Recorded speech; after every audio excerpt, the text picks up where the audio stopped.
And now, ladies and gentlemen, we're going to do tier 100 dungeons with a Summoner Necro. And we still have one discussion, chat. Currently, we're playing Mages Make Blizzards. Only because I had that one left over, okay? We don't have to play this. But is there a single glove aspect you could think about that would help this build? See if I have a good tier 100 that is not Lightning Storm, and that is not Suppressor, and that is not Death Bolts. Why do I only have so terrible ones? So welcome everyone to Summoner Necromancer 4.8.0. It is finally back and it's running. We're using the Ring of Mendon plus Infinity Mist. And let me show you how it works. The trick here being that you curse enemies, no damage, pull them together, have your minions cast the Mendon, throw your blights in for even more Mendon procs, and then you essentially go on, right? I am unkillable, my minions are behind me, my sacrilegious ring pulls everything together, and we can continuously overwhelm everyone. And then rinse and repeat. Very important though is that your defense is weaker than with Lidless Lands builds, right? If you're going for the Bone Storm combos, you have more damage reduction. Now, you always have to damage reduction in the beginning with your curse. Because your curse is just fantastic. And, well, you're fortified constantly. That actually helps as well. And we're going in, and we can't get damaged. Kind of like very funny concept, because you're essentially sitting in your blood mist while your minions do all the work for you, right? So my minions are just triggering Ring of Mendon. They're doing the frost, and that's why I like the idea of the frost, because the blizzard kind of just adds another layer of crowd control where all of these are pulled together, right? And the minion frost, this is something I don't know. Does the minion frost trigger? Huh. And the minion frost lucky hit?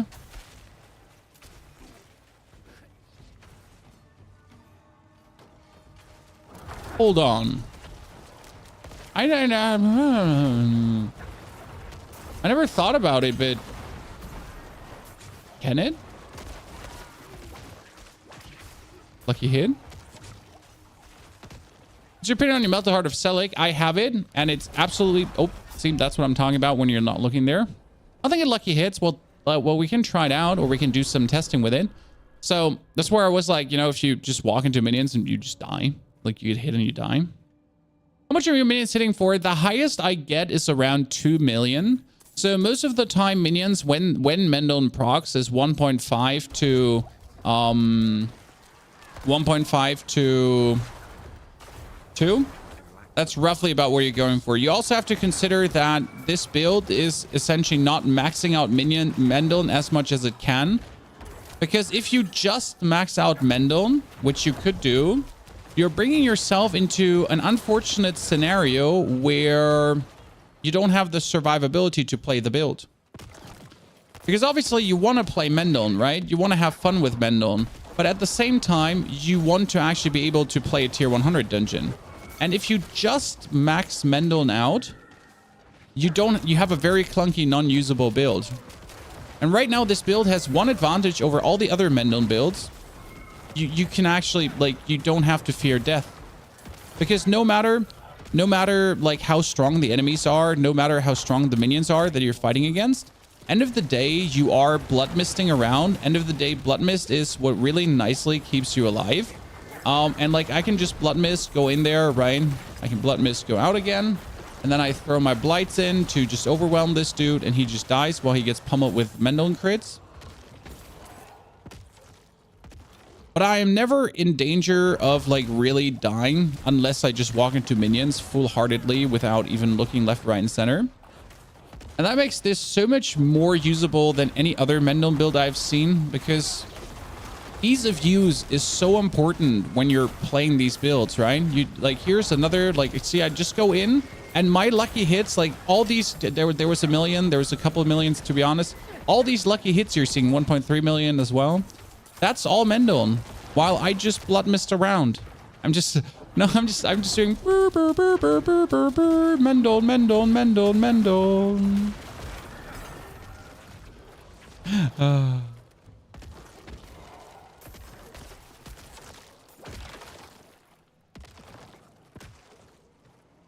And when you're fighting this guy and you I was in the blood mist. When you're fighting this guy and you got to walk below him, right? Then the biggest problem is obviously that, well, he's suppressored. But with blood mist, you can do the same. Kopik, thank you so much for the brand new subscription. Kopik, welcome to the Knights of the Round Stable. Let's summon some minions back again. That was dangerous.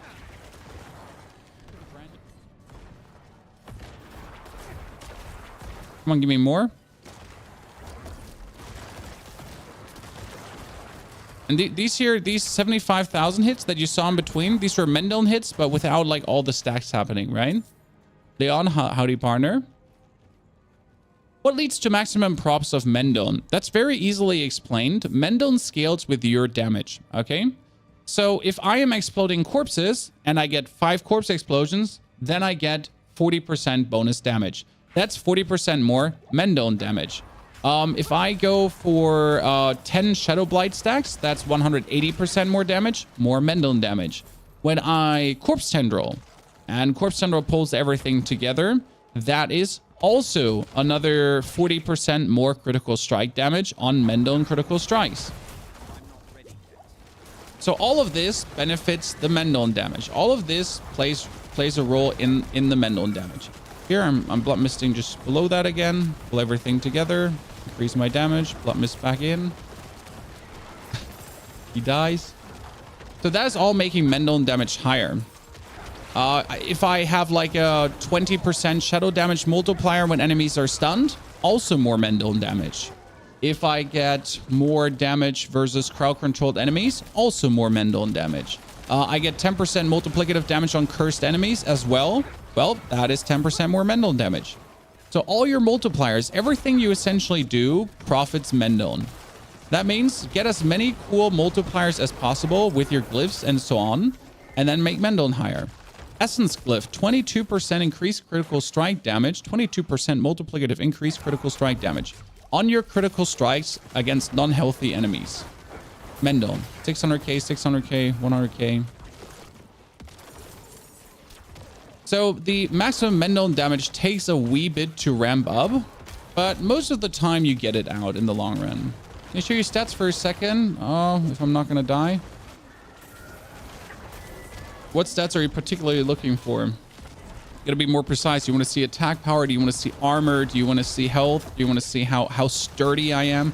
That is a mistake where I just blood mist it in, but it should still work. I mean, as you can see, I can just walk between all of these, right? And due to blood mist being your little friend, oh, there's 2 vampires. We don't care. Da-da-da-da-dum-da-dum. And back in. Do my minions die in between? They do. Chat, they do die in between. But we also don't care about that, because what happens is that the minions die in between, but they essentially continuously get resummoned by your sacrilegious ring. So I was just versus these 2 elites, while my minions get resummoned automatically, continuously in the blood mist. Oh, there was some poison that almost instant killed me. Whew. AKA ease of use, you know? So not the billions, not like 10 million Mendon crits, which you could do, by the way. You could do 10 million Mendon crits, but you would die doing so. There's a way where you could play T-Bolt's... Oh, ow. There's a way where you could play T-Bolt's Will, Godslayer Crown, all these items. And I might actually consider versus Uber Lilith.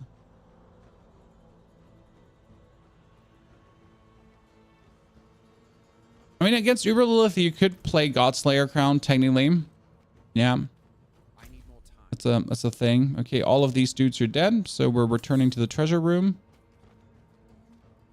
I want a Bone Spear Litless build, and it's nuts. Yes, Bone Spear Litless is really, really good. I think Bone Spear with like Litless with other things is better, but still good.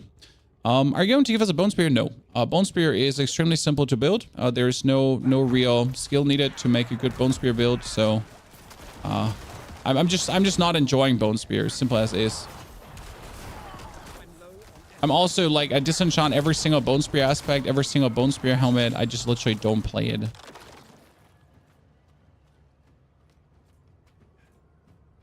Roy, good to see you there, brother. Wish you a great night. So, is the new Malignant Ring a very low drop rate? No. After 10-15 Varshans, you should have it. Almost managed to die there. There's one thing to get used to. You're essentially not a Bloodless wall build anymore that's super tanky, right?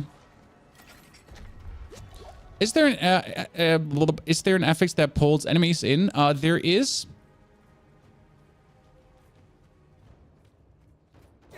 Not an affix, there is an aspect. Yes. What build is this? This is Infinimist Summoner Necromancer, which works perfectly to kill Uber Lilith and tier 100 dungeons. It's essentially your way as a... Oh wow, look at that down. Do you see that? Do you see the health just chunked down, Chan? It's your way to finally enjoy minions again. Oh, yes. Yes.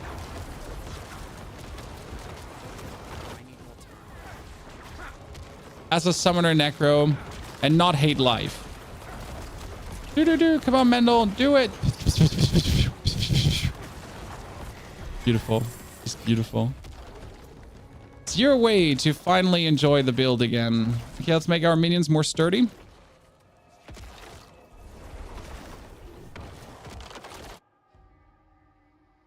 So the blight, like the aspect to pull in is not worth it, because what happens is that blight that pulls in. So there's blight's defiled ground pulls in.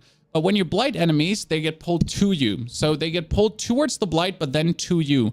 And that's bad. It's really not good.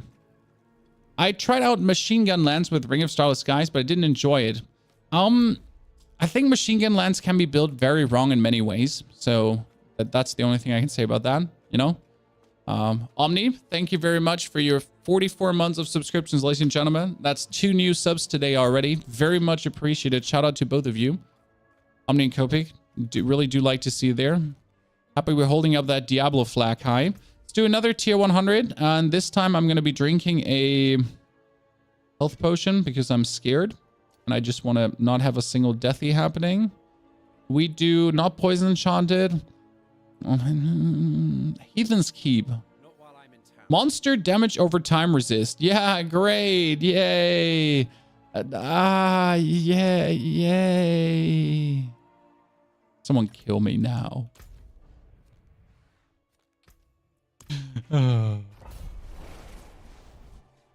Get Metamorphosis and evade through the enemies for instant mental procs or not, code. Or not. I mean, we're intentionally not doing it. I will do it for an Uber Lilith try later just to see how easy Uber Lilith is with it. But code Fadia, I'm not Krishu, good to see you there. I don't want to rely on a bug.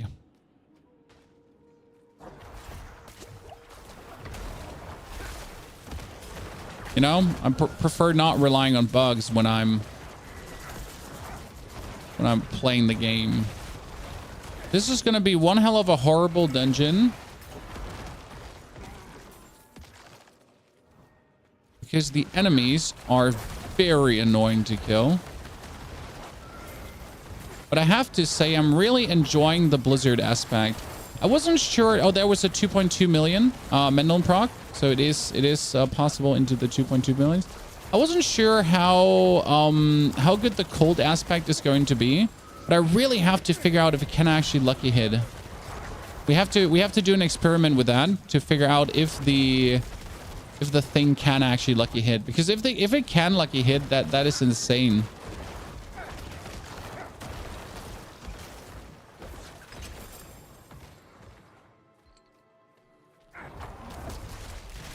We already know about the lucky hit thingy. Yeah, I mean, I know about the lucky hit thingy essentially since I'm playing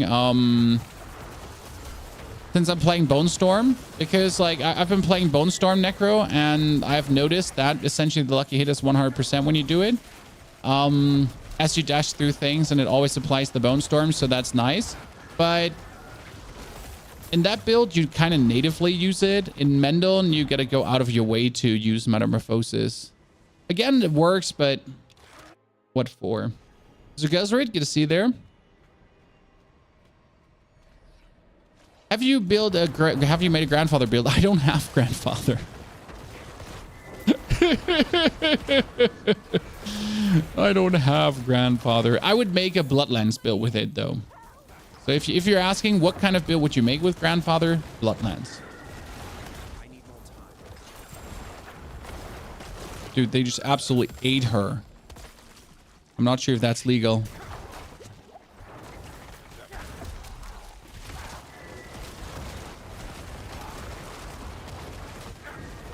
Oh, almost walked into that. And blood mist. Usually you should fear death bolts, Chan. But honestly, since we're like blood mist. Oh, that is 3 of them at the same time. Fan-fucking-tastic. Absolutely horrible. But blood mist. Whee! Blood mist. Oh, shit. I was just about to blood mist again. Whee! Too much going on. Chat, honestly, I was a little bit greedy, and with a little bit, I mean a lot, so that was deserved. Using a bug is not the way. I think there's nothing wrong with using a bug, but it's kind of like the build has to work without the bug, and the bug just has to make the build stronger. So if I can make a Mendel summoner that completely does not rely on a bug to work, fantastic. If there is a bug that would then increase the strength of the build, sure, why not? But if the build, for example, wouldn't work without the bug at all, it's kind of like, you know, oh.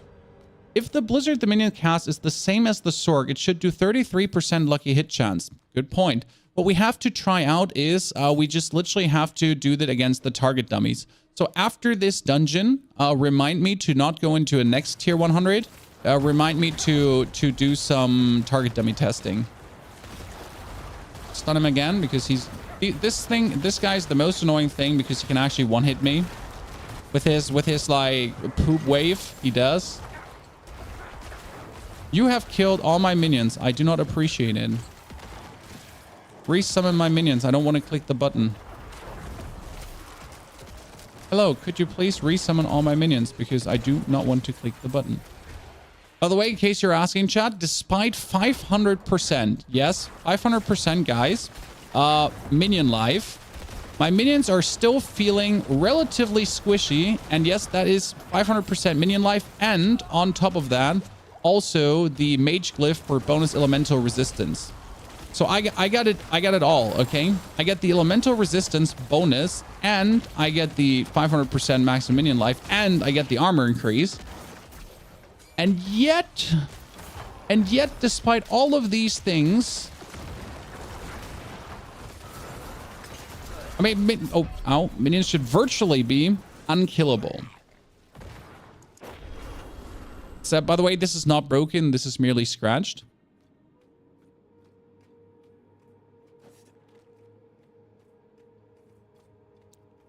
Therefore, that's kind of like, yeah. I need more time. Feels a bit weird at times, to be honest. Hello, young lady. I came just here to make corpses out of you. That might sound a little bit off-putting, but it's what it is. We've seen it, our theme, but it's not making it OP and not completely broken. It just merely makes it good. Or decent. But still, you know, it's also good without. Use Reap instead of Blind? Well, you can use Reap instead of Blind. The only difference is that Blight can be thrown on range. Blight in general,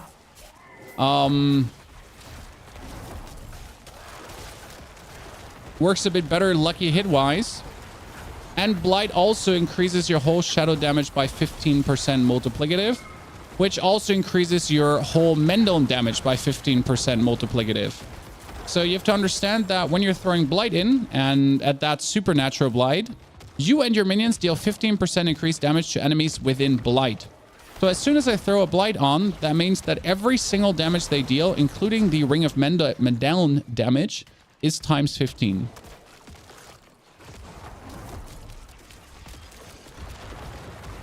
And that is something Reap can provide. Reap can provide a little bit better corpse production, but you have more than enough corpse production, especially with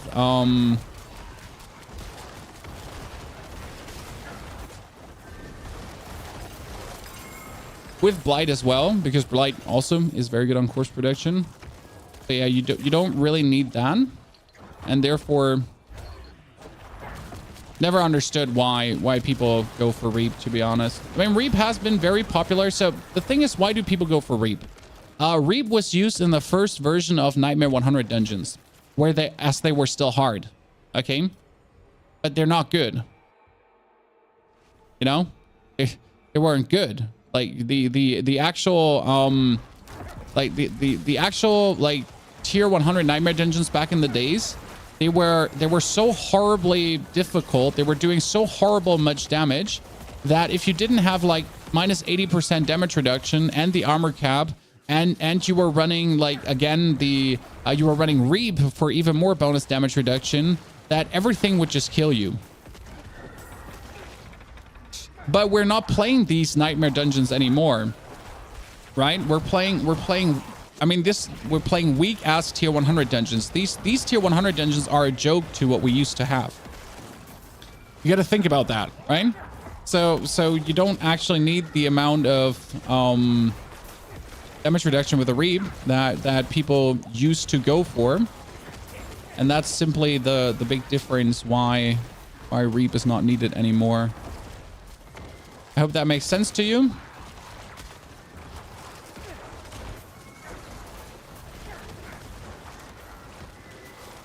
And I could adequately explain that without losing too much thought on the road. Oh, ow, ow, fire. My favorite reason to be this build, so that does not phase me all too much. See, this is also why Blight, you know, she's back there. She's locked in, right? She's corpse tendrilled the whole time. And I can just stand on Narnia and throw my blights in, like here, boop, blight, blight, blight, blight, and get my cooldowns reduced. That's kind of like.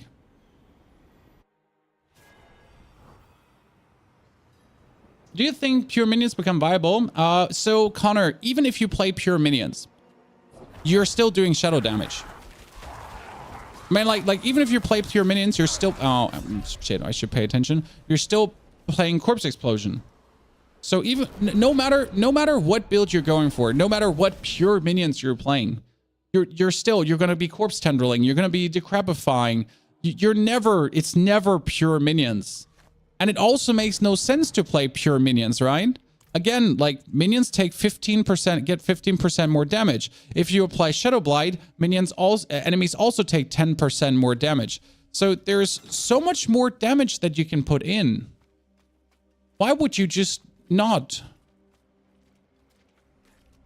Iceman, on our latest YouTube video, there's a link to this build, but I should be able to input you this here. There you go. I don't know if the link works. I hope it does. That's the build. Is Frost Necro viable? I want to do something different than Blood and Bones. Ivy, we did Frost Necro. We call it the P4wnyhof. It is called the P4wnyhof. It is uploaded on the page. It's essentially using the Bloodless Scream, which is considered the most useless unique ever in existence. And we made it work. What do you think about Bone Spear? Strong but boring. And for some reason, I play games for fun.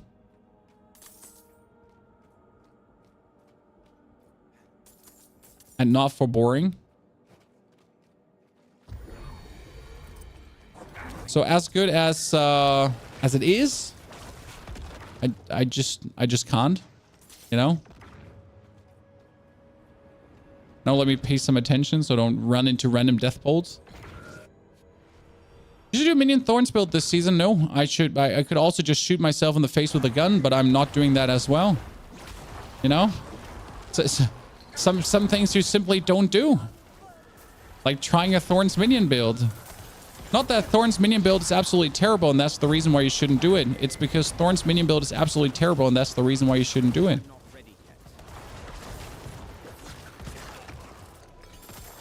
Don't get me wrong, you know, I love Thorns. I don't.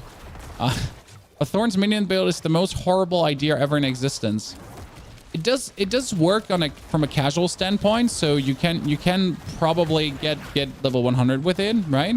You can also clear like 60, 70 nightmare dungeons. But it will always be a drag.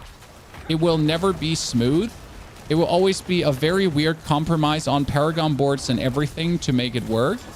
And it's already a very crazy compromise I have to do right now to get working what I'm doing here, you know? To get this build here running, the amount of compromises I had to make, the amount of routes I had to go down to even remotely get this to work the way I want it to do. It's something, truly. But it does work. And with Thorns, you gotta even compromise more. And I already had to do maximum compromisation.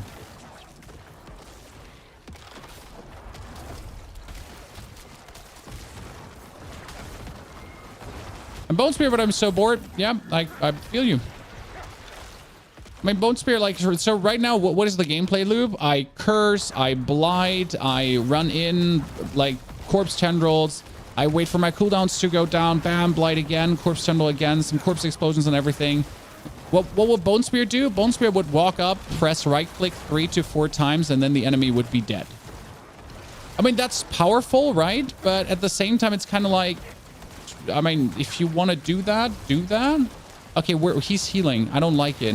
Why is he healing? What the hell? No! It's electric stuff is healing him. I never knew that. So we're playing a monster life regen, monster lifesteal, but I never knew that his electricity stuff is healing him. What is this?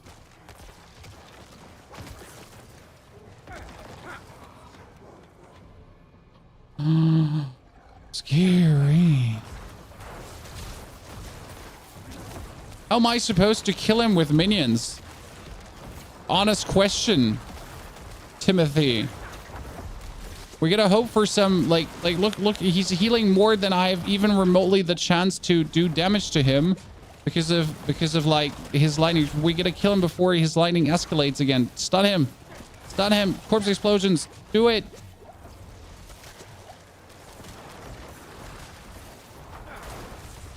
I'm not ready yet. Stun him. Oh god, I have no more potions.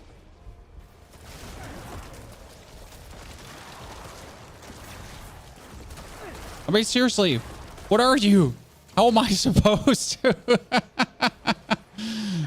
Not cool.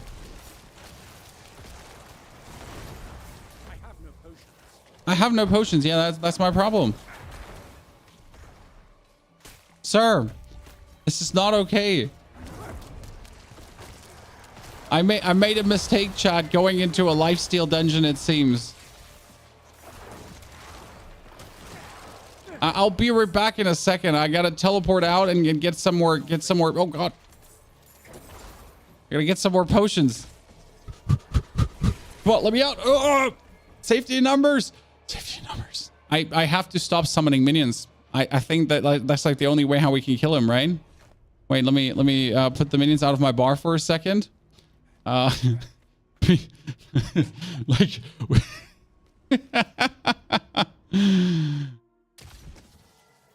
Other builds are better. I mean, minions will never be better than other builds, Julio. That's the thing. Like, so when you're playing, you play minions because you like minions. You're not playing minions because you want the strongest build. And that's just what it is. And it won't change. Like, there's never going to be a season unless they vastly change how minions work. There'll never be a season where minions are going to be it. Okay? Simply never. And that is something to accept. You know, that's something you need to deal with. I am missing my essence production without my minions, and this is a problem, but I will get him whittled down.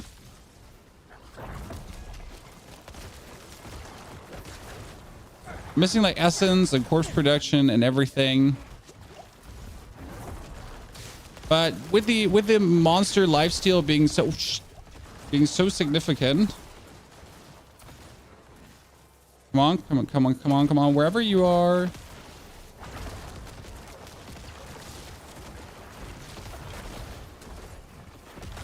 We got him, chat. We got him. Give me one more cooldown. Give me one more cooldown. Come on, come on, come on, come on.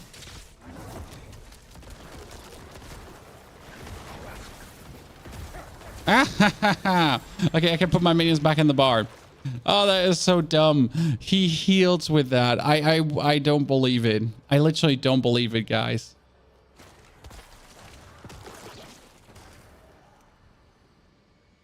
Joe just ran a poll on Twitter asking Necro's players about minion. I think buff is coming.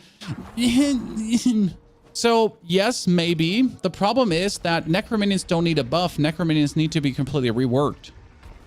We don't need a buff, guys. We need Necros to be changed on a fundamental level. We need whole key aspects to be completely overhauled. We need the golem concept to be changed the way how it is. So we don't need 20% more minion damage. We need a complete utter change of how minions actually work.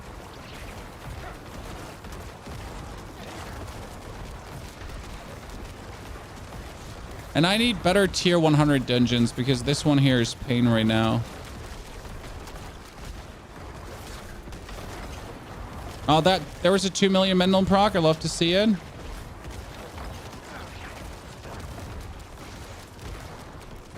And we're stunning him again. Come on, give him help. Give him help. Mendel him. Thank you very much. Making minions even more. So now we're going for Kyovachat because we wanted to know if our Blizzard triggers lucky hit. What do you think? There'll never be a minion build there's top tier because of how minions work. I mean, I've played minions every single season so far, and the minion concept is broken. The minion, like, I mean, you're playing a minion build and you're not playing the minion key passive. It tells you everything. That's everything. You have a key passive that's good for minions, and you're not playing it because it's trash. How are minions ever supposed to be S tier?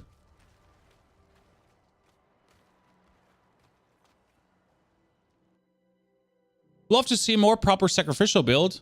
It would be super cool if you could have a build where you can turn your golem into a bomb. Yes, Arthi, I'm totally with you. Okay, I need multiple training dummies and boss training dummies. So the basic idea is to have our minions, they're attacking finally.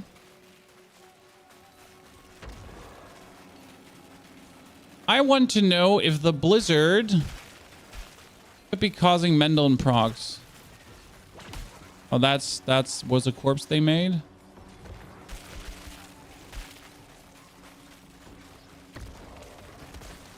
I don't think the Blizzard can be causing Mendel and procs.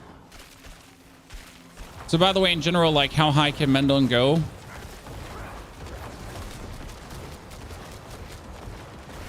There's some 200Ks happening.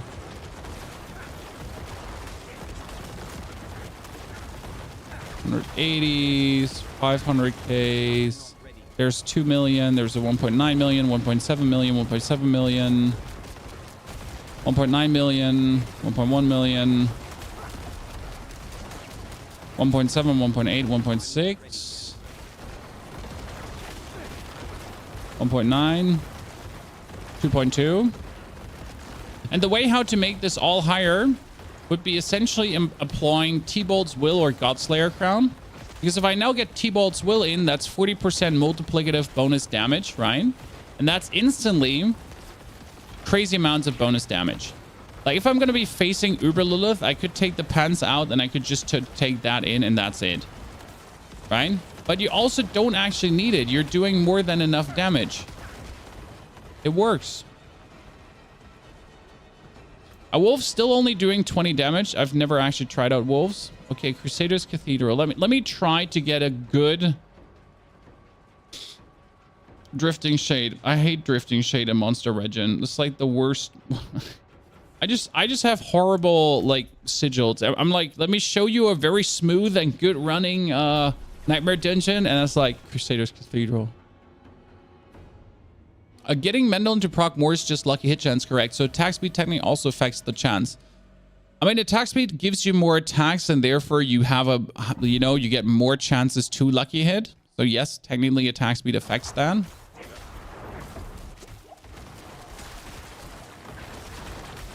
But not minion attack speed, okay? So again, it's not minion attack speed, it's... Oh, what was that? Oops. It's your attack speed, okay? I love Slaying Priest. Honestly, Crusader's Cathedral is one of my favorites. But at the same time, like, it's one of the worst ones for Necro. Because these enemies are just horrible for Necro. Because the big knights, they can just randomly one-hit me. Right?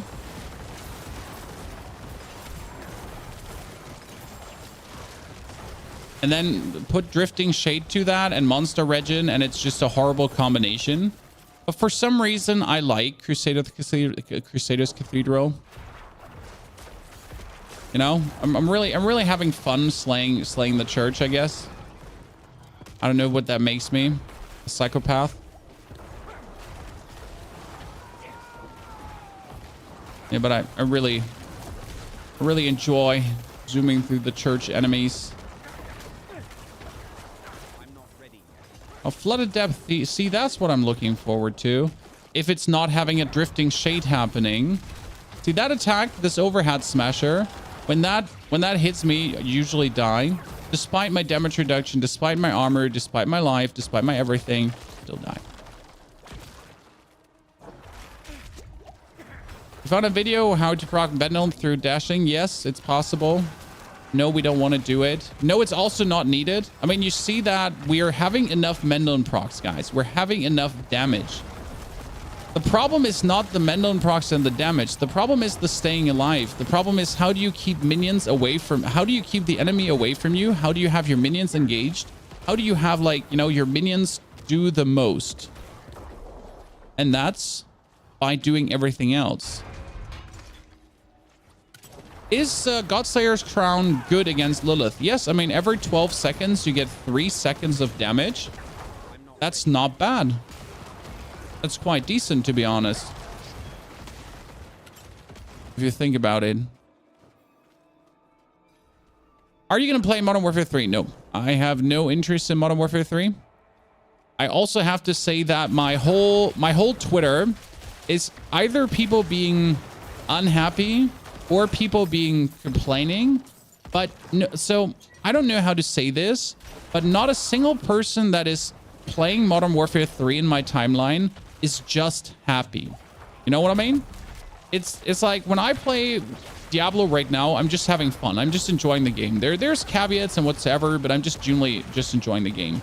But if I watch my whole timeline about Modern Warfare currently, there's not a single person that's simply just happy. It's always there's so many things that bother people, so many things that don't seem to be the way they should be, that it's like no one is just simply having fun.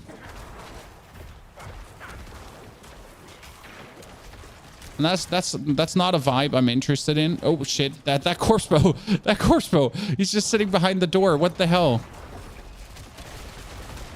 Was he just corner camping me, Chan? He was, right? Oh, you are not going to just delete me like that. We didn't. We did not sign the bill to get deleted like that.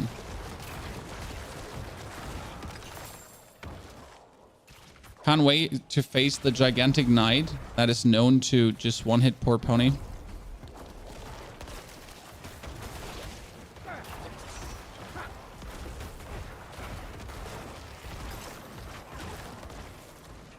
Aha, dash.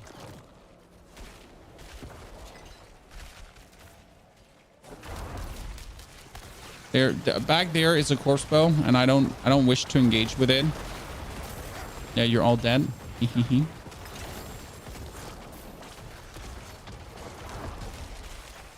Hey, guess what, chat? I avoided that corpse bow around the corner. Oh, I didn't die. Did you notice that? We had the 14k armor running. We had everything going on. And the corpse bow did actually not kill us, despite trying twice. Okay, fast. Fast, chat. We're dashing into it. We're making a corpse. We're pulling it together to stun it. Don't turn around. No bright eyes. Thank you very much. There's another one. This dungeon is actually like, you know, this is what I'm saying. There's no reason for me to like this dungeon because it's just horrible when it comes down to the enemy quality, to the enemies you're facing, to like everyone you're kind of attempting to kill or get killed by. It's just pure horror. But for some reason I'm like, oh yeah, this dungeon is so much fun. I really like it. What's wrong with me?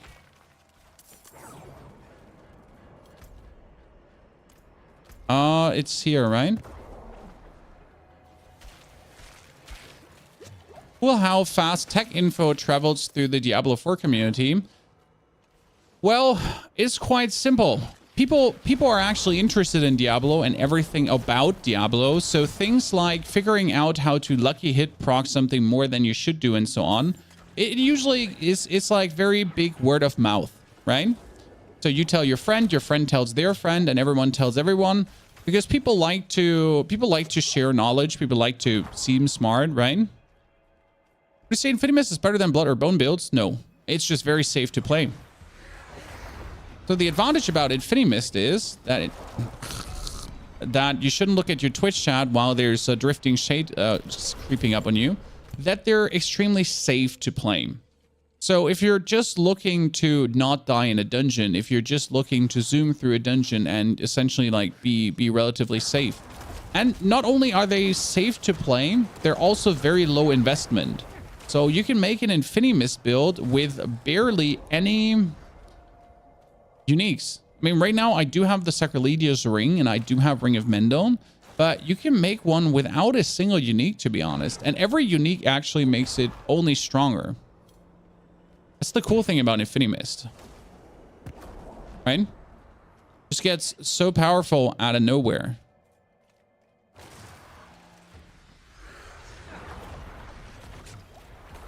Okay, let's ignore that thingy before he kills me again. The problem against this boss, everything that's going on, right? He does these thingies, and then there's like that thing just like trying to sneak up on me from behind.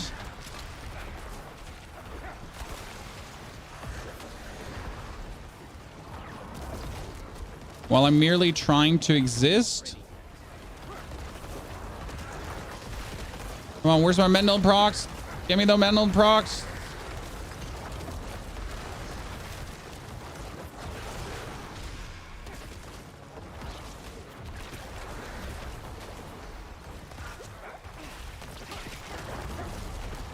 Stun him again. Do it. See, and now that's what I'm saying. I don't need the dash to proc more Mendel. If I now use a dash to proc more Mendel, yes, I could kill him faster. Right? Yes, we could get more Mendel procs incoming, and yes, we could kill him faster. But again, you don't need it to actually win the fight. It's just like quicker.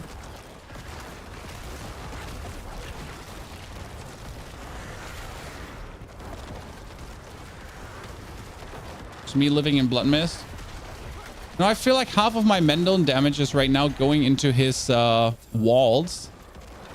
Dude, you just kill him.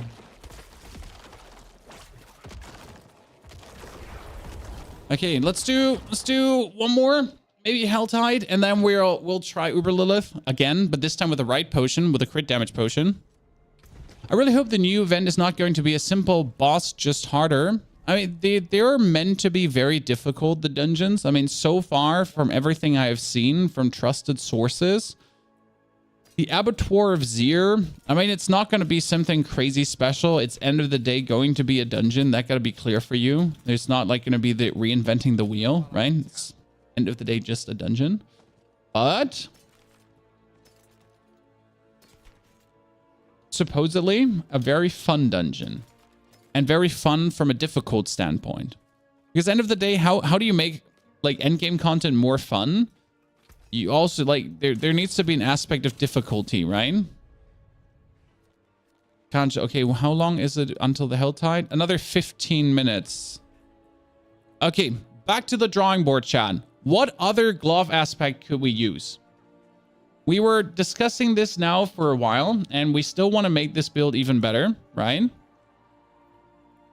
And the question just rather is, could we use any different glove aspect? Because right now we're using the Cult Bringers, but we could also use critical strikes, core skills, more attack speed. No. Audacity, stun on enemies close by. Aspect of Decay gives us more damage. That works in our Shadowblight key passive. We get increased damage to set damage type for 7 seconds, but that would be fire, lightning, and physical. That's useless. Damaging Sever doesn't work. Explosive Mist could go on the gloves, so we could make our minions attack faster, but that's also useless.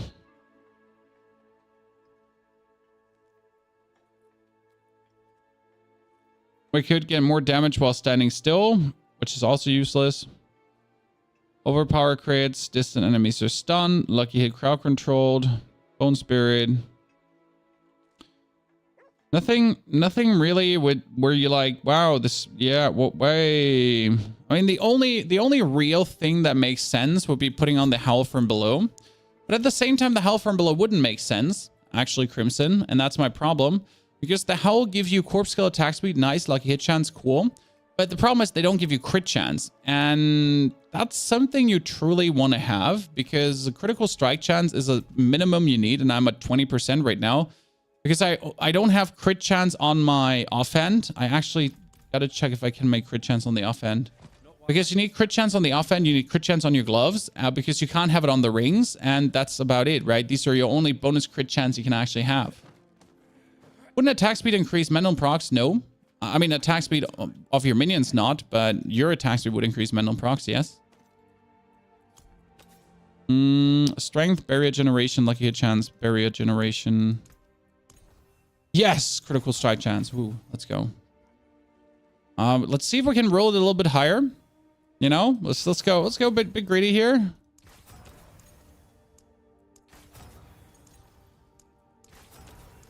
Roll a little, not much money away, but just a wee little bit. No, last time. No. When that brings us up to a 26.4%, that's actually whooping, I gotta say.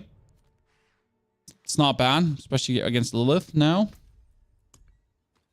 That is Endless Gate Drift. Why? Why is this so useless? Okay, wait. Drifting Shade, no. Poison Enchanted, eat my ass. Shock Lens, fuck you. Lightning Storm, no. Death Pulse, I can stomach a Death Pulse because, you know, worst case scenario, Death Pulse is just not annoying, but still. Yalla Zwigge. I accidentally activated that one. I really didn't. Because this is Lightning Storm and Monster Shadow damage over time resist. This is literally the worst thing that could happen. The feed's good to see you there. Howdy, partner.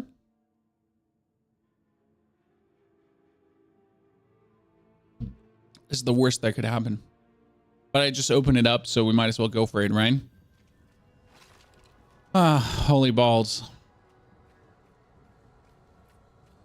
What's on your boots? More Warriors.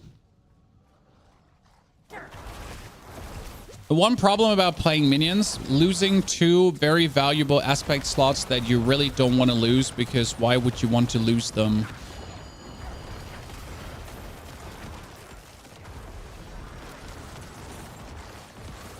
Hey lads, could you like focus? You know, lads, thank you very much. I appreciate it. Yeah, could we focus, boys? There's one minion. Thank you. A little bit of focus. Appreciate it. You good there, Diablo?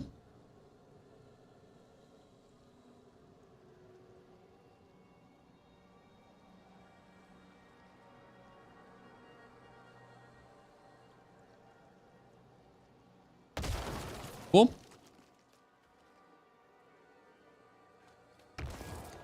Totally not scary at all. Might want to close Photoshop in the background.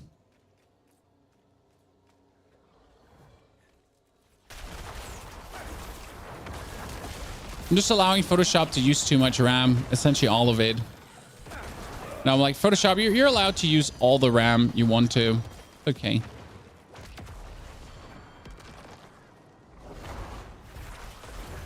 Someone may have found the cow level. I know there's a very, very high, you know, obsession with the cow level, but that I do not share. Kudos to the people that actually find it out, and if it's ever get found out, I'll definitely enter it. But I really don't care about finding it. You know? Kind of like, if you find it, like, more power to you, sir, ma'am, whoever found it, but I really can't be asked. Can we just freeze all of these guys in one spot? That's actually really cute.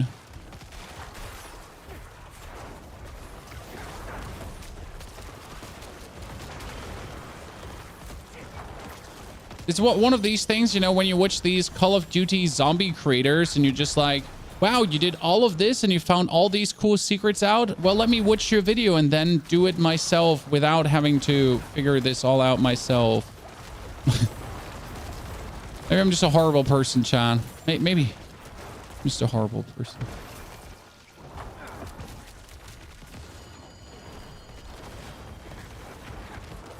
This dungeon is an absolute nightmare enemy-wise.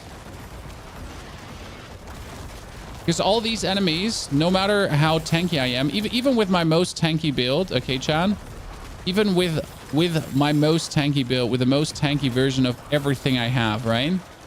With like 20,000 barrier and all the damage reduction, everything. Even with that, there is still a world where I just die to these guys one hit.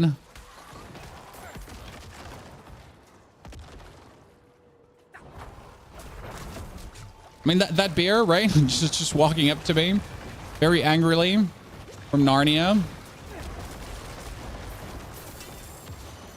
Oh, God. Yeah. Getting charged at from the left, getting charged at from the right.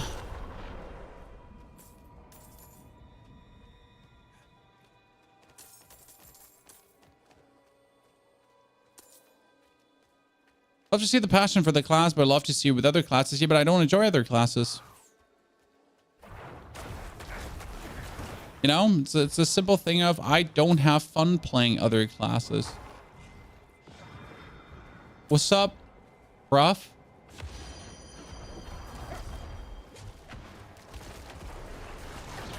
Now, if I don't play Necro, I don't play Diablo. That's kind of like the way how it is for me. That's where my interest is. Where I'm having the most fun with.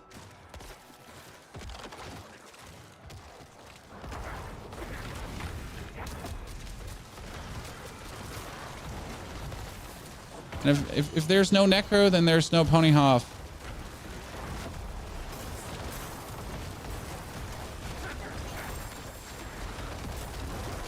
Great how you just came out of nowhere and almost killed me. What? I'm not even in your poison anymore. Does anyone know if D4 will be on sale on PlayStation tomorrow? Wasn't D4 on sale the whole time?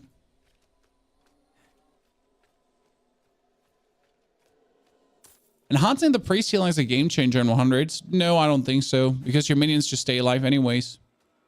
Yandi, you don't have to enhance. I mean, first and foremost, you don't have the points to actually enhance the priest healing.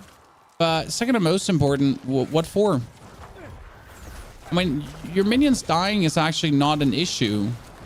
Your minions dying is like, they'll just get automatically resummoned. Oh my god, this is why I don't play Lightning Storm Dungeons. Because my brain doesn't compute. You just saw a Necromancer build using Bone Spirit hitting for 1 billion damage. Yes. It's a very conditional thing, and you won't do it very much often in the wild, but it is possible to do lethal dose. If you're using the power of overpower crits together with normal crits, and then you make a Bone Spirit essentially go hit for 1 billion damage, it is possible. But the thing is, in order to do that, you'll be having to sacrifice all your survivability, all your everything. So hitting Necro 1 billion is literally just very fun on paper. And it's very cool to kill Uber Lilith, for example. Possible to do that actually. But it's just no build to actually play, you know? So it's kind of like a very, very interesting idea. And Macro Bio Boy did fantastic with it.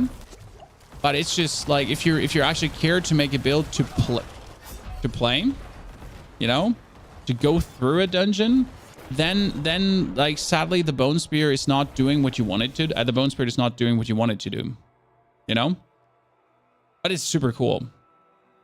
What build do you recommend? Marco, we have 2 last live streams that are about Necro leveling, and we have the perfect Necro level build in there. My minions always die fast if enemy does dot damage. Well, the thing is that dot damage on the minions is overpowered as dodge damage on you. So this is not your fault, Yandi. Minions die. Again, but don't care about your minions dying. I mean, you have a tool to have them automatically get resummoned. You literally don't have to care about minions dying.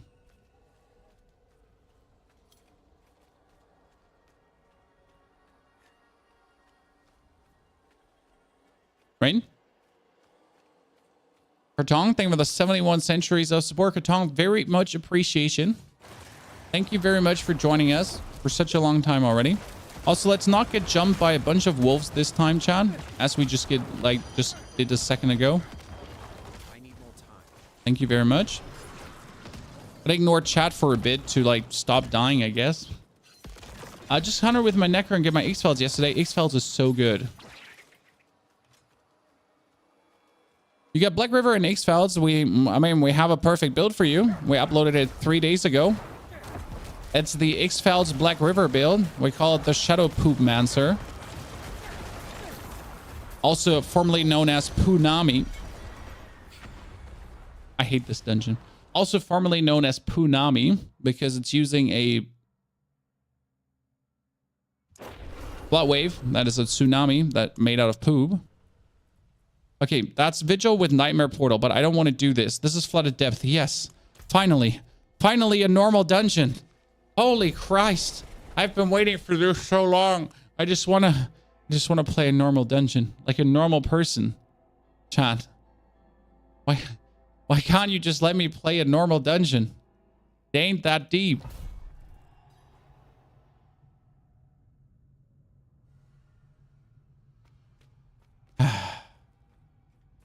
I wish Golem didn't need to take a slot in the bar.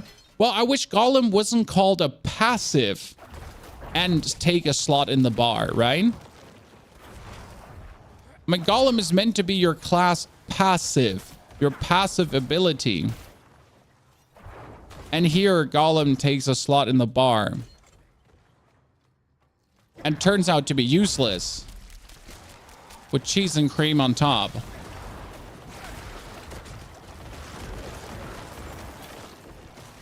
Coming back to the topic of Necromancer, the concept of minions being inherently flawed in every singular way. Because how can this exist? You know, how can we have a passive skill in the class that's meant to, again, on level 25 empower us, but it doesn't empower us, it makes us weaker. Chan. A passive can't make you weaker. It has to make you stronger. Last time I checked, that's how cool class passives are. When did that spawn? When did that spawn? When did I not pay attention to this? Oops. Howie, thank you so much for your Prime subscription as well. Howie, good to see you there, brother. I guess I should like maybe ignore chat a bit more. But then again, where's the fun in that, right? What's the easiest 100 dungeon to run? Spider dungeon. I don't know what it's called again. Oh, Jesus Christ. What was the spider dungeon this season? There's one very, very simple spider dungeon where you literally just walk through, then you kill a flame caller and you're done. Actually, it's Goa Ruins probably, because Goa Ruins you can run through in 1 minute.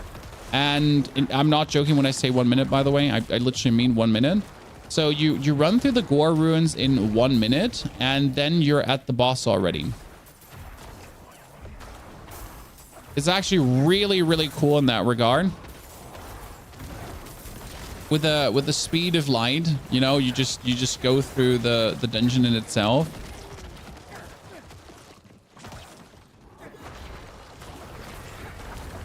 And this one here is also relatively quick because you actually just have to kill this plague bringer, so you can skip everyone, the first X opponents, and to just make your way to the plague guy really, really quick. Then you activate the gate release, and you're essentially like over to the next area of the map. But the next area of the map you don't actually have to play. So instead of like in any way just fighting anyone here, you could also just keep on keeping on, right? Just curse them, just go through like really, really quick. Just make sure to always have your cooldowns ready so you don't, you don't die. Curse them again. Okay, there's maybe a little bit too many minions to just zoom through. But yeah, you don't have to like actually care for everyone, right? You can just fastly go through.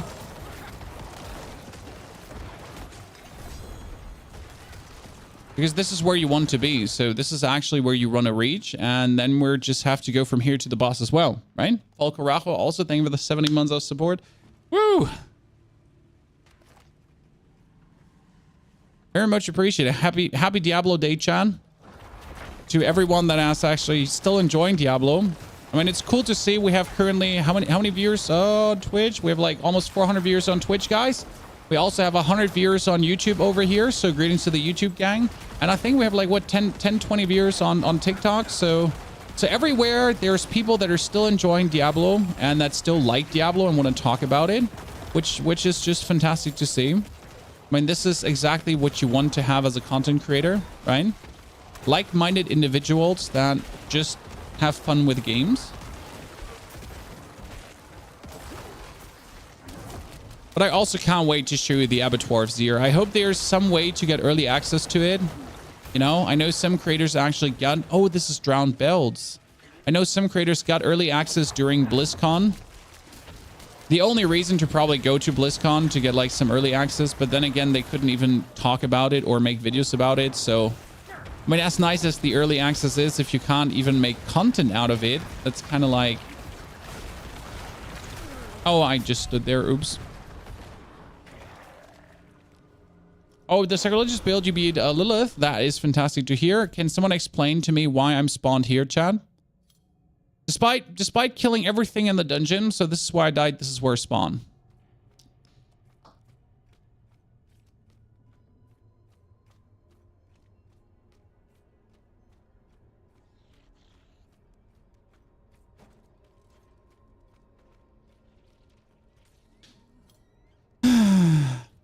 Phantom, greetings to Belgium.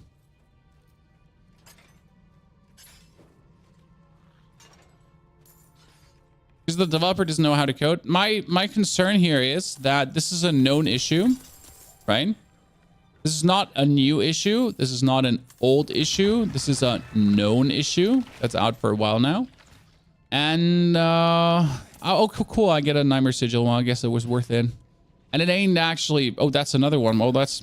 I guess, well, thank you for killing me, Blizzard. I want to be mad, right? But now I'm just kind of like, okay, I got 2 Nightmare Sigils that I would have not seen because I was just zooming through the dungeon. So I guess worst case scenario, I just get at least that. I'm not ready. Oh, my Jesus Christ. And back to the start of the dungeon, ladies and gentlemen.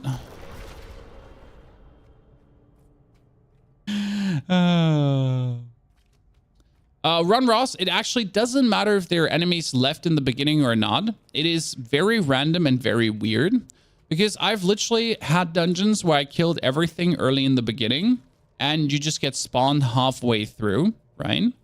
And I've had dungeons where I didn't kill anything in the beginning and I get spawned at the start. So there's a variance to it.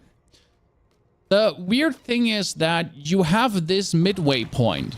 Okay, so you literally have this midway point, which triggers an event, which then leads into the next part of the dungeon.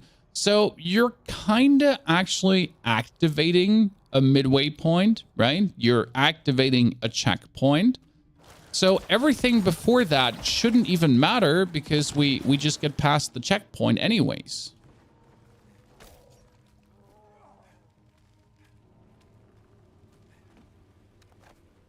Could you find a build that uses Golem and beats Uber Lilith? I mean, you can easily do that. That's actually not a challenge. You just take a build that beats Uber Lilith and then you slap Golem into it. You know?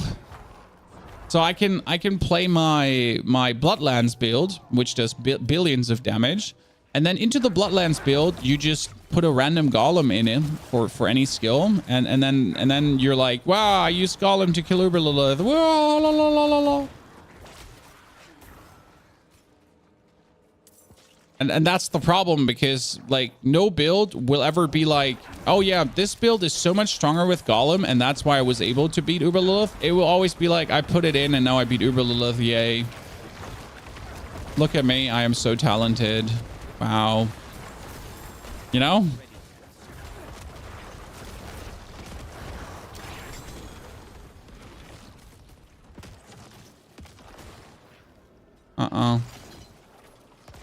That's the problem. I mean, we made a Bone Storm build with Golem.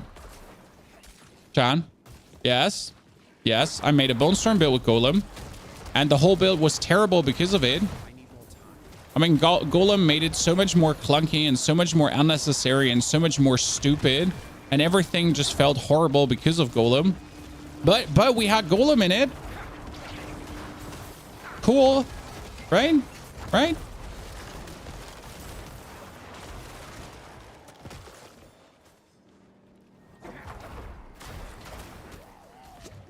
I mean, same with Macrobio Boys. Same with Macrobio Boys. Bone Spirit right now. I love what he did. He did an amazing build where you can do 1 billion damage and it's not even max with a Bone Spirit.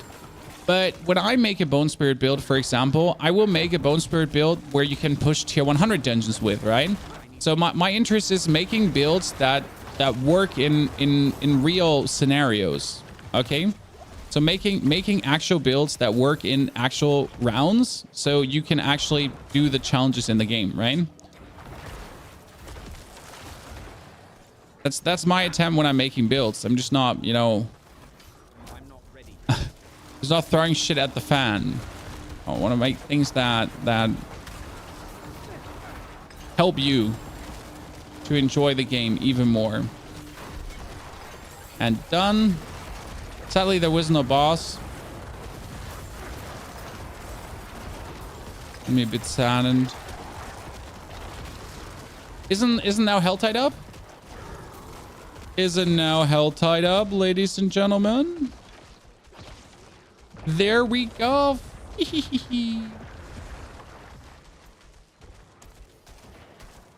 Warrior Purple, player highlight. Looks good. Also, bonjour, my friend. What is the fastest build for 1 to 50, Lion Luva? Last 2 days, we had a stream running and we actually live streamed our our leveling process from 1 to 55. 1 to 55 is 1 to final world tier. And you can check that out. There's the build link too. Play Diablo 2 if you want minions. Yes, Diablo 2 is definitely if you want minions. That's better. But I'm also happy that we made minions work again. I mean, minions work. Minions can clear tier 100 dungeons. So if you are a minion lover, you finally have a build to clear tier 100 dungeons. That was the goal. The goal has been achieved. Right? I was still thinking about how to improve this build, but I don't think, apart from getting better items, getting better item rolls, there is actually much room for improvement left. I think we're essentially like at the... We're already at the best the build can be in terms of combination of items and aspects. Apart from our glove can still change. But yeah, you know. You don't have a 4-second flicker step yet. 4-second flicker step is absolutely fantastic dream. And as soon as you have that, you'll be the happiest person in the world. Because that 4-second flicker step it's magical. Magical. Oh. By the way, chat, this morning I recorded a video about hell tides, right? And I wanted to show off how fast you can get cinders nowadays. Guess what happened? I got into a bugged hell tide where you only get 10% of the cinder drops that you would usually get. It was brilliant. I was like, look here, chat. I have 10 minutes left and I can easily gather 300 cinders. 8 minutes later, I had 50 cinders. I was like, ah. Shit. How does this stack compare to Infinimist and Mendon? This is Infinimist Mendon. What? When?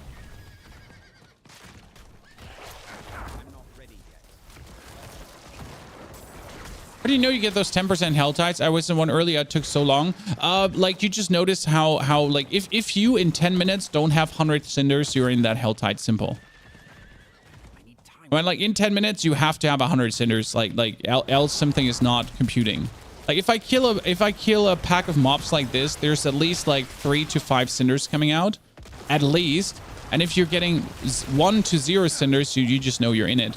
And then you have to leave the area, join back in. You have to lock out, join back in. And no matter what you do, sometimes you also will stay bugged. Will Blizzard add command skeletons like in D3? Even if we get a command skeletons, that would not fix the problem with minions. Like, again... in order to make minions work, you have to sacrifice your own survivability. You have to sacrifice your own damage just to make minions literally exist. Okay? So in order to make minions exist, I have to make myself vastly weaker. And I don't get anything from it. I just get minions. But the minions are not even strong, right? So like, merely to have them exist, I need to just ruin my character. And what's missing is kind of like, why don't I get a buff? If I have 11 minions up... I should get a buff. I should be empowered, or my minions should be empowered. Like I should be rewarded for playing the maximum amount of minions. But right now you only get punished. The more minions you play, the harder you get punished, essentially.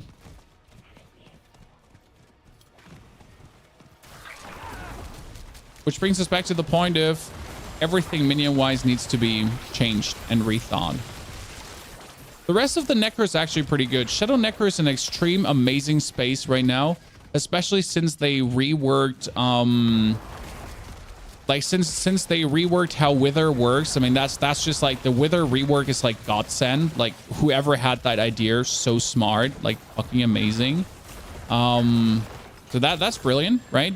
I mean, they're showing they can do brilliant things occasionally.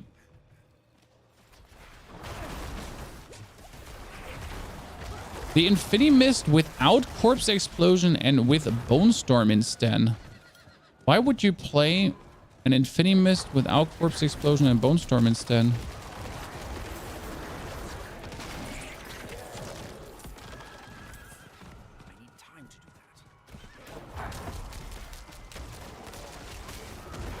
What video does have this build? Oh, this build here that we're playing right now, you can just check the video description.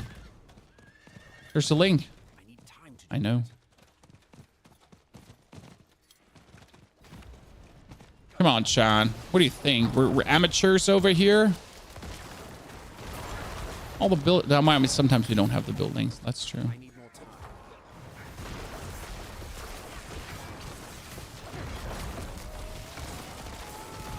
That's crazy. It's just how beautiful Wither is right now. That finally the Paragon node is actually worth it. Because before, the Wither Paragon node wasn't really worth it. And you actually, in every, like, again, same thing, right?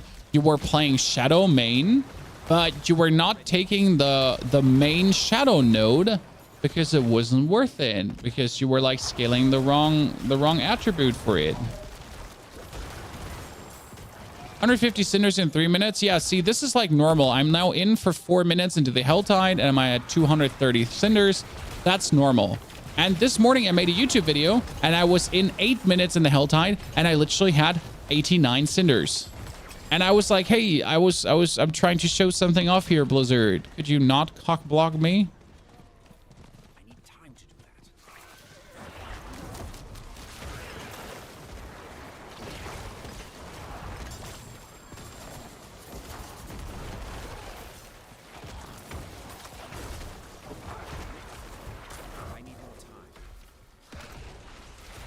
I think most people understood. Tossed out the control glyph. Honestly, like, I still don't understand. So, guys, we talked about it, right? I explain people that the control glyph isn't worth it because it only gives you 20% bonus damage against bosses when they're staggered. And people keep telling me, but when I stagger it, it's 20% bonus damage, right? My problem here being is if I can stagger the boss even twice during its whole time being alive, then still the time where the boss is not staggered, the rune does nothing. So doesn't it perfectly make sense to take a rune that always gives you 10% damage at every single moment of the fight over a glyph that gives you sometimes 20% bonus damage when it works? But for some reason people are still like it's such an easy math for me, right? When if you stagger every 20 seconds, then the 20 seconds before you don't get any bonus. And during that 20 second before, you could get a constant 10% multiplicative damage plus. Only to have then, during the next 20 seconds, 5 seconds long, 20% bonus damage. You know?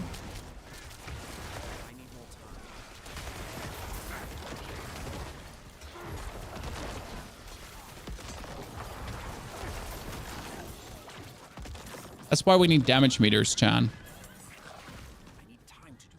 That's why we need damage meters to test these things. Did you do a casual? I just started playing 5-minute video of hitting you showing the seasonal blessings. The thing with the seasonal blessings is it's just so straightforward. I mean, you just open this thing, seasonals, and then there, boom, done. You're right, though, that no one made a video about it. It has a lot to do with a lot of creators just expecting you to at least understand the basics. You know? So you're not wrong that a video like this could exist.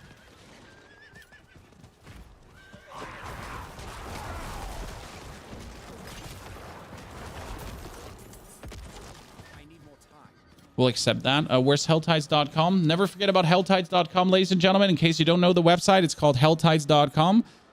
It shows you where the chests are. Chest is all the way down there now, so we'll travel all the way down there. It's 10:31. Oh, this is a flip helltide. Oh, Chad. Ladies and gentlemen, this is an official flip helltide now.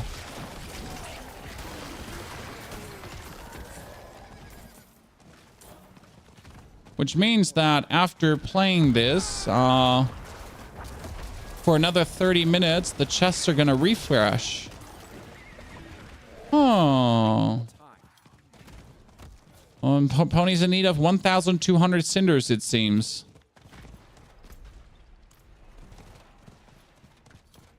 Is the game worth buying? I want a game with lots of grind and multiplayer elements. No. No.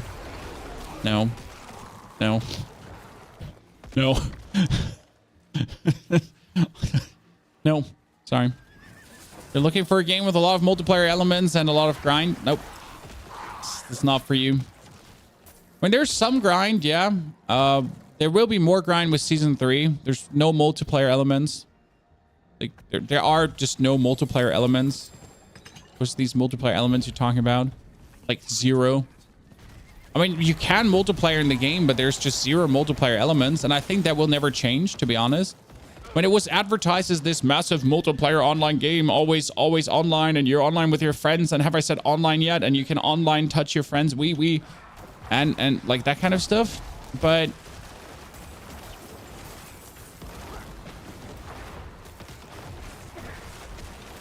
is this H or SC? This is obviously hardcore, because only a real man play hardcore and use safe death potions and teleportation scrolls to be always safe and not die. It's like, you know, like real man. I need more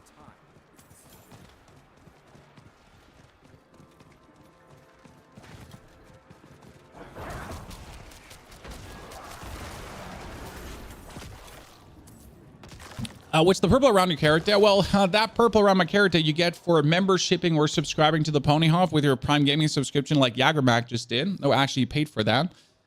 Thank you very much for the tier 1 Jager. Very appreciated. Or you could go for options, gameplay, and then you go for highlights and player highlight. But a membership gets you that instantious. Are you memeing us HC players? I would never meme you hardcore players. You're already doing that yourself. I mean, don't get me wrong, but there's no reason to meme you. You're playing a game where you're permanently online, and a disconnect could kill your character technically. Brother, come on now. I don't have to do anything. I just have to exist.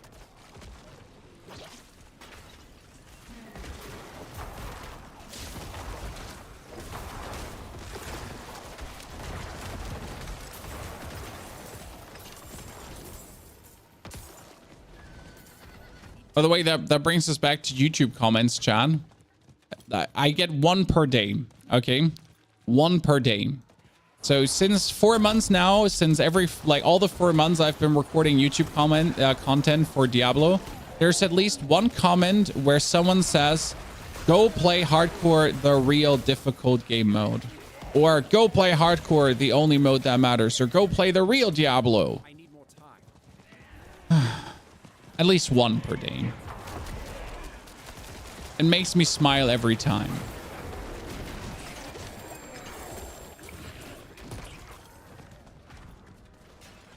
So yeah, right now, if you're looking for a multiplayer game with grinding, as chat is saying, the Season of Discovery in World of Warcraft might be more up your alley.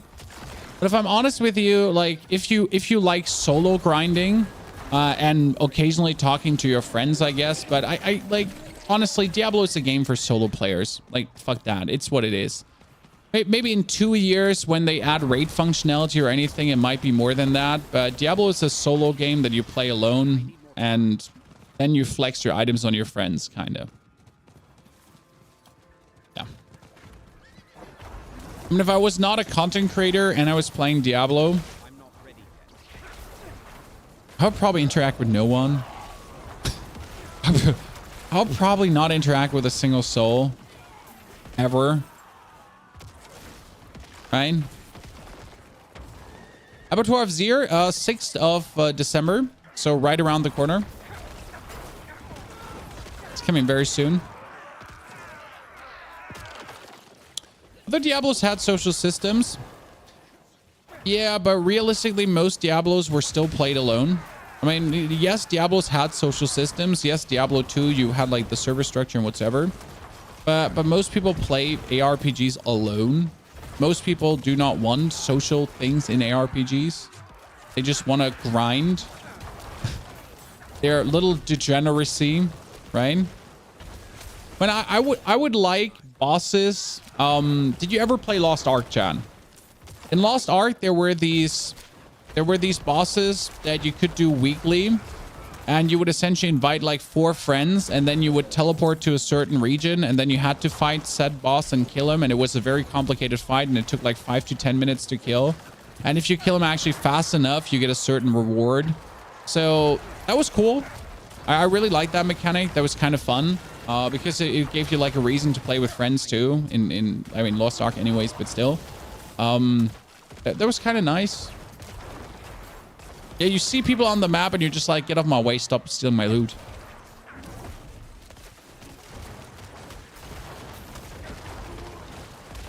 Diablo solo play, you have no one to flex on. Yeah, that's why you flex on Reddit or Tumblr or Twitter, or like you tell your wife you found grandfather and she's like, what? You found him? And you're like, here, look at my item. And she's like,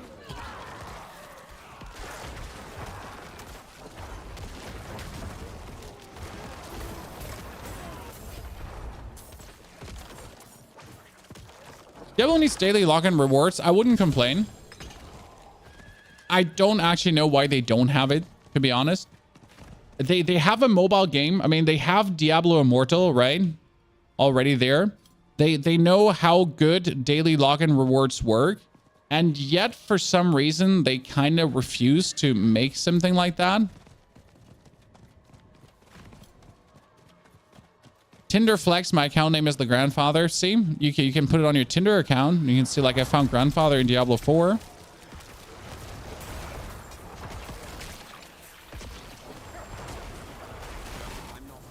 I'm pretty sure we will get more social aspects over the life cycle of the game. Whenever they can actually dream up some social aspects, right? But right now, so I guess the biggest thing is it's 2023 and people need a reason to be social. Let's be fair, right? People need a, like, people are not social for just being social. Like that was back in the days World of Warcraft when it just got released, correct? People like need a reason to be social. Like, you know, when you level up your guild, you get a cool item, or when you level up your guild or do things with your friends, you get more XP. People don't just be social. You gotta give them something.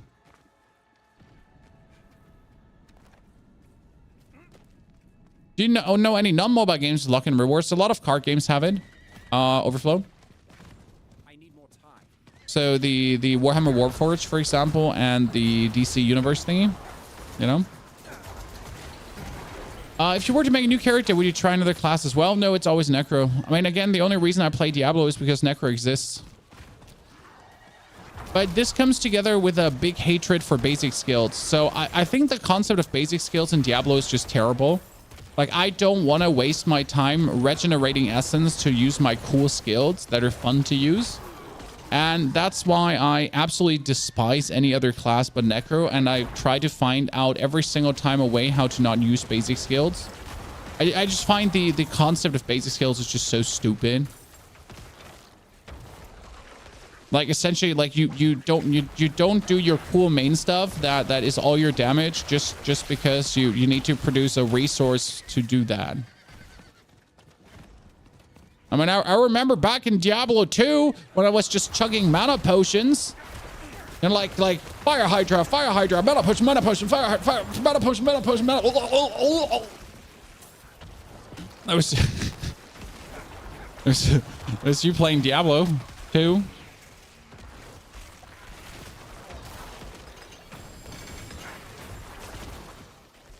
What if you ever played did you ever play what was it called again? Path of Exile, because that's how it feels, right? Are you using the Metamorphosis and Blighted Sea interaction? No, I'm not using the Metamorphosis Blighted Sea interaction because it's kind of like cheesy, and I didn't like cheesy this morning. I'm not ready yet. What do you say? World boss in 20? But my health tide. I mean, I just barely gathered enough cinders. What time is it? Yeah, I have like another 18 minutes to drop another 600 cinders. So right now in 18 minutes, I dropped 600 cinders, chat. And we have another 18 minutes to drop the next 600 cinders because the chests are going to reset and I'm going to get 20 living steel from this. And we'll do some Duriels today again, chat. Also, by the way, chat, don't forget about those Prime Gaming Summer Timbers. Good to see you all there. Also, YouTube, I don't want to freak you out, but don't forget to like and subscribe to the channel. Push the stream a bit. We're overtaking Twitch. I do personally can't wait for the day where the YouTube streams are actually bigger than the Twitch streams, because there's a reality where that could happen. And it would be crazy. They need to bring pets in the game. Yes. We talked about this yesterday. We want pets in the game, but we assume that the lead game designer doesn't like pets, and that's why we're not getting them. Because Diablo is grim, dark, and real, and that's why we can't have pets. I'm not ready yet.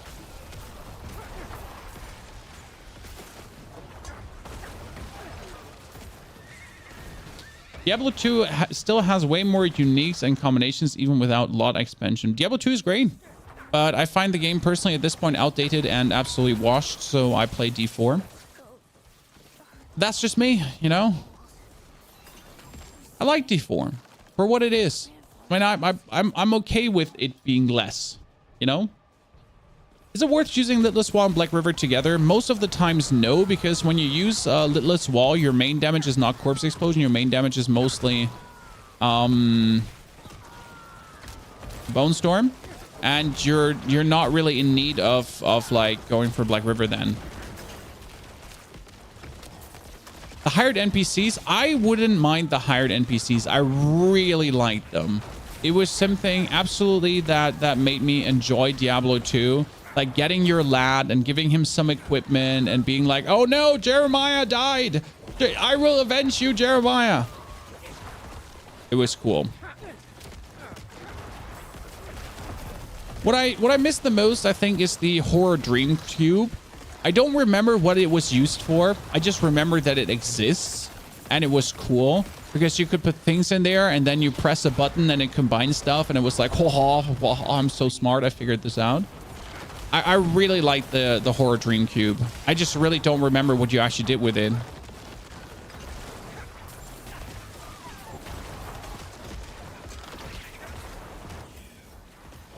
Can someone jumpstart my brain here quickly?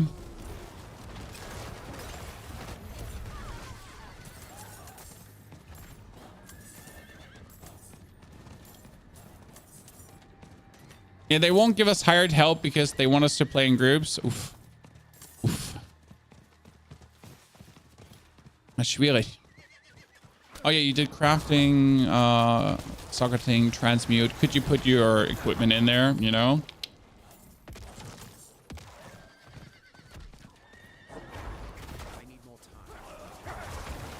And nowadays you have to port into town for that. To do all these things and talk to some obscure vendors. Because we can't have that you have a magical cube in your inventory that does all the thing that these cool NPCs could do.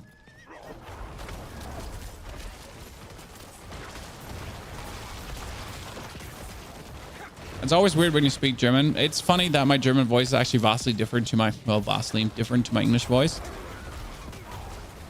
But that is actually quite common for most people that speak multiple languages. They have that happening, that their respective language voice sounds different. I wish there was an armory to save builds. Well, here I'll tell you something. It will come, but they literally confirmed that they can't do it easy. You know, I mean, they confirmed. They've been talking about it in the office. They confirmed everyone in the office wants it. But they also confirmed that it's just not that easy to pull through for them. I mean, I'm not saying that it's generally hard to do. I'm just saying that for them, it is not easy to do. And they literally said that they are working on it. But the ETA for that is no ETA. It happens when it happens. But they at least gave us word on it. They confirmed that they all want it, that they're all working on it, right? So that's good to see.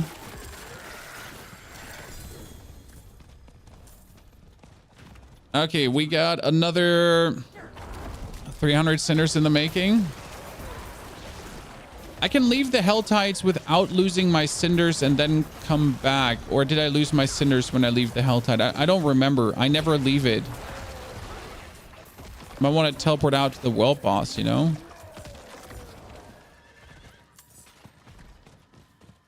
Leave, it's fine. You're all... This is a trick. I only believe Mr. Neil. Because Neil wouldn't lie to... Well, that's not true. Neil would lie to me.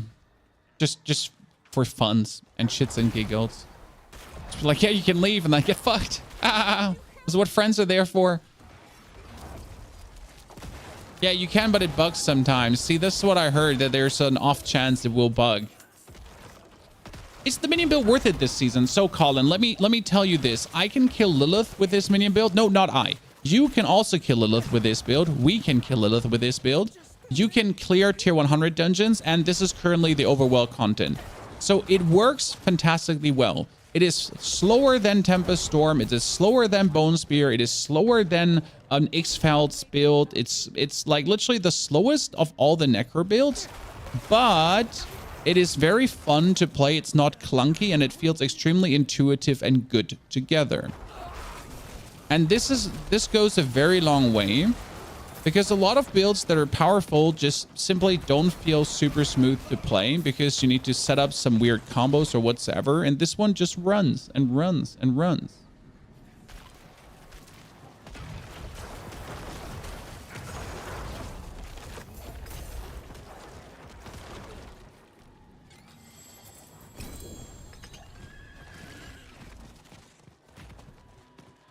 I'm probably better than my Thorns build, but I'm AFK. Yes.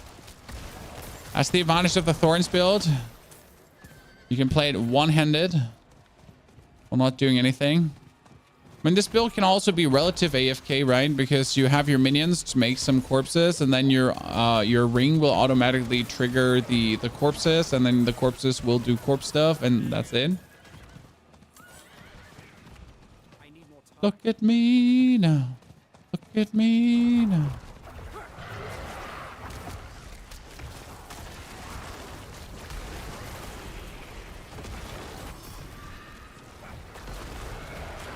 I need more time.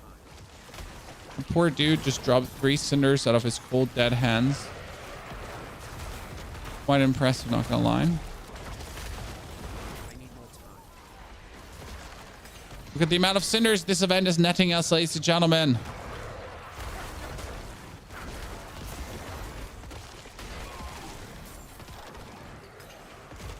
Beautiful. Here's the mini build up to 80s, but I couldn't kill bosses. Bone Spear held. Well, so this is why we made this here a Infinity Mist Shadow build, right? You die too easy. Well, see, we can't actually die with this build. I mean, haha, quotation mark, haha. Because this is an Infinity Mist minion build. That's the beauty about it. So I am mostly in the Blood Mist, as you can see here, and Blood Mist again. Now, how are you ever going to die if you're just running around in Blood Mist? The change to Helltide is so damn good. Well, the best part about the change to Helltide is that it's finally worth it to actually spend an hour in the Helltide. Because before it was like, you will get your Helltide thingies and then you're done. I mean, right now, I've already been in this Helltide for 27 minutes. And I will get my whole... Like, I will get another 300 cinders now. Then in 9 minutes, the Helltide is going to reset. And I can spend all these 600 cinders. But not only the 600, everything that I find afterwards, I can also spend to get even more living steel, right? That will net me a total of 20 to 25 living steel. Is there a way to reach 100% DR? Nope. Because even 100% DR is not 100% DR, right?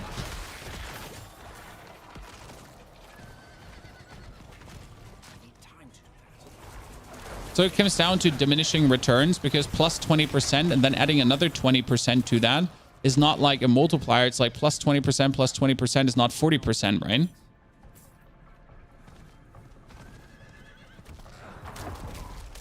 Since all the bonuses like cooldown reduction and everything works kind of additive. Robbery, I know. I'm not ready. I can't wait to randomly die to something, chat. I'll definitely manage. What do you mean with the Helltide resets? Have you not watched our latest YouTube video yet, my friend? It's called The Dirty Little Secrets of Helltide 2.0.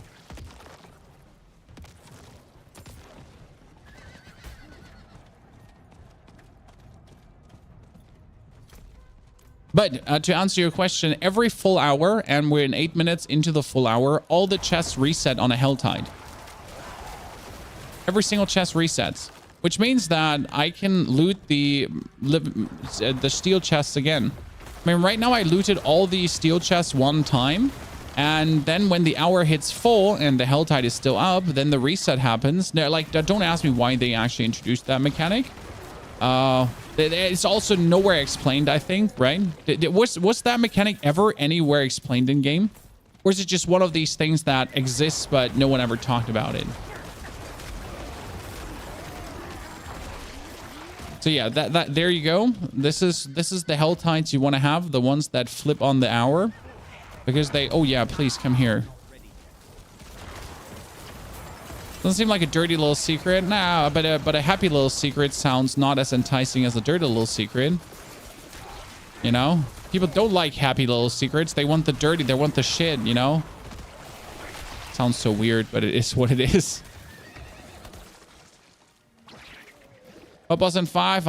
I'm gonna skip that world boss.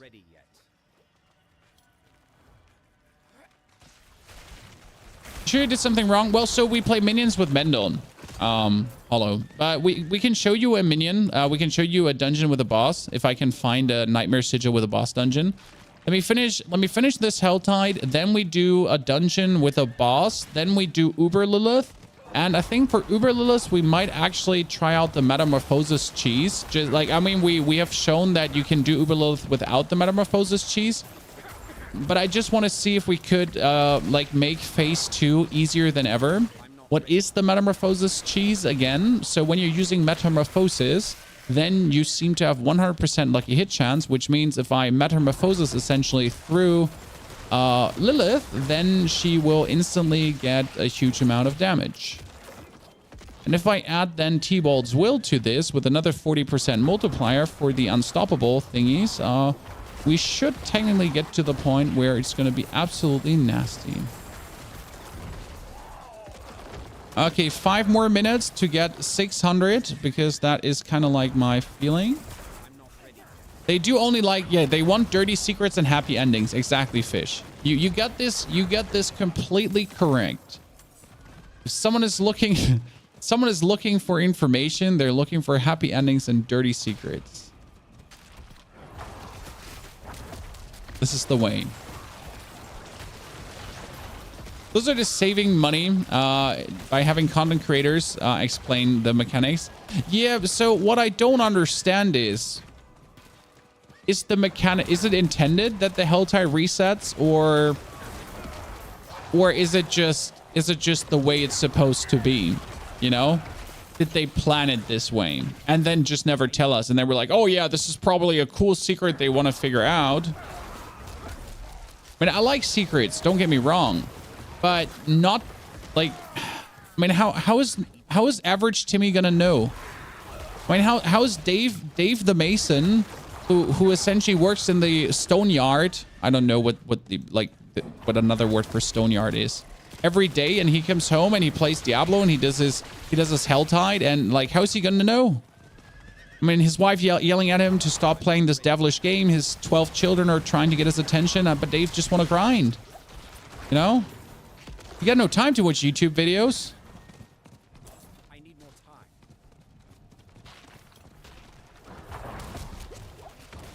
I mean, he's strong enough to kill a world boss World Tier 3 in 3 minutes. What do you mean? Like, could you kill a boss alone with minions? Sure. A masonry is a stone yard. Yeah, I was lacking the word masonry. I thought it's a mason works in a, not in a masonry. Definitely not.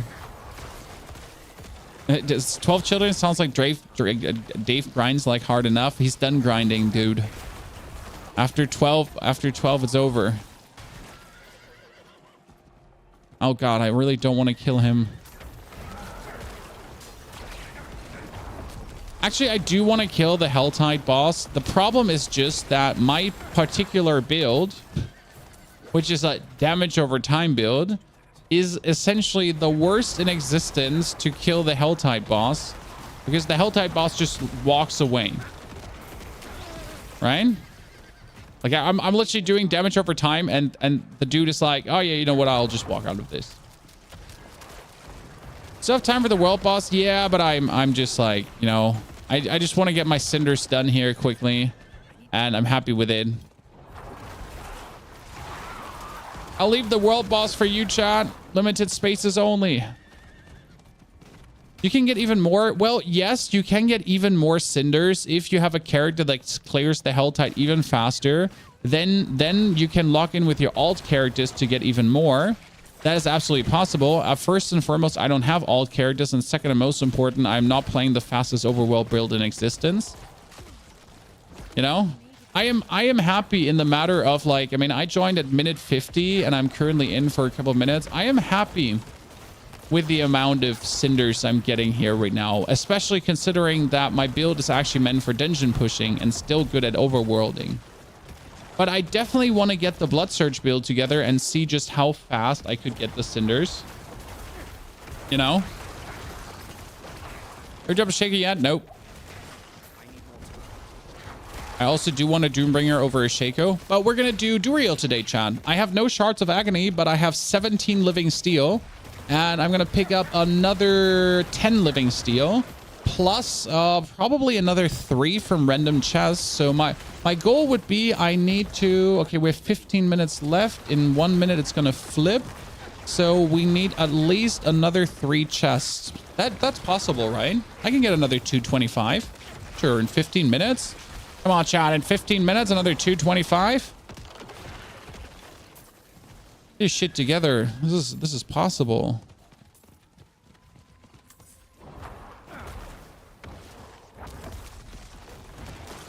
You have a video of this current build. The video is here. Follow.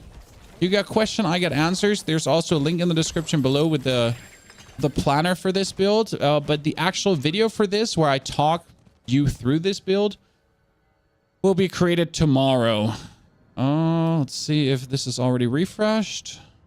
Not refreshed yet. I need time to do that. That's probably for tomorrow.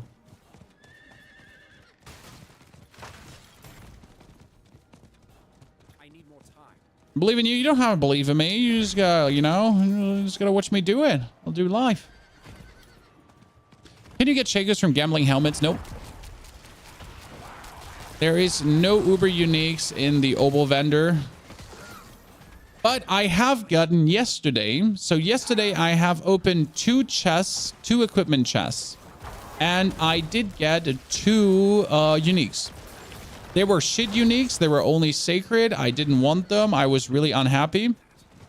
Doesn't change the fact that I get 2 uniques out of that. Right?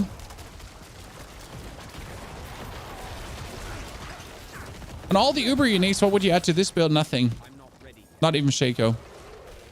I mean, the only one you could add is Shaco, but like you can't add Shaco because it like, yeah, we can't sacrifice anything. But I guess if there's one to add a Shaco for this build, nothing else really makes sense. Nothing else makes this build better. I need more time. Technically Doombringer. Yeah, I guess Doombringer, but it wouldn't really make the build better.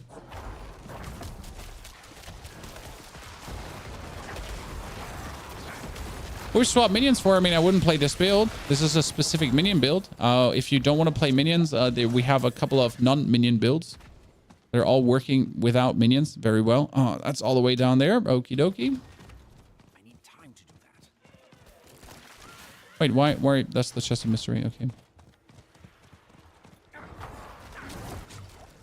So if I don't play minions, I mostly play Litless Wall because Litless Wall is just too insane to not play. And when I say I play Litless Wall, I mean for every build. So Litless Wall in Blood, Litless Wall in Bone, Litless Wall in Shadow, like Litless Wall everywhere. I think it's just single-handedly the best unique Necromancer has.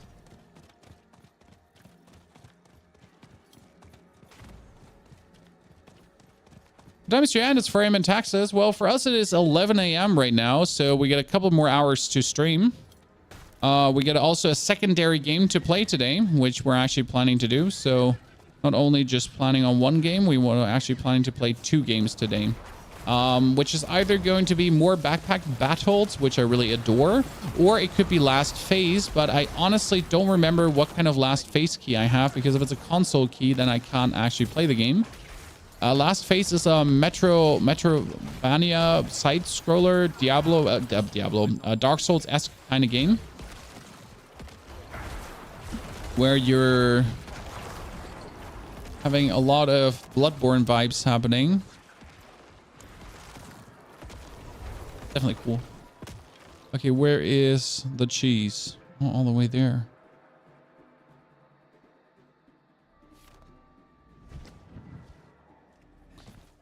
Remember when you pooped in PvP all over those enemies? Yes.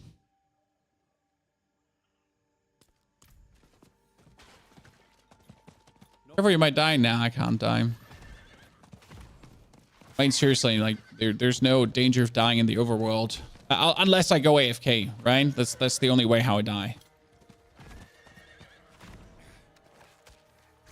I'm using your Litless Storm being in there. Anyway, I could fit Shaco and Doombringer in the build. Shaco, yes. Doombringer, not. Because Litless Storm, obviously, like, you know, needs the aspects. Doombringer, sadly, doesn't work there because you just don't have the slots.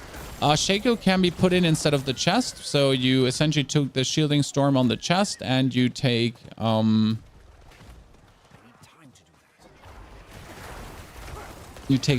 out. And it will vastly improve the build. Okay, now I need another. I have 10 minutes for even more cinders. We're not done yet. It's another 5er. Have you gotten 20s already, Chad? 10ers, I mean. I've yet to see a 10er. I've not been lucky.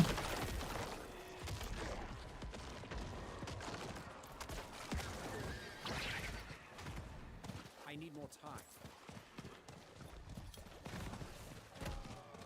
I've not been blessed yet.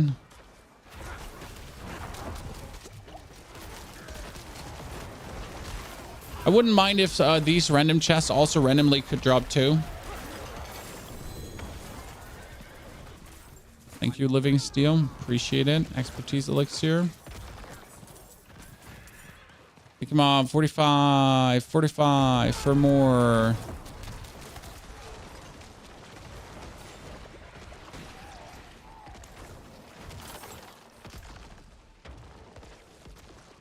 I can get one more. I want 2 more, but I can get 1 more at least.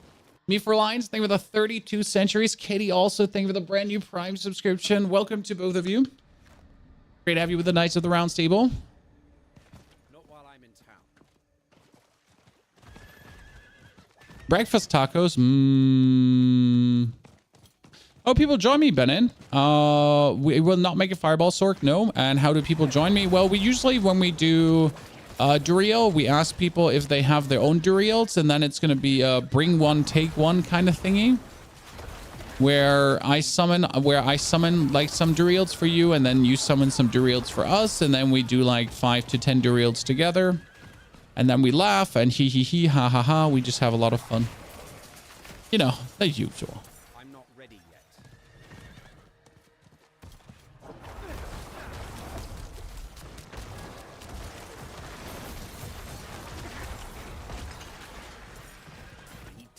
Okay, come on, give me more. We'll get the next. I'm almost at 30 living steel, Chad. I want 30. I need 30 out of this.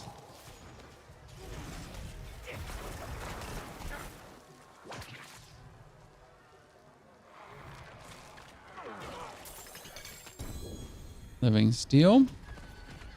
8 minutes to get 75. Should be possible if we're not getting bugged. Right? There's always a world where we get bugged and then we're not receiving the cinders we should, but this is looking good. I need more time.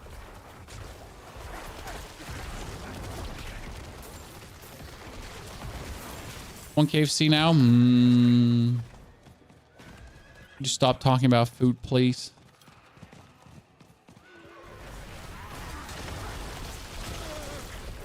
Play all enemies. Thank you. I'm not ready yet. Oh, that's... Oh, perfect. Perfect. This is the event we're looking for, Chan. No more 10s anymore for you. Yeah, I haven't seen a 10 yet. I'm unhappy. I know 10s exist. I mean, getting a 10 is crazy if you consider that you just straight away get like two Grigors from that. I mean, yesterday I actually got 2 shards of agony for the first time, Chan. So yesterday, for the very first time ever, I finally get 2 shards of agony, which really makes it pop, right? I mean, getting two from 1 Grig is nasty. Like, the amount of happiness I felt there was huge. It was better than actually getting the Uber unique, you know? Just so having a chance to get the Uber unique.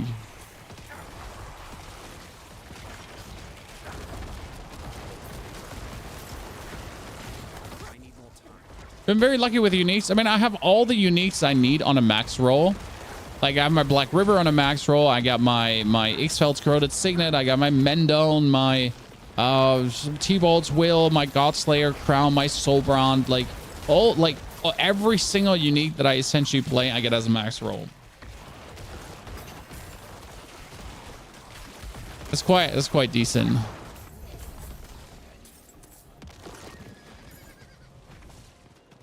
You wish you had a reason to go to other Uber bosses because everything you need comes from Duriel. Pain. Pain. Maybe you need to change your build.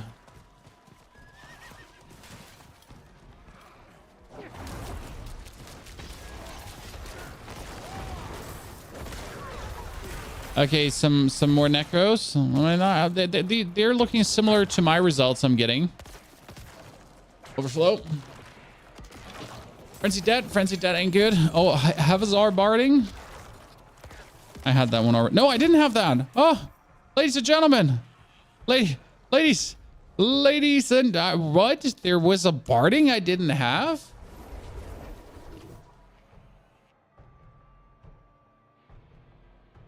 Do you like the Bone Spirit in this build? In this build, no Bone Spirit, but we will make a Bone Spirit build that will also work. It will be looking a bit different than the Genki-Dama Bone Spirit build. You get 83 X and 32 shards. Jeez.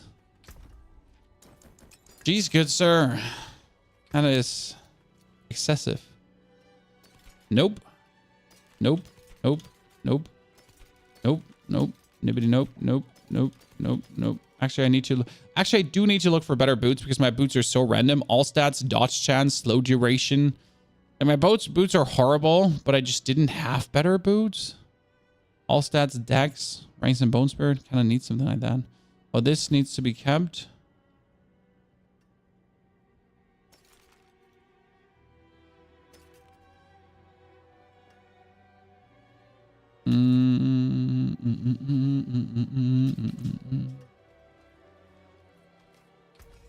Once in a while, getting like good aspects. Okay, what we wanted to do, we wanted to kill Lilith, guys. Okay, so the plan currently is we would take T-Bolt's Will against Lilith with us to improve our damage. It makes us slightly less tanky, but it should work. Oh, what happened there? I'm gonna press some buttons. And as we take T-Bolt's Will with us, we also wanted to change our vampiric powers over to that one out, Metamorphosis in, and we need 2 more that are still stuck on my other character. Oops.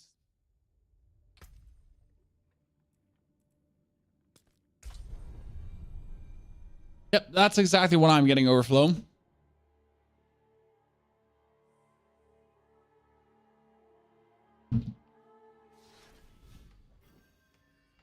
Do you think endgame content such as Duriel or World Boss DC is doable in HC? Yes, I mean Duriel is super easy. Once you get a certain level, he's like cakewalk.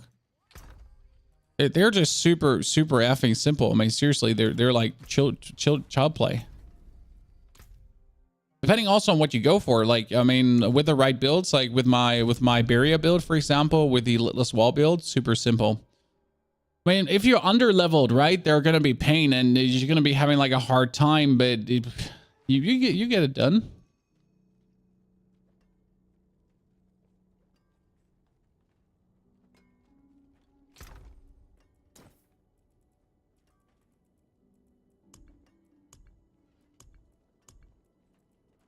There they landed. I know I can, what did chat say? I can change one single one on one item, correct? Where could I change that again? I never changed one, so where could I change one? Was it at the Alchemist?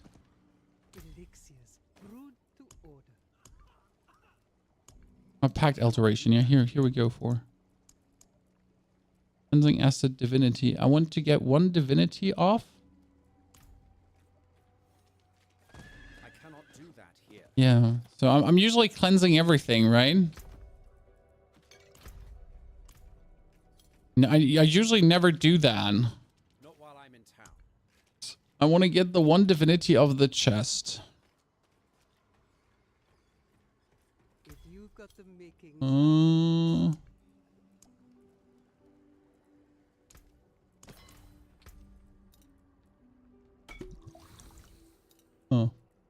They usually cleanse all of them every single time.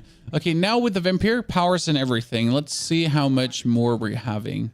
Technically, one vampiric power is also useless against Lilith, and that would be the Fortify vampiric power, but we'll see. So right now with T-Bolt's Will and the Metamorphosis dashing, we should be seeing...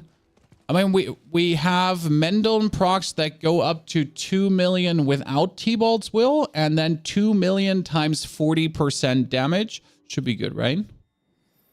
You don't use Golem. Why would you use Golem? Golem is horrible. Okay, ladies and gentlemen, multiple... And they're boss training dummies. And on we go.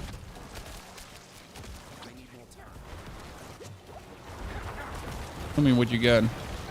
2.2, 2.7, 2.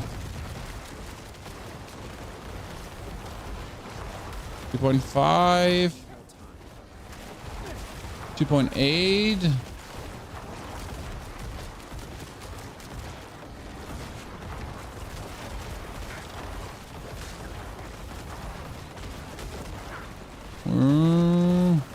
Three, 3.1, 2.6, 2.8, 3.2. It's hard to. It's 3.1. 3. Okay, yeah, okay, couple millions, always reliable. Cool. Good.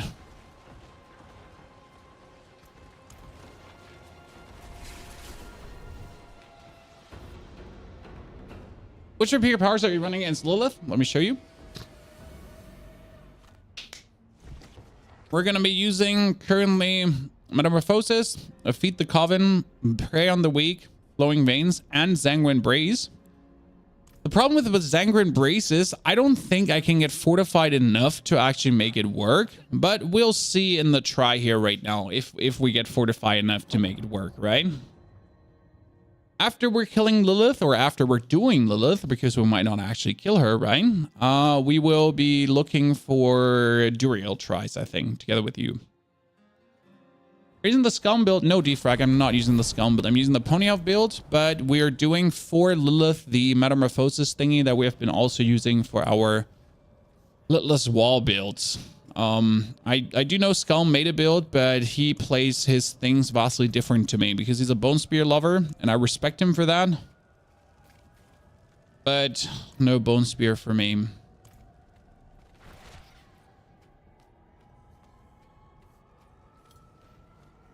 Okay, now we're gonna be throwing on, let me stop the cap, restart the cap, and get the Elixir of Cruelty, because with Cruelty now I have 41% critical strike chance plus the 16% on Grasping Veins.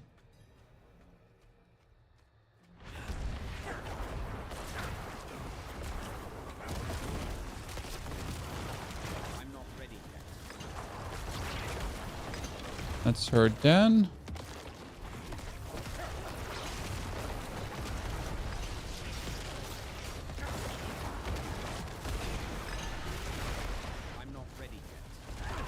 Good. Phase 1.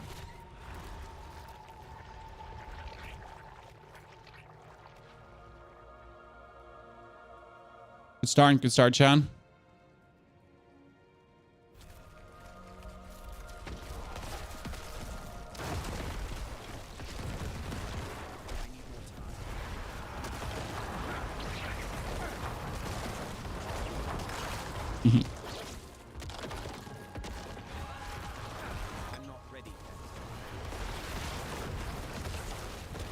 The problem is that this relies on a bug to work.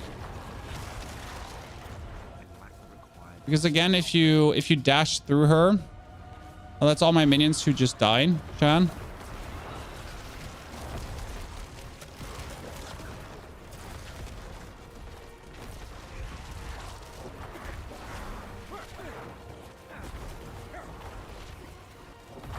Great, I'm not getting any corpses. That's fantastic. All my minions stood sadly outside. And they died.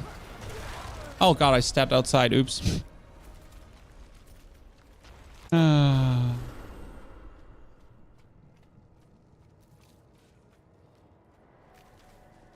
I mean, this works without metamorphosis. This is going to be like clear to you. It's just that for Lilith, it makes no sense to not do it. So again, like what happens here is, guys, that the metamorphosis essentially allows us to just proc lucky hit more secure. Now, the thing is, it just completely works without it as well. It's just that with it, it just goes a little bit faster. Now, you know, choose your poison.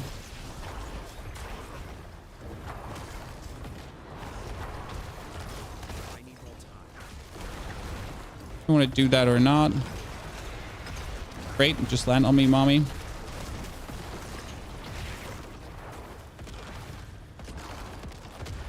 Oh, that's bad. I'm dead. I actually managed to outwalk that.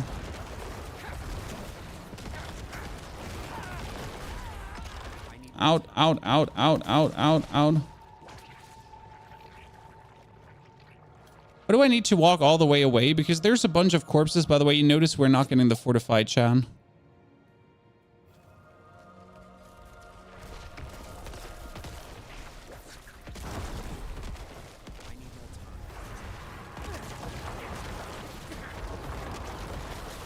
So the one thing that allows you when you dash through her and you hit all these millions is kind of to avoid the fire phase, because right now we're getting the fire phase still, right?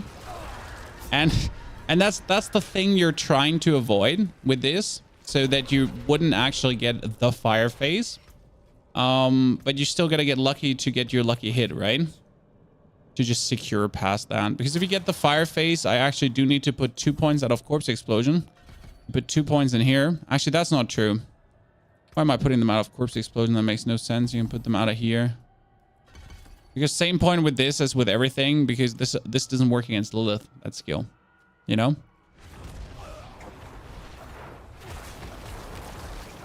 I'm not ready yet. And cursing the ground moves your minions? Not really. Kinda, but not really. Oh, you jumped a little bit too early, mommy. Didn't enjoy seeing that. I'm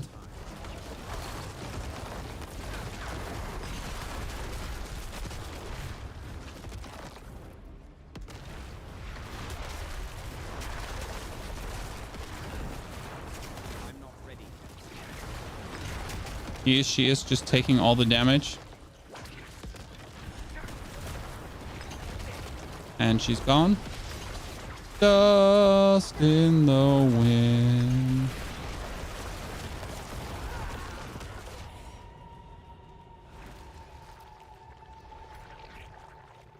Works really well, doesn't it, Chad? I mean, for dungeon pushing, it's really not needed in my eyes, because you're mostly using Blood Mist. But hey, end of the day, you won't have this after this season, so why not use it during this season, right? I'm not ready. Okay, I gotta look out that my minions do not meet their end again here.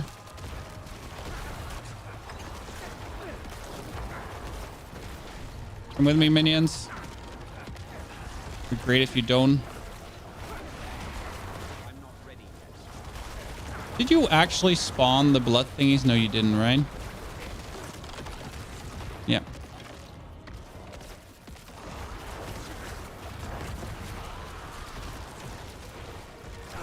Oh, when?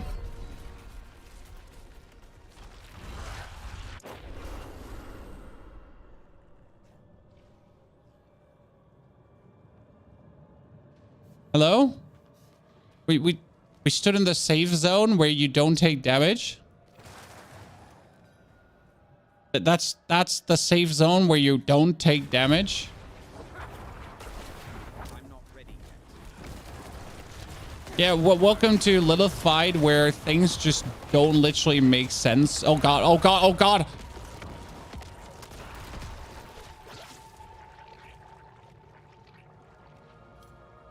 Oops. Oops.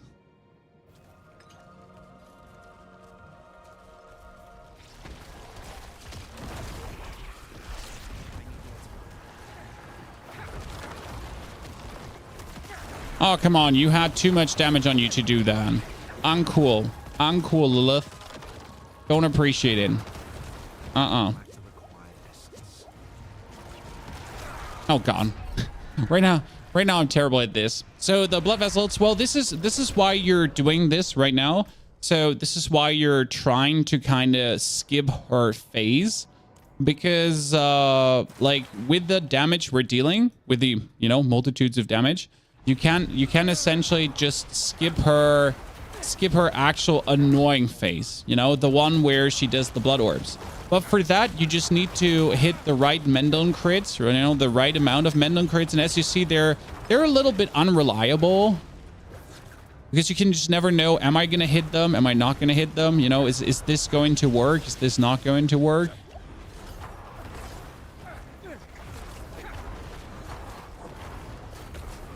Remember, right now, you're just not producing a single corpse. That's fantastic to see. Oh, you just jumped up despite, like, actually dying. Cool. Appreciate it. So the problem is you need to hit, like, the five here, right? The 5 from consuming corpses, while at the same time hitting the 10 stack of Shadow Blight. And then you get so much damage that you would just be able to skip the fight. And that's where you're usually going to be 1, 2, 3 early. So you just get the right millions in. And then you're just able to skip the phase, I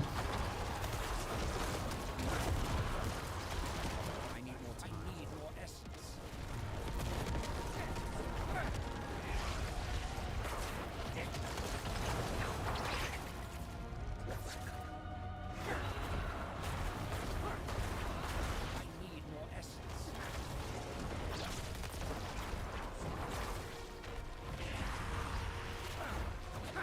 Now she's officially dead. It is funny, but this was actually faster than some of the other tries I've done. Oh, we might have broken her. This might be a problem right now. What? What? No. No, what?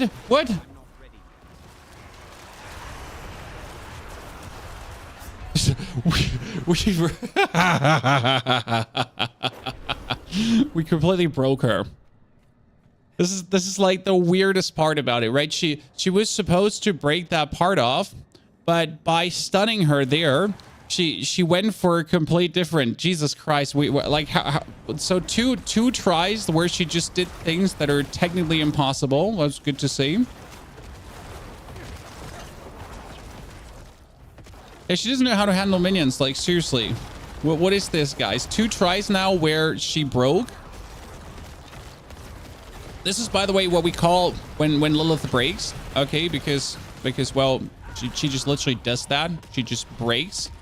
Here, this one too, where she just randomly still gets a fire wave off of, even though she's dead.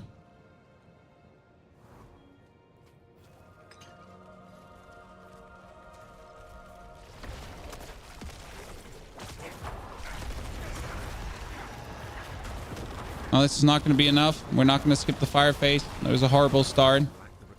That was bad.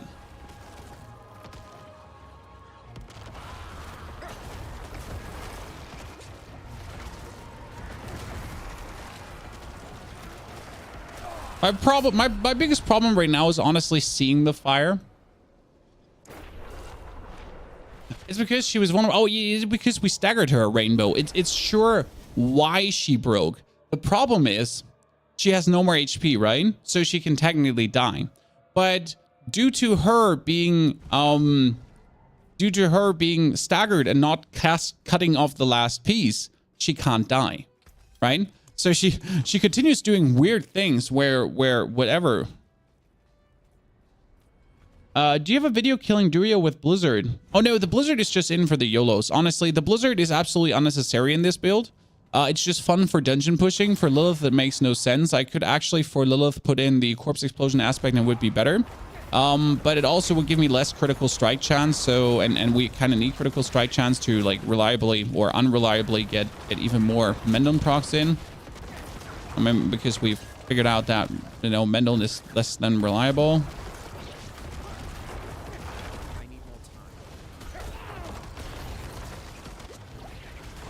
Oh, no. Sorry. I slept on that one. That was me.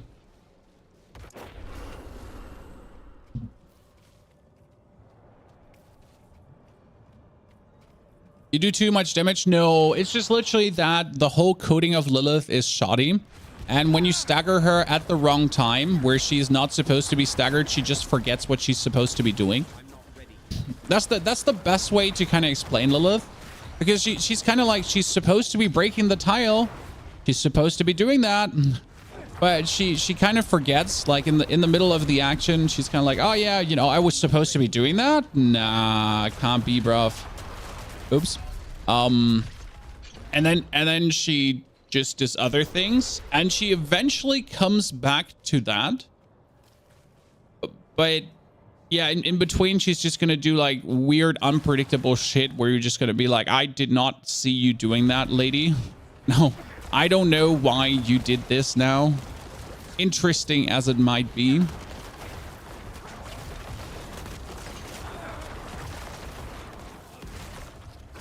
I still want to replicate that one try where we just absolutely obliterated her now, you know?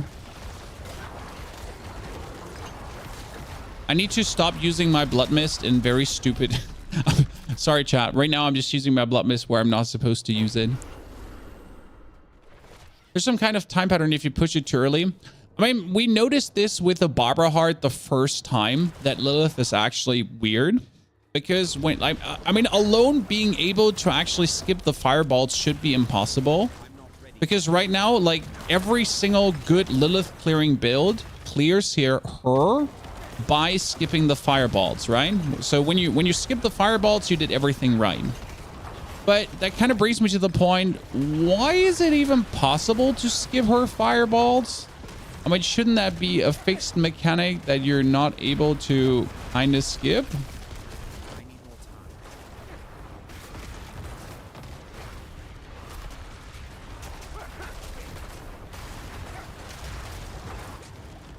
Maybe that's just me.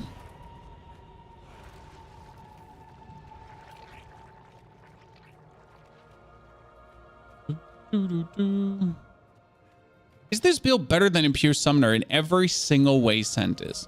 The pure summoner is just literally for pure summoner lovers that enjoy the experiment of seeing pure summoner work out. But pure summoner is just like, it's fun, but it's just simply not like crazy good. Like, it's like, oh, you like summons? You having fun with summons? Well, then try out the pure summoner for your own entertainment, right? At least we staggered her early this time, so she won't be breaking anything. Okay, she's dead now officially. Now we're just gonna make sure to not die to anything weird. Now I'm just gonna make sure that I don't accidentally die to anything. So that I don't accidentally stagger her as well, because why would her? Right? I mean, horrible, chat. Imagine accidentally staggering your opponent. How could you?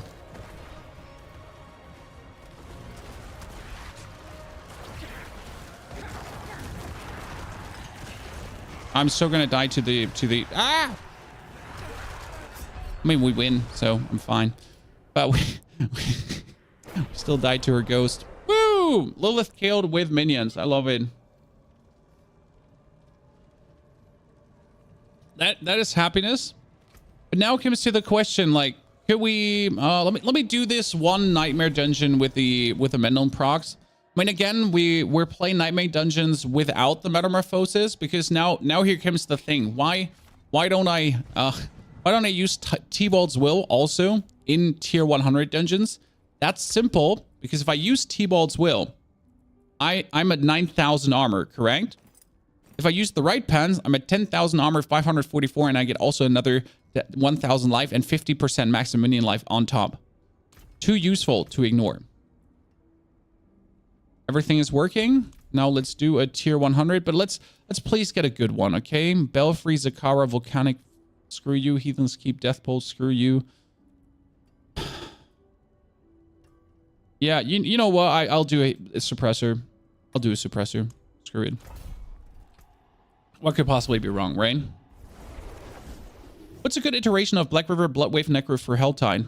The one that is on the channel uploaded. I mean, Bloodwave is just working very well with the Bloodwave. Just run around and Bloodwave them.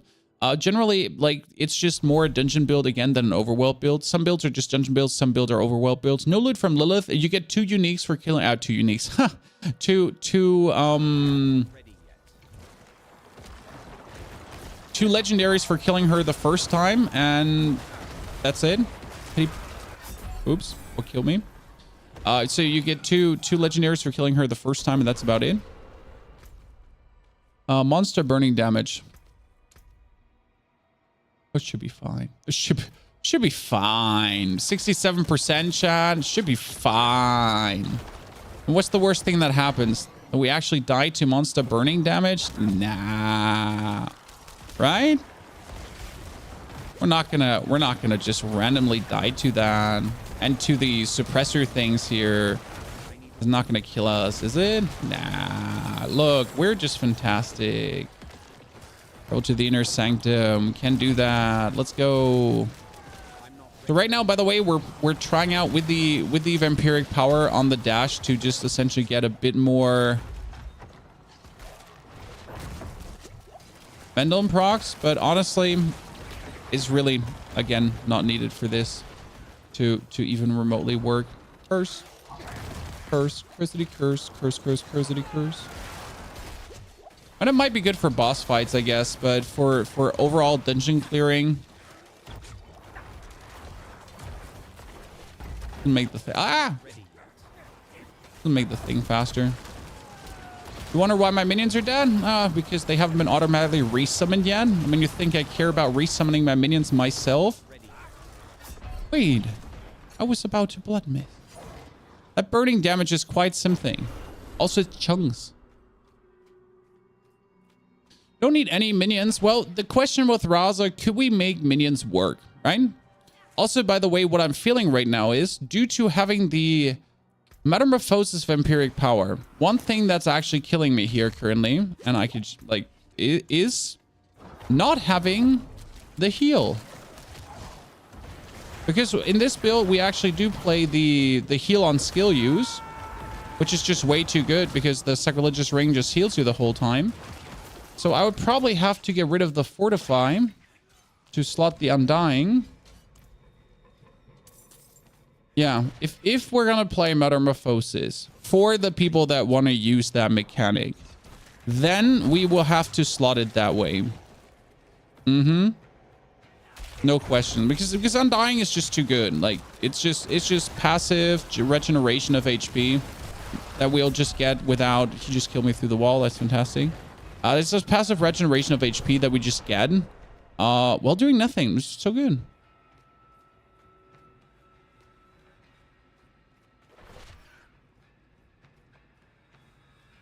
Peter Scoop, you're saying Diablo 4 is so disappointing and you want to try the new COD if you could. That's like talking about pest and cholera, to be honest, as we say in Germany.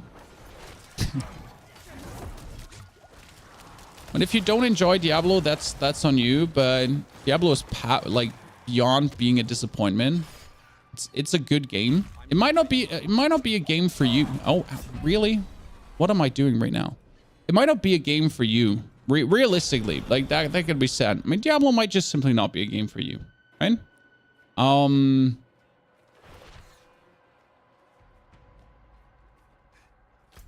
that's actually the end of it. Like, you don't like it. That's a you problem, I guess.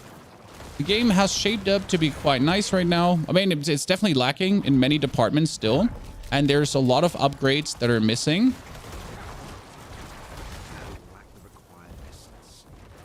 But the game is 100% fun to play. If you then do like the core principles of the game, right? Again, if you do not enjoy the game at its core,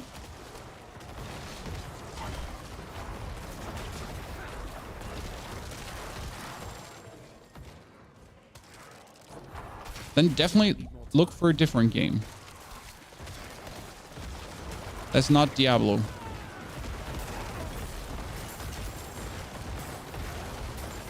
I think a lot of people are like, the biggest disappointment from a lot of people comes definitely from seasonal content.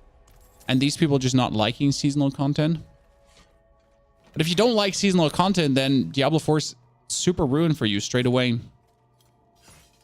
You know? That's how I look at it. Like, you don't like seasonal content? Well, I think like, yeah, then you should forget about playing Diablo 4, right? Because the seasonal content is where the game shines. The actual eternal content is horrible. Like, I mean, imagine playing Diablo for the eternal content. Might as well just end it here, you know?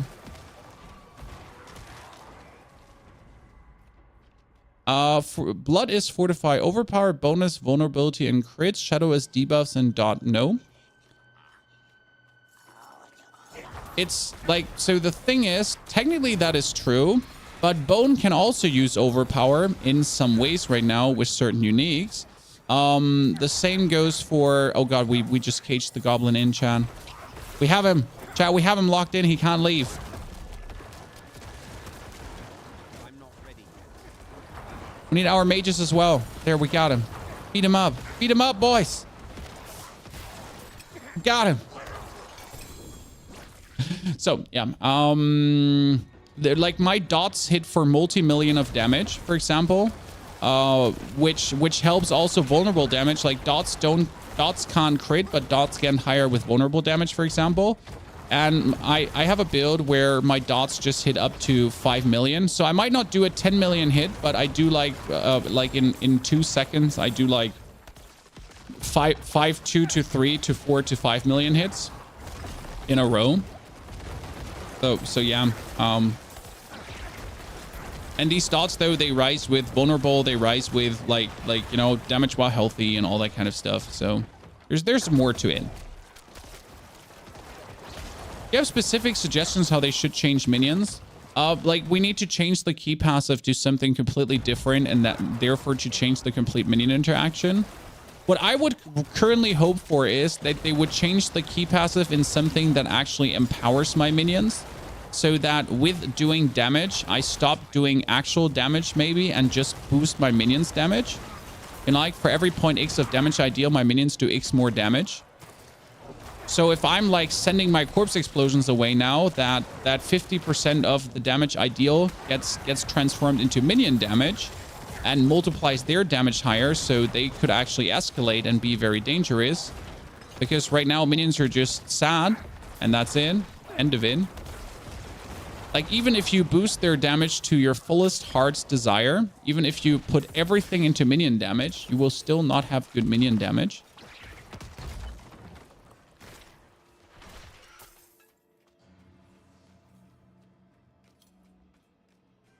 We should have a unique that auto-decrepifies. Not only a unique that auto-decrepifies, we should have either an aspect. We should have a paragon node board glyph that can do that. There's many ways to actually do this. And I just don't see how they lack the understanding that that would be amazing. Because decrepify is currently the one element that just holds Necro back the most, right?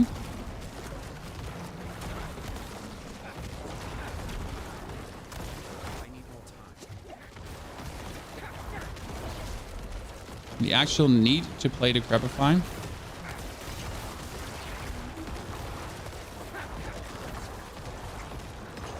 This just steals any kind of build variety away. Look at me, I'm the Necromancer, Chan.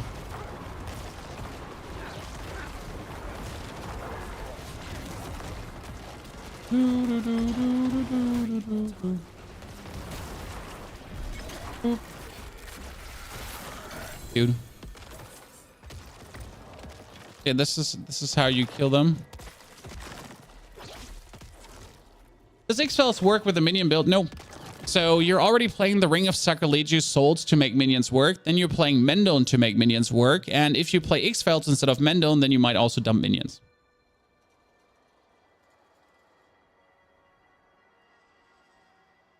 Right? So that's the whole problem. So yes, the Ring of Sacrilegious Souls is key piece. Without the Ring of Sacrilegious Soul, don't play minions. It just feels horrible. But then at the same time, Galzery, thank you for the 84 centuries of support. Sorry, Chad, that was important. That's 84 months from Galzery. He's one of our longest standing subscribers, and he's always here spending the good vibes. Then you play Mendel to actually have your minions do something. You know, like the meme where something is like, he's dead, do something, poke, poke. But if you don't have Mendel, and if you then put on the Ring of X-Felds, right? If we put on X-Felds now to have like here, this is X-Felds for the people that don't know, where your shadow damage over time explodes. And we drop minions. It's like, fuck them. Link to this build. There you go. Even though I might have made a mistake in that build and I accidentally put on Callan's Addict instead of... Yep, I accidentally put in a Callan's Addict. I lied. But yeah, that's like, you know, that's the problem. Then you might as well go for a different build. For a little bit build variety, guys. We tried out put Blight away, put Bloodwave in. Not bad. We tried putting Blight away and putting Bone Storm in. Also not bad. The thing about Blight is that Blight hires our whole damage by 15% multiplicative. That link for YouTube for the build, it's in the video description, but here's also the link. But it's also in the video description. I try to always put the build links in the respective video descriptions so you can find them the easiest way. Because I'm here to make your life better. I'm not here to make your life harder, right?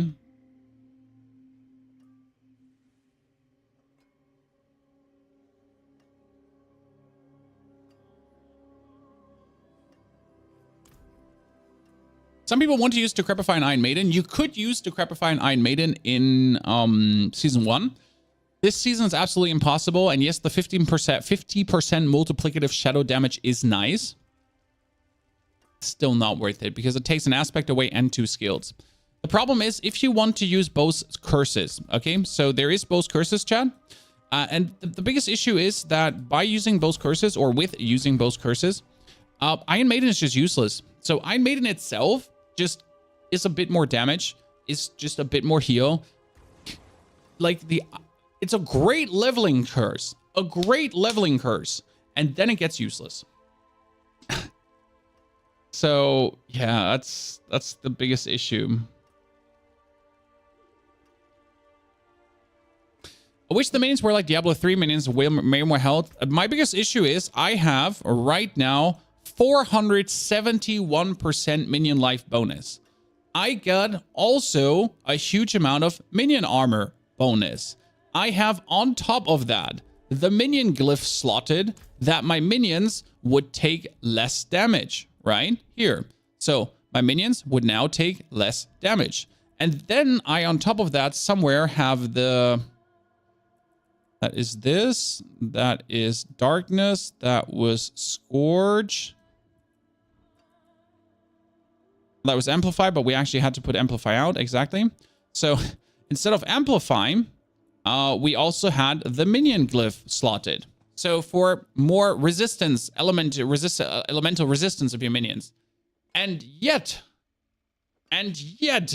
even having all these things slotted,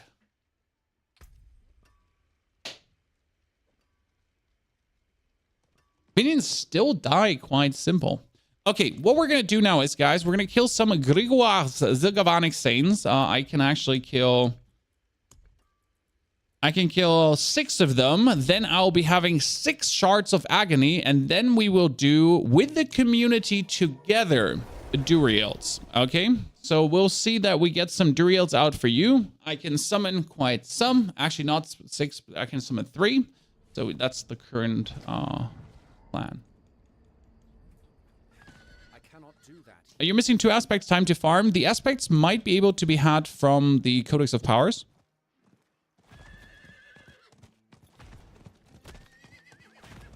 You know, Monastery, good to see you there. Neil, you can... Oh, yeah, Neil, you can leech. All cool.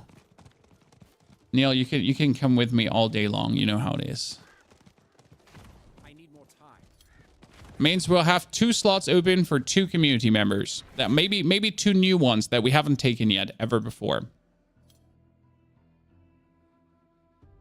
Two new ones we have never taken before. Also, by the way, shout out to everyone that have watched my latest Helltide video. I do truly appreciate it.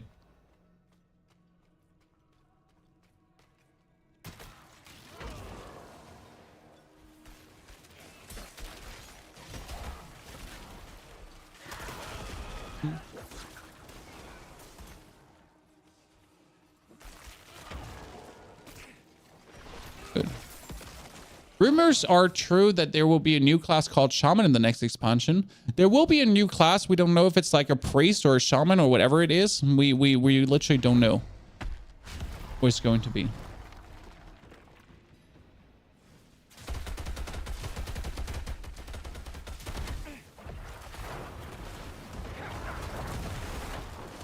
Against these bosses, by the way, yes, you could actually be taking your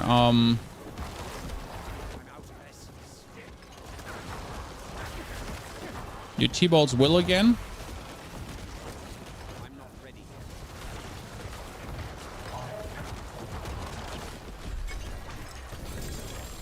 To just hurt him. One shard of agony. Uh-huh. I'll take the other stuff. It's not 925 gear. Not worth it. I really like your glyph explanation video. It really helped me understand how the Paragon boards work, Kitty. Thank you very much. I mean, I do, again, I like making builds, but I do actually like making videos about the game more. I don't know, like, you might have followed me for quite a while and understand this, but it's just, like, explaining things in a game for people to understand is just very much joy for me. The problem is Diablo doesn't have many of these things to explain anymore, right? So like at this point, all the basics more or less have been covered. There's still sometimes like the video where we explained how armor works, obviously. The video where we now broke down which glyphs are good or which glyphs are bad. So these are interesting videos to make, but like the more videos that you make like this, the less videos there are to make. You should start backpack battles. We played backpack battles yesterday. I need more time.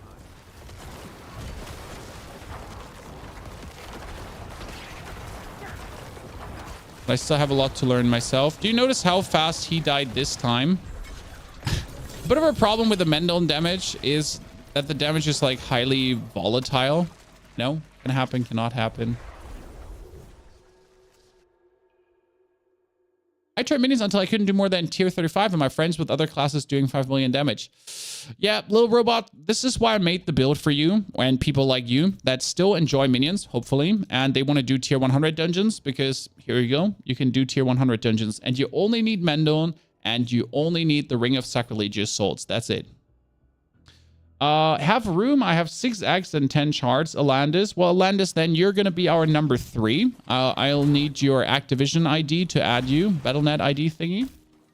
And we can have you as our number 3. Neil is going to be number 2. And then we'll just have to have a number 4. Okay.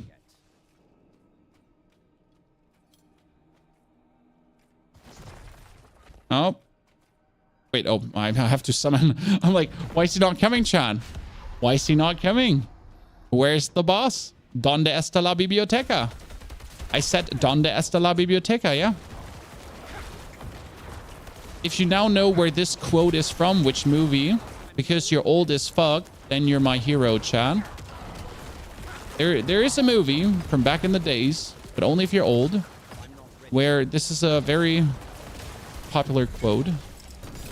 Oh, double shard of agony, ladies and gentlemen.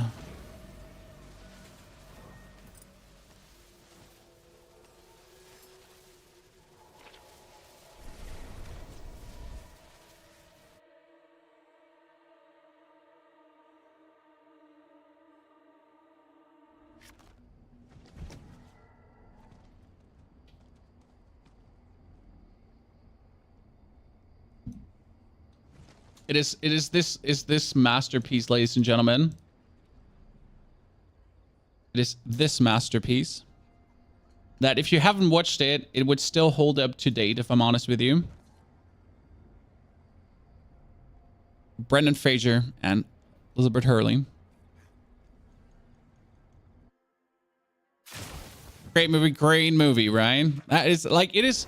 I can still watch this movie today and it will still be just absolutely fucking funny. And it's just still good. The cheese is old and moldy. Honestly, yes. It is so old at this point, but it's so good.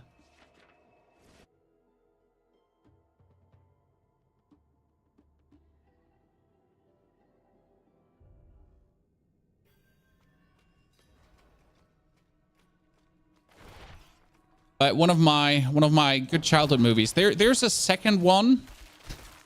There's a second one of these quality childhood movies that I would say still holds up to date, even though it is extremely terrible. Okay. And I'll show you another one, guys. Are you ready? I'll see if I can explain the movie to you. Okay. The movie has, okay, I'll tell you the actors. Okay, Chad, I'll tell you 2 actors.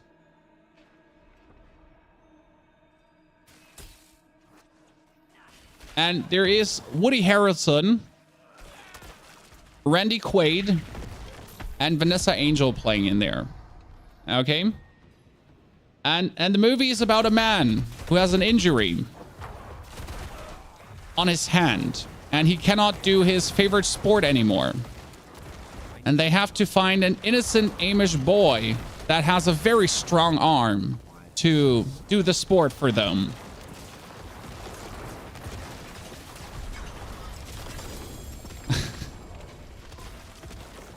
And the movie is called by the name of...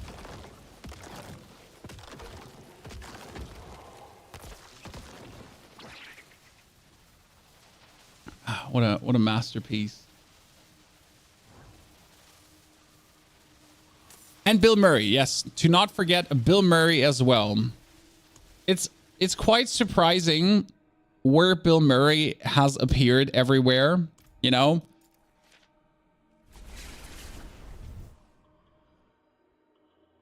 I've seen that movie in forever, and I could still watch it to date, and I would say it's a good one. You know? The bowling movie, exactly, the bowling movie. We got it. So yeah, see, we have a lot of people of culture here and a lot of bunch of old farts. I mean, I'm 34, so I count myself as an old fart, but I guess if you're around 30 plus, you probably know these movies, right? About the Naked Gun movie series. The Naked Gun movie series is technically even too old for me. I mean, I watched all of them because my dad loved all of them. But I think like the Naked Gun is more for 40 plus people, correct? Love them. Fantastic. But see, you're 42, Santas, and you're probably Naked Gun is like you're 7 years on me, 8 years on me actually. So you're probably like Naked Gun was probably like your age even more than my age. But I just have good taste. I mean, Ace Ventura as well. I could now like Ace Ventura is something I will always cherish. There nothing goes over Ace Ventura movies, but they have a level of mania that is unparalleled, right? Hot Shots, yes, Hot Shots too. But Hot Shots is kind of like different, right? Hot Shots is just liking the actors and then enjoying Hot Shots. There's a bunch of quality actors just in there. I don't know if you've ever seen Hot Shots, guys. I mean, obviously, after seeing Charlie Sheen now in 2.5 Men and kind of like the man's downfall over the past couple of years, but it's definitely been, especially the starting scene of the second one. This is called the second one, right? The starting scene is one of my favorites still. What do you need to call the boss Living Steel? Mayor League is hilarious. What? Oh, you mean Mayor League? No, you had me confused for a second. Mayor League, which one was that one? I remember this, but I don't remember this. I think I watched it, but I don't like it. It doesn't trigger a memory in my brain. Like this movie, it doesn't trigger a memory in my brain. Major League, yeah. What was it? Can someone like give me a TLDR? I'll see if I can get it back out. Oh, no, Charlie Sheen was a baseball player, but there was something wrong with him. He couldn't play baseball because of his hand. And then he was in love with a woman too. And then something happened, but I don't remember what it was. Right? He was the Wild Thing picture, exactly. But there was something with his hand, like, in between. And like, I'm not entirely sure if I haven't mixed it with another movie.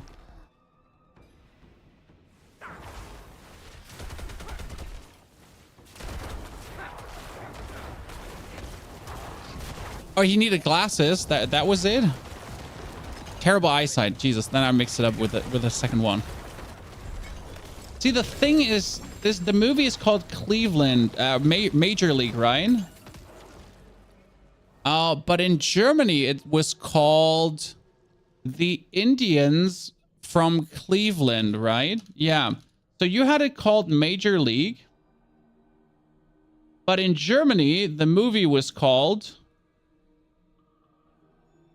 Die Indianer von Cleveland.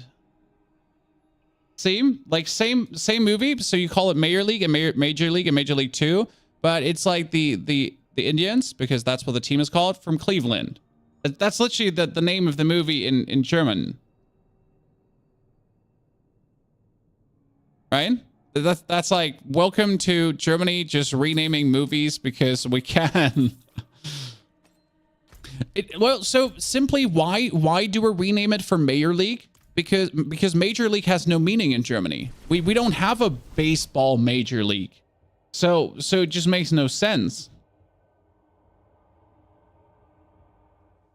Mighty Ducks was one of my favorites growing up. Yes, Mighty Ducks was love. Mighty Ducks was life. Definitely. But that was with Mighty Ducks was with children, correct? Was Mighty Ducks was with children? Mighty Ducks was the children one, correct? Yeah, the children team. I'm just Googling like movie posters on the side. Yeah, I mean children, right? Young adults.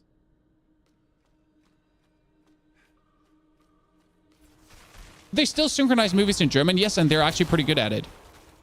I know, like, a lot of people don't like this, but for example, Bruce Willis' German voice is amazing. Like Samuel L. Jackson's German voice is amazing. There's a lot of German dub movies that are better in German, sorry. There is, like, you might not have the perfect humor or whatsoever, but the German voice actors are pretty on spawn, to be honest. There's quite some very good ones. Okay, we're ready for Duriel. We had to invite Neil. We had to invite, who did we say? Alandis. There you go, Alandis. Sorry, I missed your thing. That is Neil. Then we had Alandis to be invited. And then we need another one.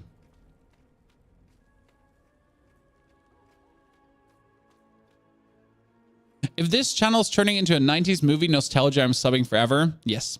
By the way, Big Lebowski, I have never watched. I can fix it. And I am also not intrigued. Even though people like Big Lebowski has reached this status where everyone tells me that I definitely need to watch it or I will miss things out of my life. And that's the one reason why I can never watch it. I know it sounds weird, but it has reached this level of overhype where it can never live up to the hype anymore. You know? People have ruined it for me. There's no way I can ever watch The Big Lebowski and actually enjoy it because I expect like so much from it. So it was told to be like the best movie ever. It's the same with I haven't watched Breaking Bad, Chan. Sorry, I haven't watched Breaking Bad. And the reason why I haven't watched Breaking Bad is very simple. Because first and foremost, I love Hell as the dad of Malcolm. Okay. Hell is the dad of Malcolm. But everyone has overhyped like Breaking Bad so badly for me that I cannot in any remote capacity watch it. Sorry. Like I don't know. It's just this thing where society made me not want to watch it. Not while I'm in town. But brings me back to we need a fourth. So anyone, like whoever's first now posting their Battle.net ID will get invited. No one in my friend list. We're taking someone new. So if you haven't been with us to a single Duriel try yet, like give us your Battle.net. I need your ID. Genji, there you go. See, you were ready the whole time. Genji was just sitting there, guys. Oops, shit, I typed it in wrong. There you go, Genji. He was first. Sorry, Doma. I saw Genji. So. You ever seen Game of Thrones? I think that's okay. I mean, Game of Thrones is like either you like it or you don't like it. There's no must-see factor there, to be honest, because it's so something, right? You're 73 though. No. Come, Genji. You were first. Genji will taking you. It doesn't matter if you're 73. I mean, the thing just falls. When we get Neil, he's a lightning ball sword. Neil just shits on it. So wait, we were going through all these no love for Austin Power movies. Before we do this, let me show you love for Austin Power movies.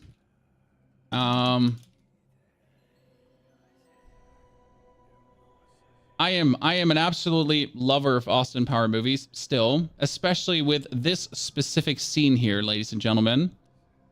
I'm not sure if I'm going to get in trouble for this, but hey, reaction YouTubers, right? There we go. This is the Austin Power scene where they have the, you know, where they're pulling things out of a classic chat. Doesn't never get boring. I need more time. Very good acting.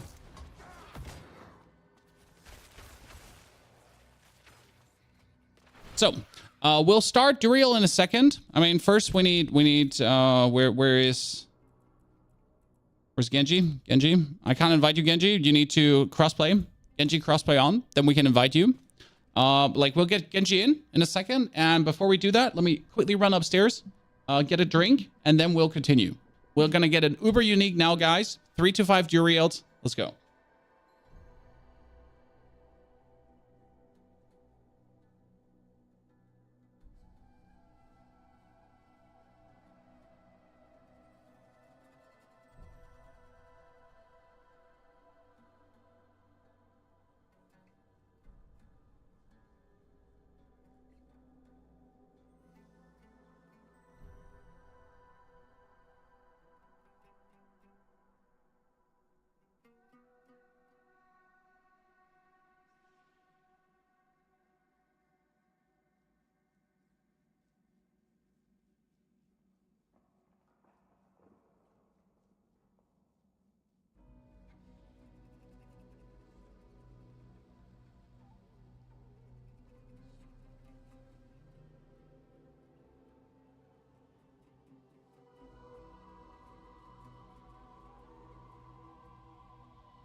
Okay, where's Genji? Where's Genji? Genji, crossplay. Crossplay Genji. Cross. Okay, if Genji's not making it, chat someone else. Or what's the difference? Let me scroll up. There were more people that posted. There was also Costas who posted. I mean, first come, first serve. Simple as is. Whoever makes it gets in. Game, you also. Let's see who's faster from you two.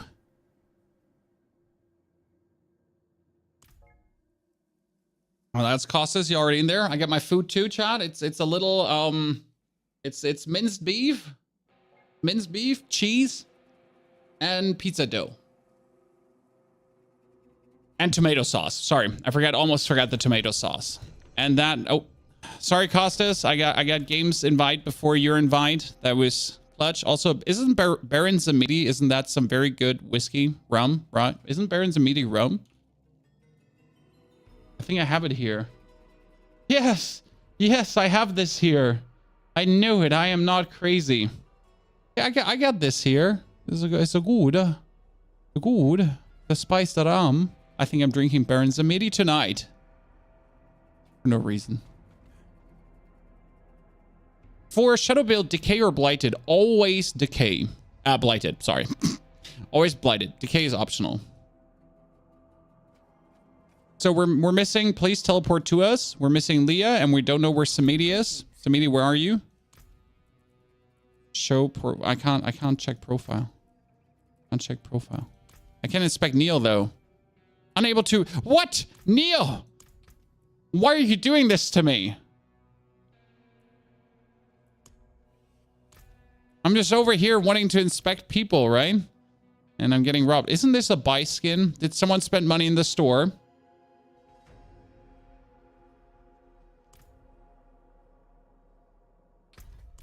Did someone spend money in the store? It looks good, though. Not gonna lie. And Neil says I can inspect him now. Let's see what Neil got, Chad. Godslayer crown. Raiment of the Infinite. Normal gloves. T-Bolt's Will. Flicker stab. Tal Rasha's Iridescent Lube. Any non-uniques, Neil? You little unique. View profile. What do we have? Title, Bloodwave. Very good. Black River. Oh, he's playing Poopmancer. Ladies and gentlemen, we have a Poopmancer. I love it. We're gonna Poopmancer commencing. Let's go.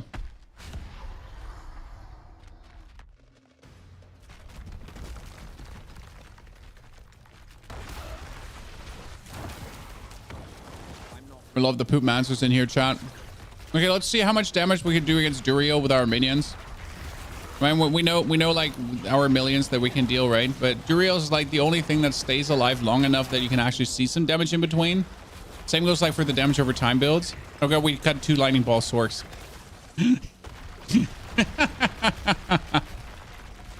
Cyberbullying. For Duriel, which he was just like, haha, I came here to eat your ass, and it's like, lightning bolts. It's slam. Neil doesn't need more Duriels. He does. He still doesn't have a uber unique. Also, Neil's a long-standing member of the community. If he wants my Duriel tries, he'll always get my Duriel tries. Okay, that was nothing apart from if that is Shaco's, but it's a Godslayer. Wow, 54%, but a low roll. No. No.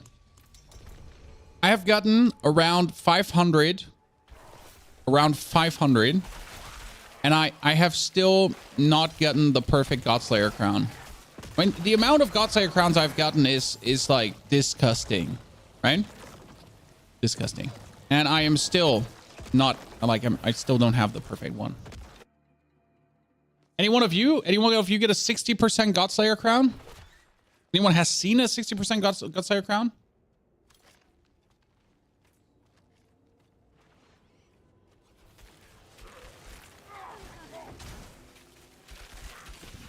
Why not Blighted and Decay? For this build, you can put on Decay if you want to, but you simply don't need to. I mean, this build is a minion Mendon build, where we maximize Mendel damage to our best abilities. And if you want to, you can play Decay on top of Blighted, but we're just not missing damage. We have enough damage. We need more survivability, essentially.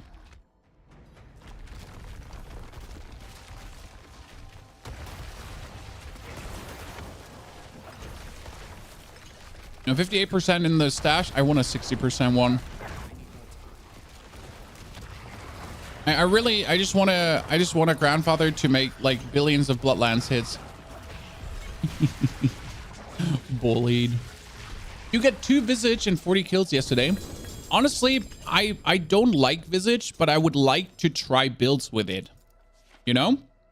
So Visage is bad, but I would like to try it out.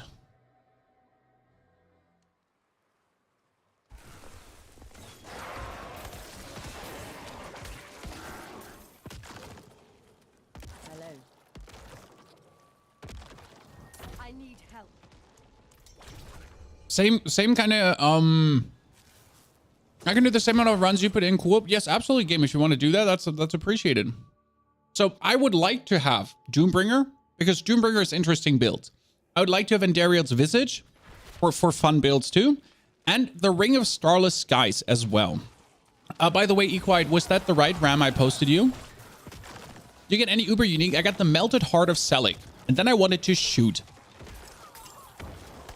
whoever made the Melted Heart of Selig. Because that is the most terrible. Like, I don't know why it exists. I don't know why the Melted Heart of Selig. Like, I don't know why it exists. I have Googled, like, so I'm going on YouTube, right? I'm going on YouTube and I'm checking Melted Heart of Selig build. And there's one sorcerer who uses it, but it's useless for him. There's one barb who uses it, but it's useless for him. So, and that's it. You know? There's literally, the person just has Melted Heart of Selig in to have Melted Heart of Selig in. But not because it's needed or it's making the build better. Right?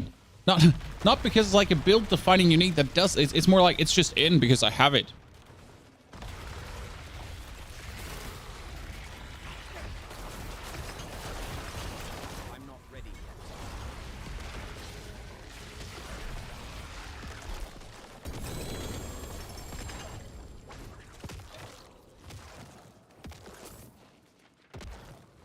How's Grandfather and Poopmancer can definitely be played. Not needed, but works. Like, enhances the damage. Flicker Step. I need a 4-second Flicker Step still. So, yeah, sadly, there's nothing to really use it for.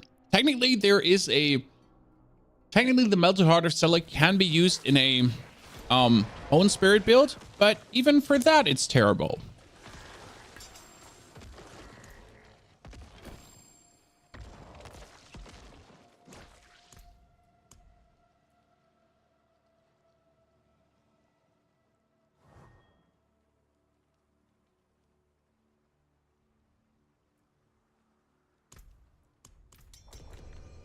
Yep, thank you, Be Quiet. But that should be the one I posted up there because that's also CL30 with 6,000 hertz. It should be the right one.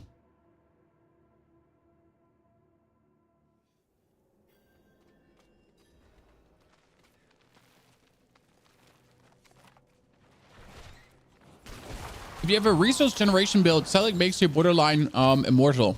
Yeah, but you're already borderline immortal without Selig. You know, that's the problem. Like the current resource gen builds on Druid, for example, and on Barbarian. Both of them are already incredible without the Heart of Selig, and the Heart of Selig doesn't really make it that much better that you would say I need it. You know? So, yeah.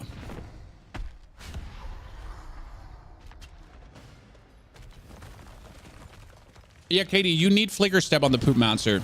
Like, Poopmancer without Flicker Step feels awful. Well, okay, yeah, I'm like for PvP, sure. I guess PvP is the only argument. What build would you use for Starless Skies? Bloodlands. I would do a Bloodlands build with it, but I sadly don't have it, so I couldn't make one build with it right now.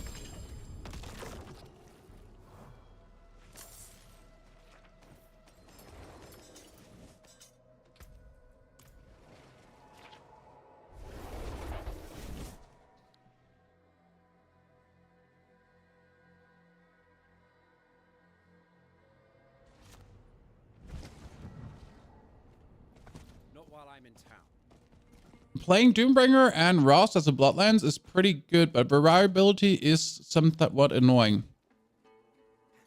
Yes. The It's the same with the Ring of Mendel. Sometimes Ring of Mendel is insane, and sometimes you're just like, do something. Do something. Hello, Mendel? Do something. Do you even exist? Shh. Do something. Right? You're like, do you even exist? Overpower damage, damage over time, damage to close, damage to distant.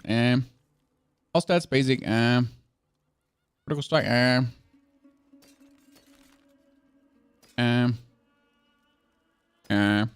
Still need better boots. Fine, buff, nah. All stats, fire, lightning, damage. Intelligence, willpower, ranks to bone spirit. I want these for a different build. I cannot do that. No. No. The fun part is, I've been looking for rings left, right, and center for all the time. Then I get the Ring of Sacrilegious Souls. And now I'm like, I don't even need normal rings anymore. I only carry, like, you know, legendary rings.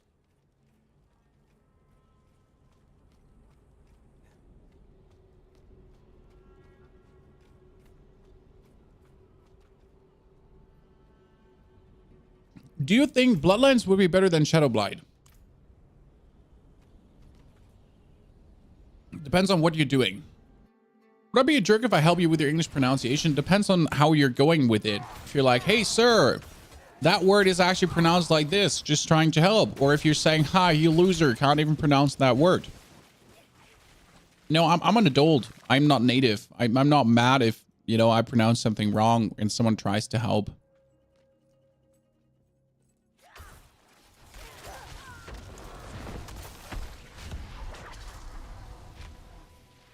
Will Bone Spear be good in Abattoir? I'm not sure how it will keep up with the survivability, because Bone Spear is the least survivably Necro build.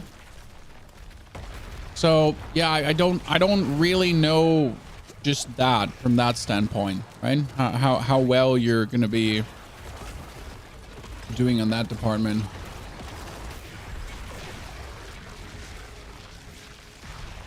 And an uber unique, ladies and gentlemen. Oh.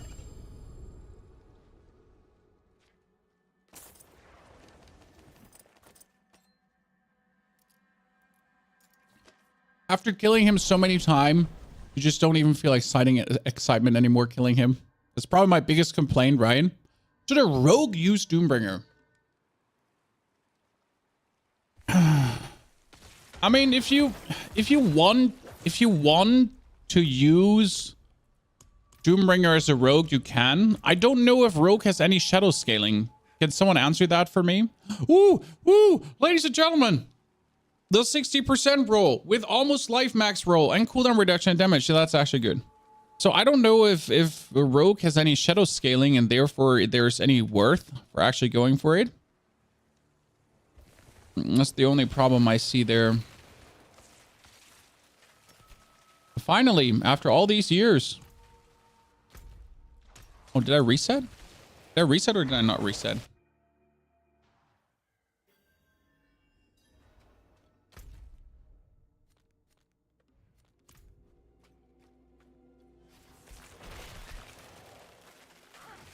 What's the best build for Lilith? Bone Spear? Blood? We just destroyed her with Mendel. Chad. We torched Lilith with this build today. Oh no, they're slaying him. I'm not even in. So we absolutely, like, we pooped on him. In his face. Steaming pile of poop. Streaming pile of poop.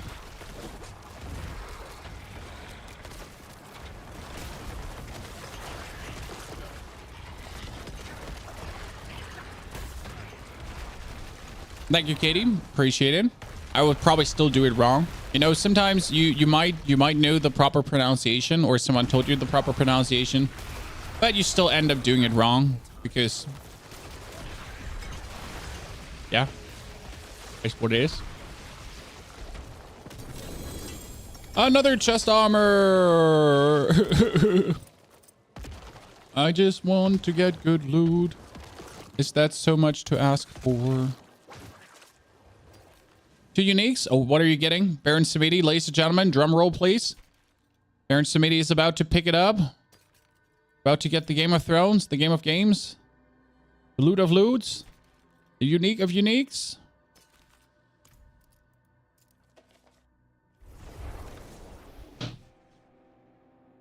I'm not mad if someone gets a unique and I don't. I swear. Tommy, thank you very much for being the first subscriber this hour, Tommy. That's very kind and appreciated. Little man, also thank you for the 15 months, by the way. Did not forget about that. And Debia Capitain with his 2nd month of support. Holy Christ. X-Felts and T-Bolts, yeah, you get robbed. If you get a 2 uniques and it turns out to be 2 normal uniques, you get robbed. And I totally feel for you, and I'm sorry. Also, chat, I don't want to freak you out, but we have 165 viewers over on YouTube, which is actually our 2nd most successful stream with Diablo so far. We once had over 200 viewers, but right now we're sitting at almost 200 again. Cheers, that's amazing.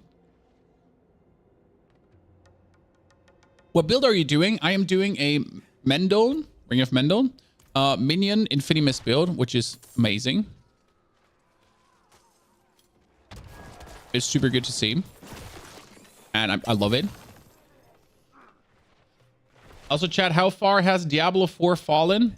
This morning I saw it down to 2,000 viewers. Where are we at right now? Yeah, 2,000 viewers. I'm not surprised. This is our future, chat.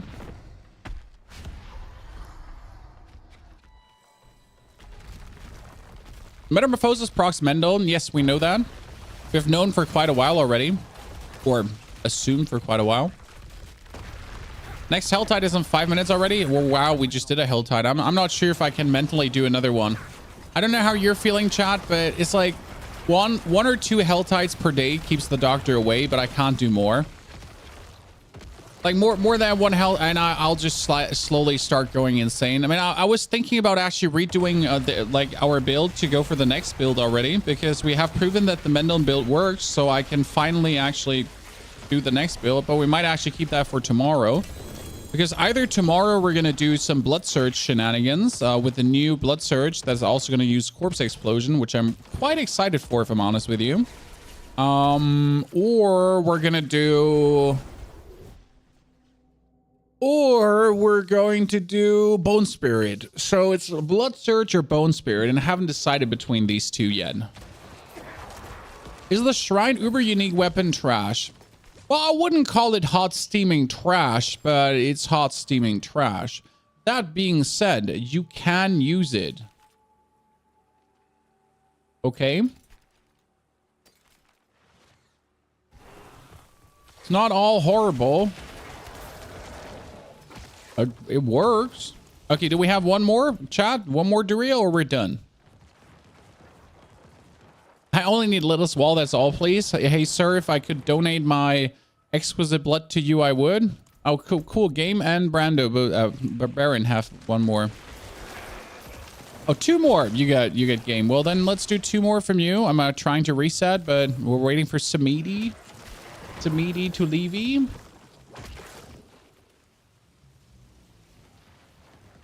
Also, it's interesting, chat. Like, if you consider that Diablo is currently dying on Twitch, right? Because Twitch is following a certain amount of hype waves. But actually on YouTube, the live video performance has been more or less stable, right? So if you would be a full YouTube streamer and not a Twitch streamer at all, you wouldn't even notice that Diablo is doing bad on Twitch. Interesting observation, isn't it?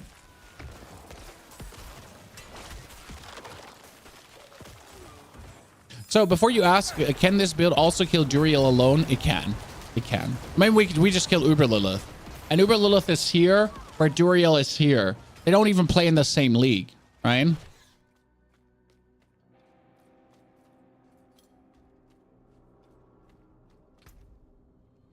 I need more eggs, though. I'm finally out of eggs. This has not happened before, and I feel terrible about it. Because now I do actually have to farm Vartians. Yikes. X-Felts drops at Duriel. Yes, X-Felts drops at Duriel, and I can highly recommend it. If you want to play a shadow build, any kind of shadow build, you just want X-Felds. I mean, X-Felds is Ring of Men down on crack.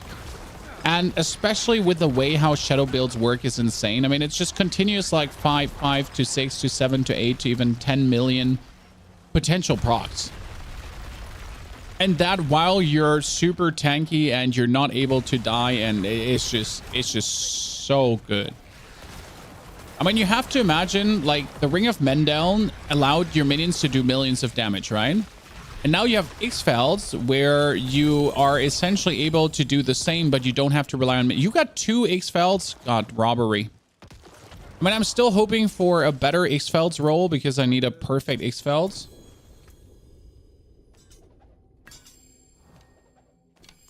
Let me teleport out. Shadowblight or no? But Shadowblight is amazing. Why wouldn't you play Shadowblight? Miku, thank you so much for the 2nd month of support. Miku, very much appreciated. Thank you. Welcome to the Knights of the Round Stable once again. Welcome to the stream, to the team. That is terrible. And that is even more terrible. And that is terrible. Nah, that is a good roll on Corpse Tendril thing. That's another 60% helmet.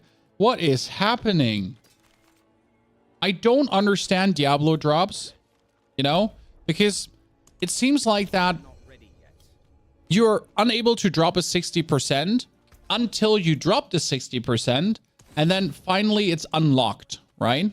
Then finally the 60% drop is unlocked and you get more. I cannot do that here. You want to see Duriel in real life? Google dust mite under microscope. No, I don't want to see dust mites under microscope. Shadowblight without the aspect supporting it. No, you definitely need the aspect of Blighted. I mean, the only reason to play Shadowblight is the Blighted aspect, because that is 180% multiplicative damage to every single point of damage you deal. Some people will argue with you that you don't have enough uptime for it and it's not really worth it, and I'll say eat my ass. How can you even remotely say something like that?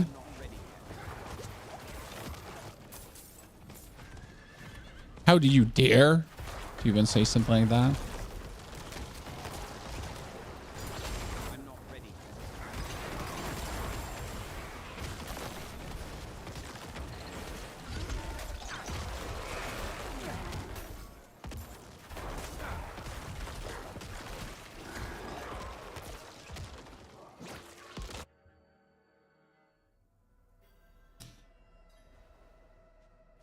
It's funny, I spent a lot of time in the blue zone, so I have a lot of axe. I had like a plethora of axe. Like so many axe you don't even want to say. But for some reason, I am finally out of axe. That's crazy because I've never been out of axe before. Oh.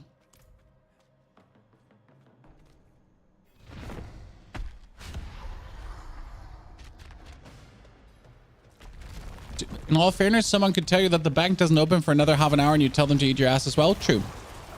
One more after this and then I'm out. Okay, that sounds good. Thank you, game. That's very appreciated. There's a bunch of amazing Duriel tries. I mean, shout out to the community. I sponsored 3. The community sponsored another 6. That's just the way how it goes. You know, sharing is caring.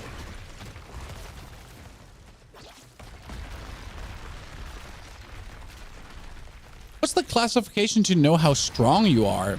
I mean, if you like, technically a good build should be able to do a tier 100 dungeon and kill Uber Lilith. That being said, some builds are better at doing tier 100 dungeons and some builds are better at killing Uber Lilith. So not every build has to do both. But because like I have the perfect Uber Lilith killing Bloodlands build. That perfect Uber Lilith killing Bloodlands build is essentially so incredible at killing Uber Lilith, and it can clear a tier 100 dungeon, but it's kind of like it gets it done, right? But there are other builds that are better for tier 100 dungeons then.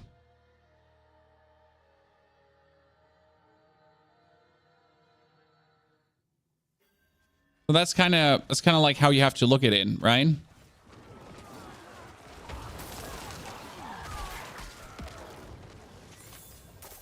So is your build good? I mean, end of the day, if your build doesn't feel clunky, if your build can reasonably go fast through dungeons, then your build is good. And if your build can also keep up with the overworld, because, well, yeah, I mean, you kind of want to not struggle with the overworld in terms of killing speed, right?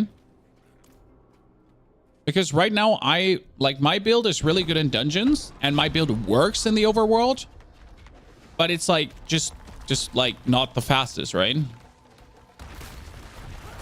I have way faster things in the overworld.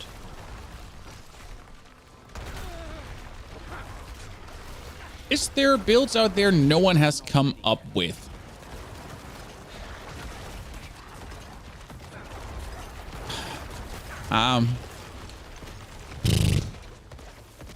No. But yes. I mean, there's, for example, now, like, Mr. Macrobio Boy is currently making a very interesting 1 billion damage Necromancer with Bone Spirit. But that's essentially more a theory craft that works than a build to play dungeons with. I mean, this minion build, for example, no one has made so far. That's just me running, like, Shadow Blight minions with Mendel and having fun with it, like the Bloodsoaked aspect and other shenanigans. But again, everything has more or less been built already at least one time, yes. So thank you, game. Thank you, Samedia. Thank you, Neil, for all these tries. That was amazing. GG. Every season, though, brings new builds, right? I mean, this season brought a bunch of new crazy builds that you might have not seen before, just simply due to, like, a bunch of new aspects being out, a bunch of new uniques being out, a bunch of, like, things being changed. So stuff overall changed, right? I cannot do that here. But there's, like, I mean, obviously there's always something with uber uniques, but as always, that's more like if you actually have crazy uber uniques, then you can go for fancy combination things. But for that, you will need to have uber uniques in the first place. So could I make a Necromancer that does billions of damage with the uber uniques? Yes, but like, can I recommend that to people? No, because they'll have to get that first.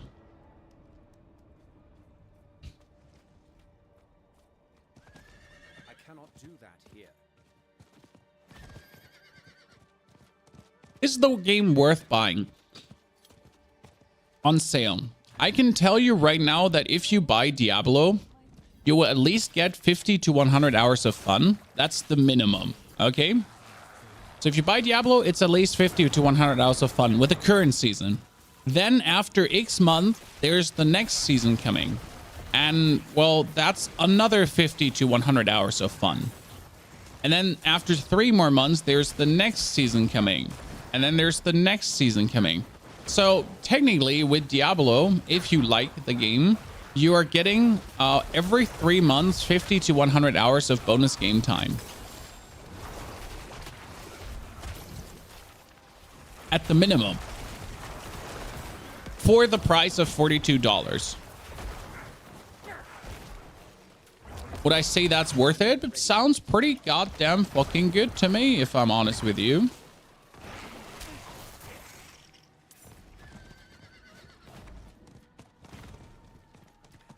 Oh, you just literally got away? That is so weird of you, bro. And that's how I look at Diablo right now, as an investment in game fun as well, right? Because at the end of the day, it's a live service game, but you'll not have to pay. Well, that's not true. At the end of 2024, you'll have to pay for the new expansion. I assume we have to pay, right? John?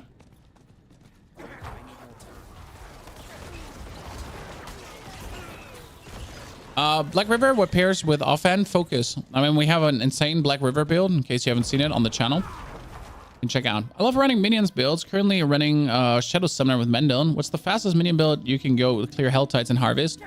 I mean, you could change in this build. Corpse Tendrils for Blood Wave to make it a little bit faster in the clearing speed, but this is This is probably the fastest you can clear overworld with a minion build right now.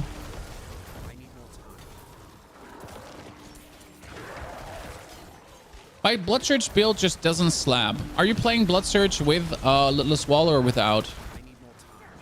Because we made one with Lidless Wall, which is insane, but I still want to make one without Lidless Wall also. That could be equally insane. But yeah, the Lidless Wall one is unkillable.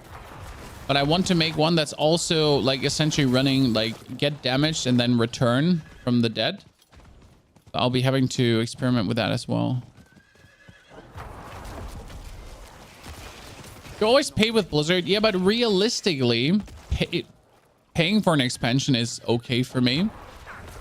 I mean, again, I bought the game for 60 to 70 bucks. What was it? And I've so far gotten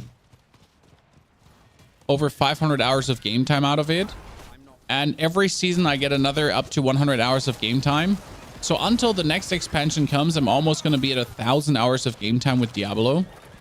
For 60 bucks, 70 bucks. That seems pretty damn good. Bang for the buck, right? So, by the way, chat, who of you has seen Last Faith already? And I need to check my emails because I have Last Faith keys and I wanted to play some Last Faith. Was it Last Phase or Lost Phase? It was Last Faith.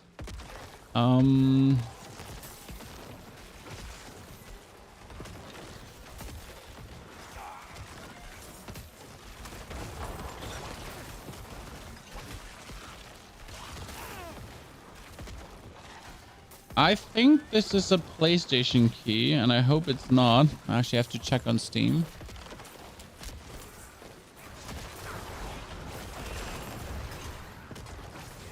I've seen some gameplay yesterday, and it was incredible.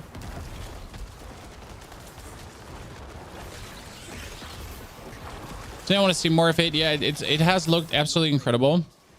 I kind of need to figure out like how I do this with YouTube streams when I swap games, because I feel like when I do YouTube streams and then I swap games, I always feel like I should go like YouTube. What do you think, chat? Like let's ask this to YouTube guys. Because on Twitch, you know that I'll swap games eventually. But on YouTube, it's always like, you know, you have that thumbnail and it's like one topic. And if I then swap the game later on, it's kind of like, yeah, I mean, this is not what I came for here, right?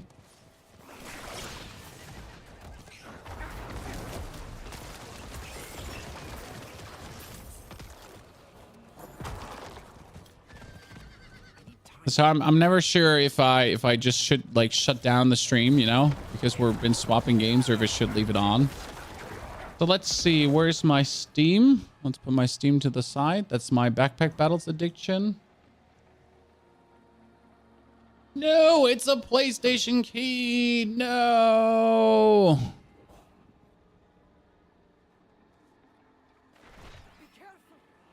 Let me see if I can hit up the person that is responsible for this. Let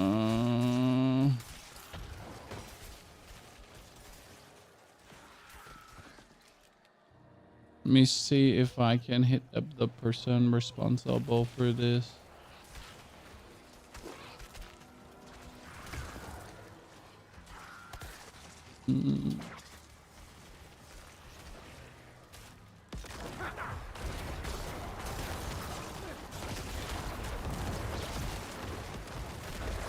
Yeah, casual gamers love the game. People have the thousands of hours hate the game. Exactly. Diablo 4 is the perfect example of people overindulging. This is what I like to say about Diablo 4, right? It's just literally the perfect example of people not enjoying something in moderation. People that eat the whole package of chocolate and not like half of it every single time.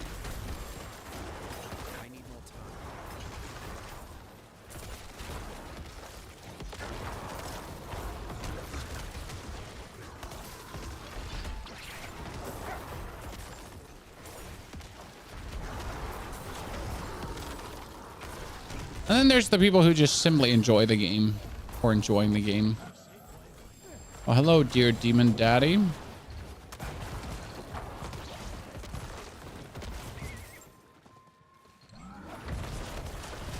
if you like it, that's exactly how it should be. I mean, only because the internet tries to tell you that you need to hate the game, right? Doesn't mean that you need to actually hate the game.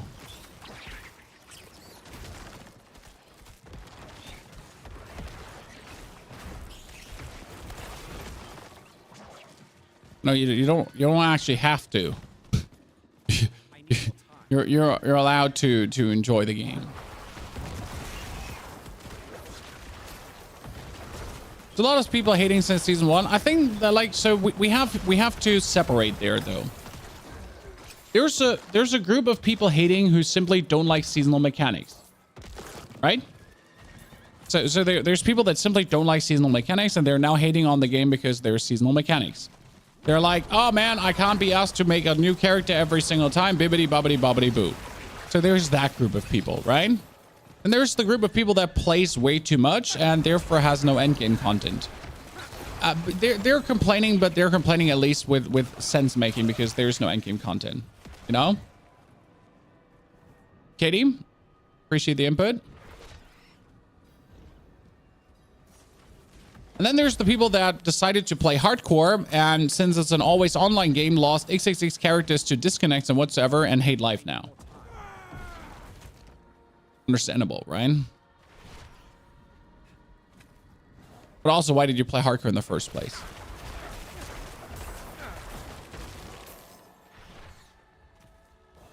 Season 1 was pretty bad compared to Season 2. Yeah, but it wasn't horrible. Like, Season 1 was still fun to play.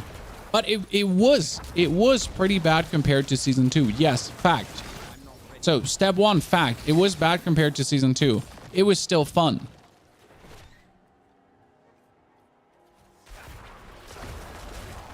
It's bad when you play a seasonal-based game and then complain about seasonal-based games. Well, that is when you buy into hype. I mean, how many people do you think bought Diablo 4 because Diablo 4 was like, you know, so many people have heard about Diablo, so many people have never played Diablo, and then suddenly Diablo 4 comes out, which is supposed to be the game of the century, and marketing, bibbidi bobbidi boo. All your friends are playing Diablo 4. You're like, oh wow, maybe I should finally start playing Diablo, and then wow, there's seasonal mechanics. I hate seasonal mechanics. Huh. Yeah.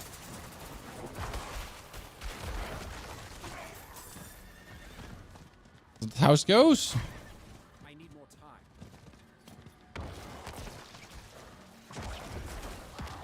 What build do you prefer, Limitless Lands or Sacrilegious Soul, Limitless Storm? I need more time.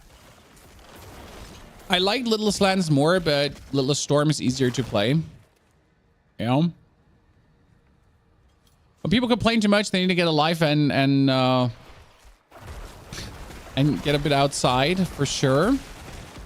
There is reasonable complaints though. So there is, like, you know, that there's no end game and so on. What I don't understand is there's this reasonable complaint where you say that the game is missing some stuff, right? And that's not good, and you would like to see the game being changed and get more end game. And then you still keep playing though and keep complaining, you know? So if you have the complaint about no end game, and if you have this complaint that there's nothing to play for, then how about you just stop playing the game until there is, and then you play again as they added it to the game, you know? But there's like that point where you complain and then you still play 10 hours per day, but then you still complain but still play 10 hours per day.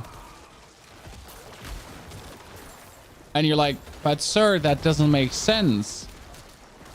The Reaper corpses are still bugged. Honestly, since I started adding Blight into this build, Jonathan, it ain't that bad. Like, with the addition of Blight, I have added a new source. Yeah. Are you in the Sanctuary Discord? There's a Sanctuary Discord? My own Discord? I've never heard about the Sanctuary Discord.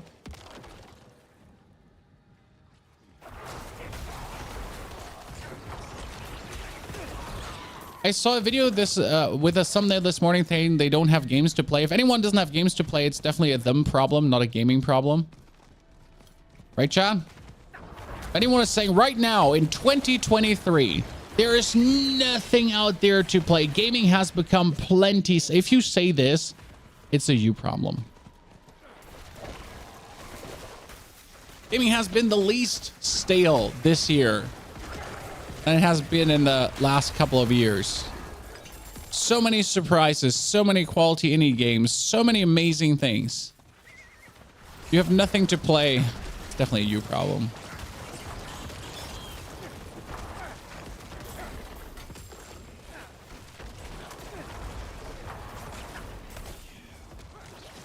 The number of games released this year is insane. Not only the numbers of games released this year, the actual quality games, even the indie games, like so many great things left, right, and center. Not always $60 per game, sometimes 10, sometimes 15, sometimes 5. And the amount of demos too. I mean, right now, one of the biggest games on Twitch has been Backpack Battles, which literally has 10,000, 20,000 concurrent players, and it's a demo.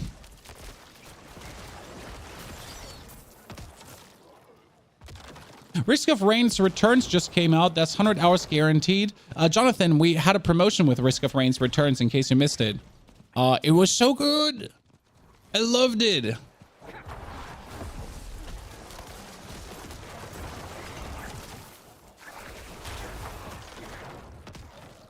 Yeah, there's a banger. Okay, what did I wanted to do? Oh, helltides.com. Where's helltides.com? And also, like, let me pick up the chest, and then I want to show you a short gameplay clip of Last Faith if you're interested, Chad. Because I want to see what do you think. I'm actually intrigued in trying the game. And it's new anyway, so why wouldn't we try out new things too?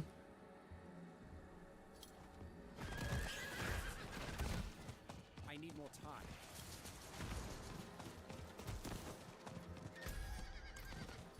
If someone is playing 24/7, then at some point there will be no game to play. And in this case, again, it's not the game's problem. Yes. Some people make Diablo 4 their identity. I think this is the best way to say it. As people like to make gym their identity, as people like to make dieting their identity, fashion, makeup, or whatsoever, and then they kind of lose everything else. And if people decide to make Diablo their whole identity, their whole reason to exist, then at some point there is just no Diablo left, and the only thing you have is sadness and anger. Marvolo, good to see you there.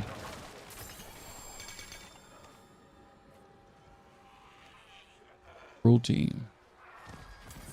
I need more time. Grinding never ends. I mean, if you have an Xbox and the Game Pass, like you cannot run out of games. It's just simple like that. The only reason to run out of games is if you decide to only play shooters for what weird reason ever. Have you played Remnant 2? I've played Remnant 2 quite a bit. It didn't catch me as much as Remnant 1 did. It was good. Like, I really enjoyed Remnant 2. But Remnant 1 kind of had me a little bit more. I don't know what it was. Maybe it was just the current cycle of game releases or whatsoever. Mario RPG drops tomorrow. The game got leaked and can be emulated. I'm kind of a little bit done with Nintendo games, but just generally due to the price point, right? I mean, my friends just said they bought themselves a Switch, and I laughed. I mean, my wife was like, "Hey, our friends bought a Switch too. Like, we should maybe gift them games." And I was like, "This is a very horrible idea." Because Switch games, like, it doesn't matter how old they are. It's like $60 per Switch game, right? Like, oh, you want to buy a 10-year-old Super Mario? Yeah, that's $60. You want to buy the Zelda that has 14 other parts? Yeah, that's $60 as well. Thank you very much. I mean, at this point, when you think about buying a console for your children, buy a Steam Deck, I guess, right? So Switch in generally is not a bad console, right? But it's just ridiculous when you think about, you buy a Steam Deck, right? And there's a Steam summer sale. During the Steam summer sale, you can literally buy yourself like 100 games for $20. And then you're on Switch and you can buy yourself like 1/3 of a game. right?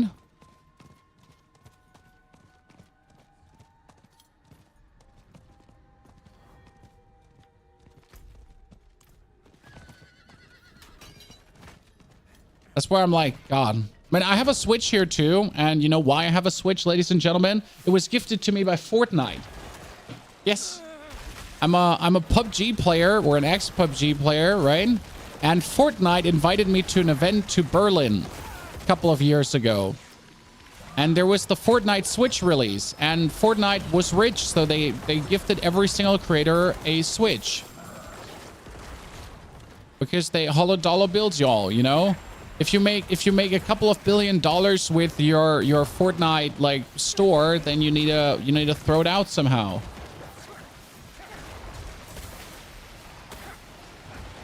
You can buy games secondhand on Switch very cheap. That's nice to hear. But again, doesn't change the problem why games are in first place so goddamn tired on Nintendo Switch. That being said, I do have Darkest Dungeon 1 on my Nintendo Switch, and I'm loving it. I mean, it's still my Nintendo Switch, even though my children kind of use it, and they should never find Darkest Dungeon 1. Just seriously, children. Scarred for life afterwards.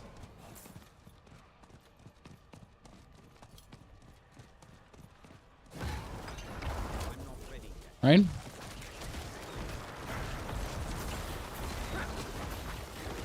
But I bought them the steering wheels, Chad, and it's working. So my daughters always had problem with Mario Kart and doing the steering with the tiny controller. So I bought them these steering wheels for $5. Working like a blessing. Now the 3-year-old perfectly understands how she has to hold her steering wheel, and she can also shoot all the shells out and everything. She's loving it, as you can imagine.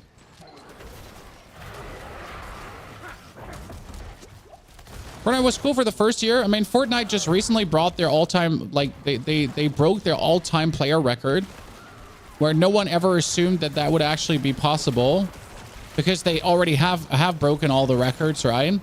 But now with their latest update, they just curveball. Have you heard about the Metamorphosis blighted CE confirmed Ring of Mendel explosion? It's not only that, Elvin.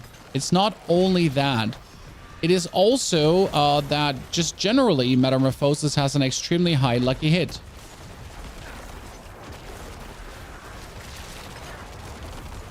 Because if you play Metamorphosis together with...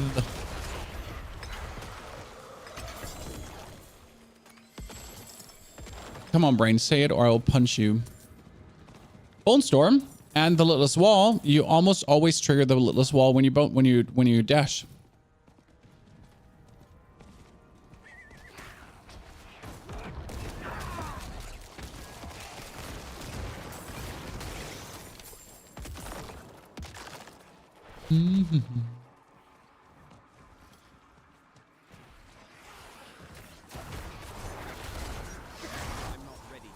Let's kill the little guy back there. I almost have like two chests made again. I told you I don't want to make another Helltide, guys, and here we are making another Helltide. Technically, I would have to open the chest in the next 3 minutes. Why? Because if I open the chest in the next 3 minutes, I would be able to get the chest twice again. Joel, Summoner Necro is finally here. It's finally here, and we're going to do another tier 100 dungeon in a bit. I promised myself we would kill at least 2 more tier 100 dungeons with this build. I mean, we've killed 10 already in total. But I really enjoy going through dungeons with this build. It's quite fun. Still have to get used to the Infinimus playing because I tend to just walk into minions due to my other builds being very tanky.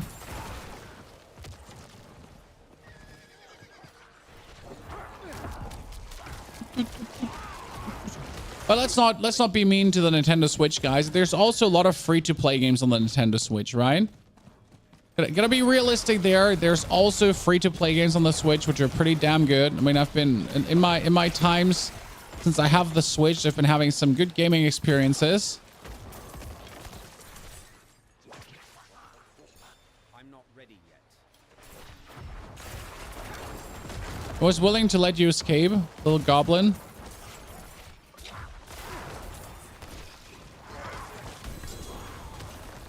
He got hurt by my poor Mendel dudes.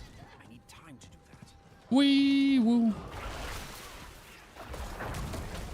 Hey, give me those 300. Come on. Oh, I did actually almost manage to make the 300 before the Helltide flip. That's quite something. Is there a secondhand market for Switch games? I think so. But at the end of the day, if you have the physical copy, right, you can just sell it. The beauty of Nintendo Switch, I guess. I mean, who has physical copies? But there's that. You can go to your local GameStop and buy it for 60 bucks, and then they'll give you $5 voucher when you hand it back in. Because they care, you know, for you.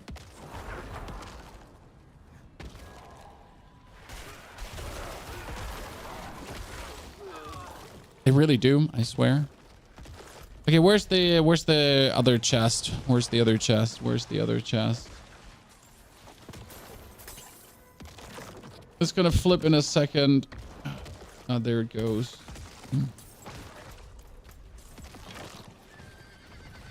Whee! It is all the way back here. And now I need to get there without dying.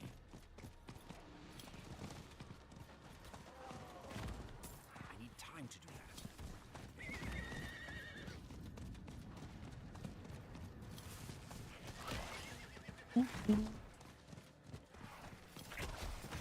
I need time to do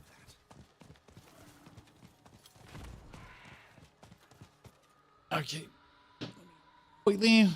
Quickly. Oh, it didn't actually show you, right, Sean? I didn't actually show you. I am so incredibly sorry. I promised to show you something, but then I didn't even show you anything. There's the chest. Thank you very much.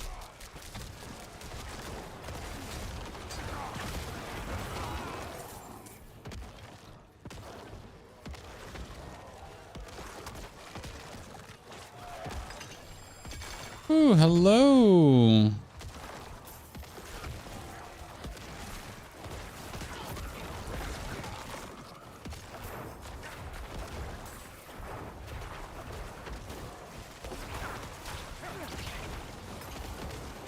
Good. Oh, we need to teleport out. Get ourselves some more tier 100 glyphs because my current tier 100 glyphs are horrible.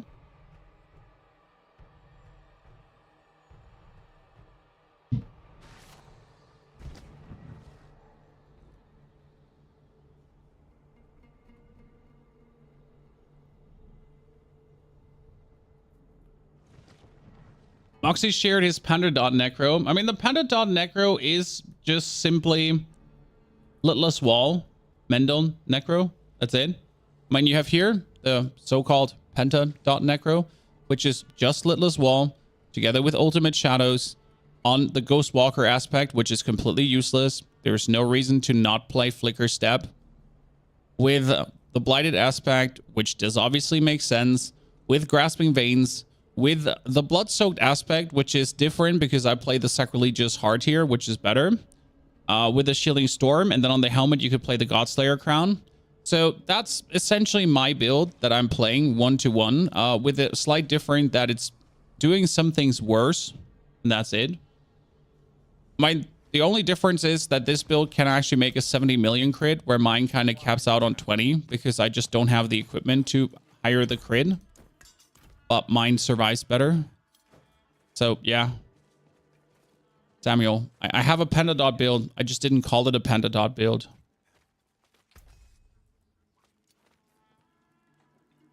I also didn't brag with 70 million damage because what do you need 70 million damage for? You need to survive and go crazy. But I will probably have to revisit my concept and just get a little bit better gear to just go for things, you know? And then we'll do that as well. Where is the cheese? Old Stone, Lightning Storm, Vault of the Forsaken, Lightning Storm, Jalalal's, Poison, Drifting, Volcanic, Poison, Lightning Storm, Heathens, Death Pulse.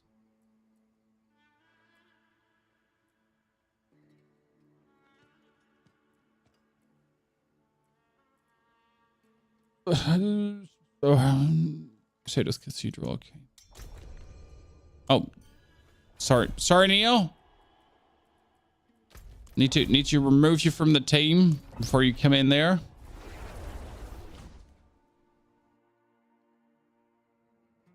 Lethal Dose, the build ain't bad, you know?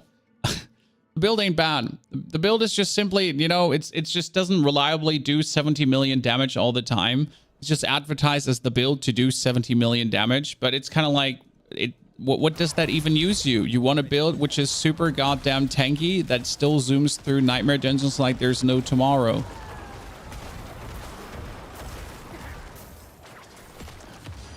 It's a good build though, you know? Concept is solid. But it can just be built better, you know? But it has a lot to do with people just being obsessed with that Ghostwalker aspect. Oh god, I just stepped into Frost. Exactly, ramps up to 70 million by the end the boss is the enemy is dead. Exactly. If a build that can potentially do 70 million damage if your opponent survives long enough, which he doesn't do, so kind of like the whole concept is useless.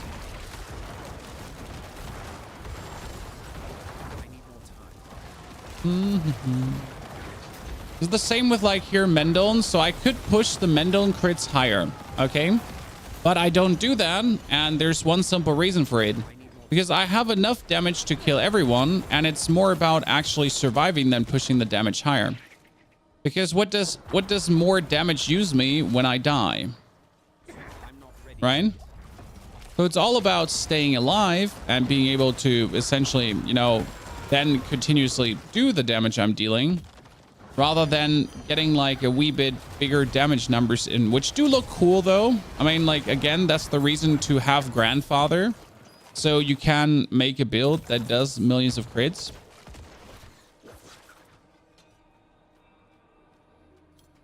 But yeah.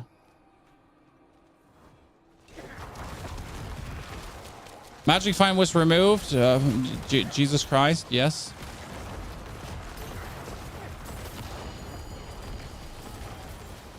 It was so annoying just looking. Oh, what, did I just step in the Frost again? It was so annoying just looking for Magic Find dungeons the whole time. Like you were literally like, yeah, this is useless. This is useless. Oh, Magic Find, this is good.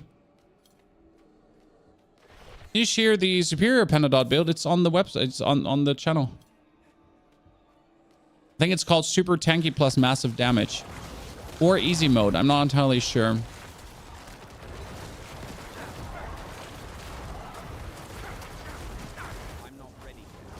My best build creation yet. We might have to revisit it to just like, you know, before the Abattoir of Zir essentially drops, because I want to, like, you know, I want to make the perfect build for the Abattoir of Zir, and that's where we're gonna go probably with that build. And yeah, we'll most likely have to. Where are you? There you are.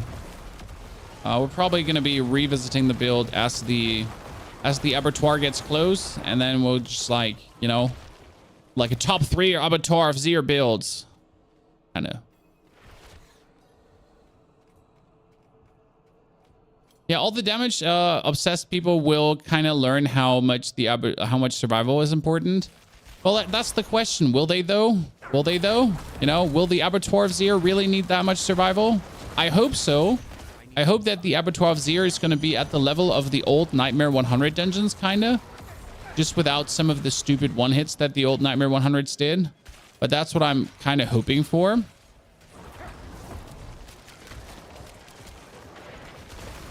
Because regarding that, the old Nightmare 100s were just brilliant. Like, they had a really nice level of difficulty, which bordered onto the insane.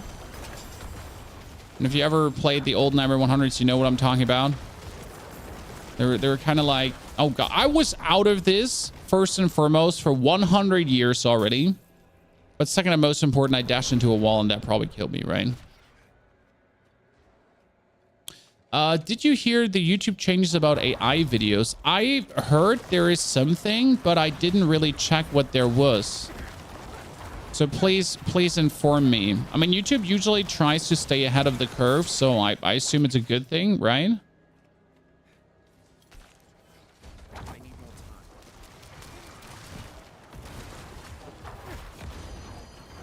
Well, that's great that you're back here. This is why I don't play Lightning Storm. I hope more is incorrect in scale of difficulty without just damage and density. No, just damage and density. Doesn't seem easy to me. With this build, I mean, it's mainly the dungeon that we shouldn't be doing. We should be doing a different dungeon. But this is also not the build we're talking about, Conflict. This is the Minion Mendon build. And I should definitely stop reading chat. Oh god, Jesus Christ, I'm just I should really beef up the frost resistance, but I refuse to. I simply refuse to beef up the frost resistance because this is the issue. 37.1% frost resistance. That's the issue here. But I just refuse to change that. I mean, we get the poison up because poison is important. We get the lightning and the fire up because that is important too, right? But the other two, I refuse to tinker with. I have no intention nor intrigue to put more points in there. And I will suffer my consequences. We wanted to get the metamorphosis out again. No, wait, no, we keep the metamorphosis as long as the undying. Yeah. I refuse. Where's my... Oh, no, I don't want to do volcanic. I mean, we had the blood-soaked crack that was suppressor and... Oh, God.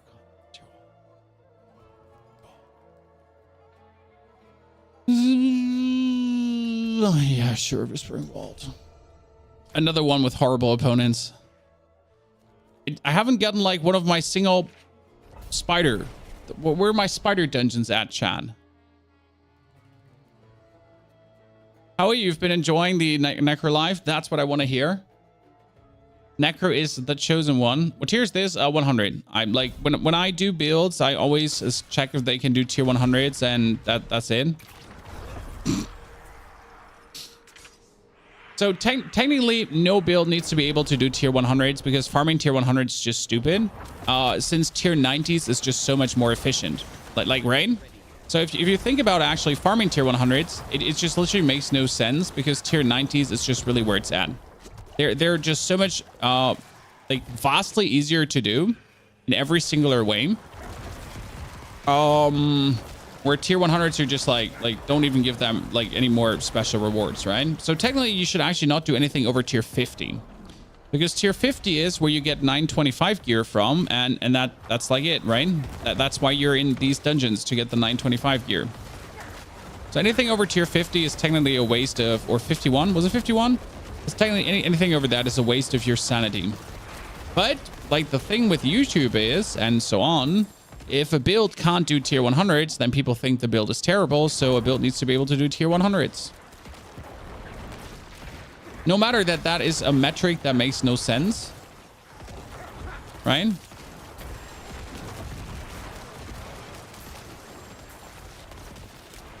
But chat gets what chat wants. I almost totally stepped into that chat. But you're all getting absolutely torched. This is so much fun to watch.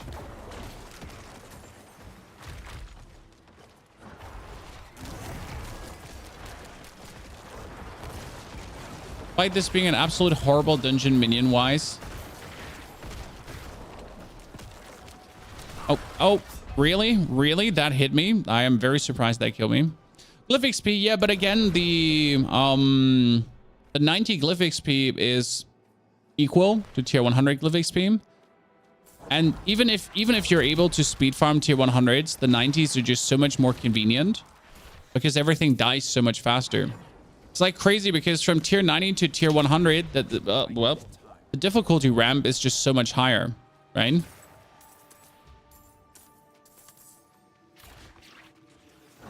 That is bad. No one likes you. Oh, really? I just got caged in by these nerds.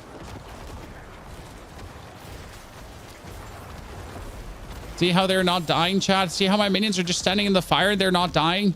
Yes. Yes. But in order for this to work, and this is very important, okay? If you want your minions to just do what mine did there, you need to take one whole glyph, which is completely useless. Okay? You need to have one whole glyph, which is completely useless for your build, just for your minions. Right? Oso, good to see you there. How you doing?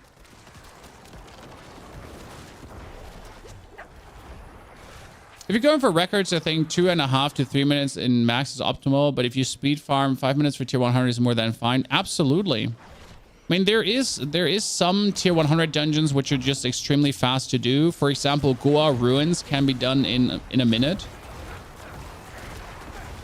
I mean, you won't pick up any loot, okay? So if you do Goa Ruins in a minute, you're not doing that to pick up loot. You're literally just doing the Goa Ruins to get the glyph XP. It's also my favorite for glyph XP. So if you want to level up another glyph, then Goa Ruins it is.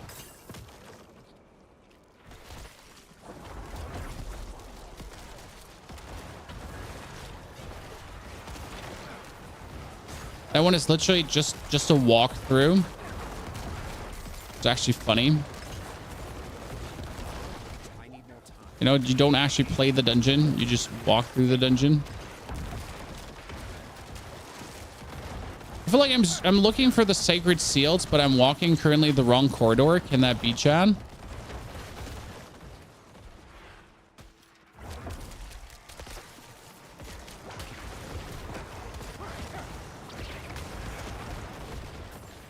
Could you please not follow me? No, I found the sacred seal finally.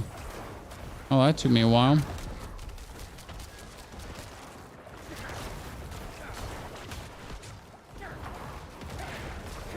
Minions, could you please catch up?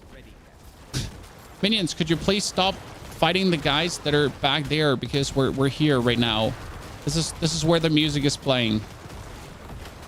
Minions, thank you. Appreciate it. They were. Oh god, Frost just spawned. How would you go if you wanted to speed farm for an aspect? Oh, that is very simple. Obolts. Behind me.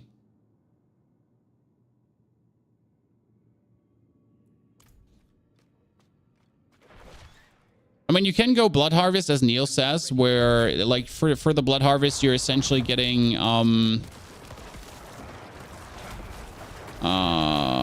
you're just opening the sarcophagus to get everything out of that.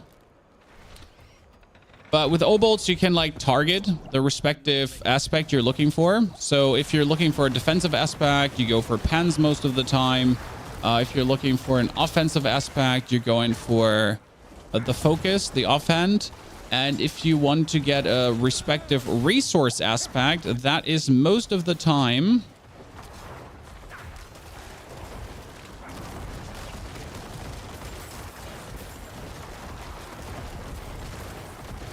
resource aspects is rings. Yeah. That's kind of like where you're going for. There's also a very powerful website that essentially shows you which item to gamble for each aspect, for each class. It's the Obol Gambling Life tool, but I literally don't know what the website was called again. It's been a while since I had the need to gamble for anything, so I don't actually remember the name of the website right now off the rib. Dude, you just got all torched.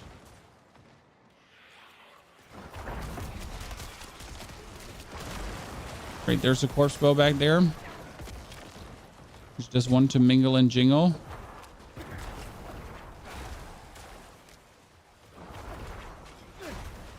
I need more time. Okay, minions, please, everyone. You didn't even shoot your thing out yet. Jesus. Yeah, it's the Diablo4.life.tools.gambling. Thank you very much. Sorry to ask a daft question. Is there such a build for Necro that could include the grandfather? Yes, I mean, Bone Spear can include the Oh, wow. Bone Spear can include the grandfather. Bloodlance can include the grandfather. And very, very technically, you could also include grandfather in a build for Bone Spirit, but that's kind of like, Also, for this build, like, we're using Ring of Mendon to make maximum Mendon damage, and you could put in Grandfather, but then you lose a main hand and an offhand aspect, right? If you lose a main hand and an offhand aspect, you might as well shoot yourself, because then you're just going to die the whole time. Considering that you're doing tier 100 dungeons, if you're then not doing tier 100 dungeons, and we just picked something up, right? It was called Steadfast Berries. Finally! I mean, this is Monster Physical Resist. Monster Physical Resist means that is against Ring of Mendon, but it's finally one of the dungeons that I don't hate. After all this time. Yes. So good.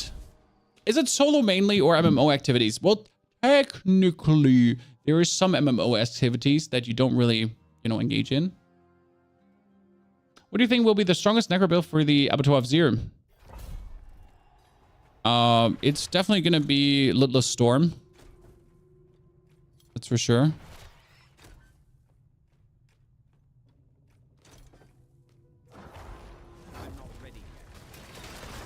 I mean, there's no reason to not go for Lidless Wall, especially when it comes down to defense.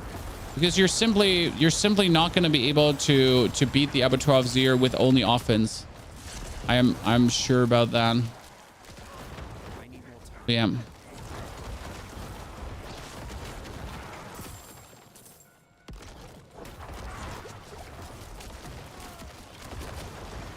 Probably what's going to be the best for that. But again, this is all like just assumptions because we don't actually know, right? We don't know how Abattoir of Zir is going to play. If there's going to be that much more damage. I mean, I would assume it's like 100 plus damage. So tier 100 and beyond dungeon, because it's meant as endgame content. And if it wasn't like damage of 100 and beyond, why even bother? then I could also just play tier 100 dungeons. That is not called the Abattoir of Zir. We also have to consider that like survivability is everything, because you might have missed this or not, but there's a new glyph coming, right? And the new glyph is going to provide... Oh, wow. The new glyph is going to provide all the damage in the world. You know?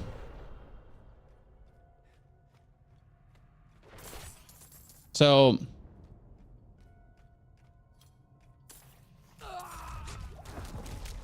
That gotta be something to think about. I mean, for example, this build here is currently... like I'm squishy, for example, in this build, but it works. Still, though, realizing that my squishiness with minions anyways, I mean, I wouldn't take minions into the Abattoir of Zir, right? I mean, minions work right now in tier 100 dungeons, but would I try to do like tier 100 plus content with minions? Most likely not. Probably like, see if we go for something else there. Hey, minions, it would be really cool if you would actually focus on this thing here right now. Thank you very much, minions. Appreciate it.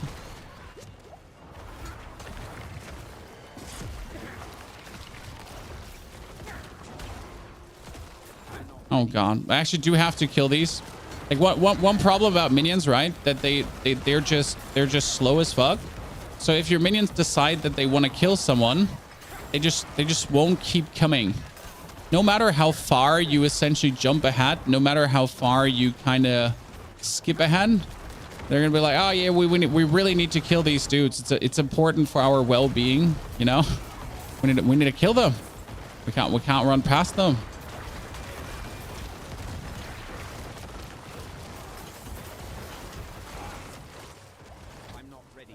Aha, you thought you can frost me, but you couldn't. Because I ran out of your frost ages ago, you fools. Oh, God.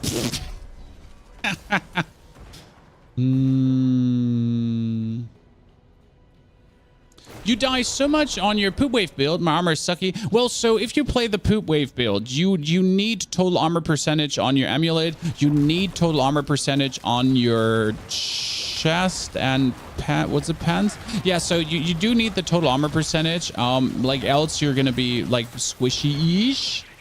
But you also just need to consider that like the best position you can be in is either in Blood Mist or behind your poop wave. And if you manage to be in your Blood Mist or behind your poop wave, then you're usually safe and you're not in danger of dying. But that gotta be like, you know, it's like a shift in how you play the build. And once you make that mental shift, you're gonna be good. I mean, I have the same problem with this build here right now, so I'm not used to be playing Infinimist because Infinimist is relatively squishy compared to my Sacrilegious Storm. So I'm essentially squishier than I'm used to being, and therefore I just do things that I usually get away with, you know? I do things that I would always survive, that I don't survive, obviously, because I'm playing a different build.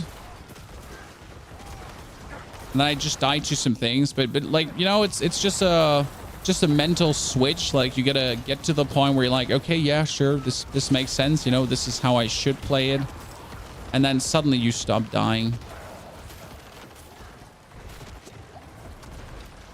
Oh, it's up there. I didn't want to go up there.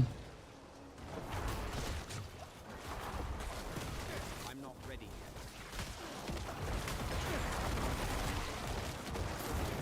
And you're dead.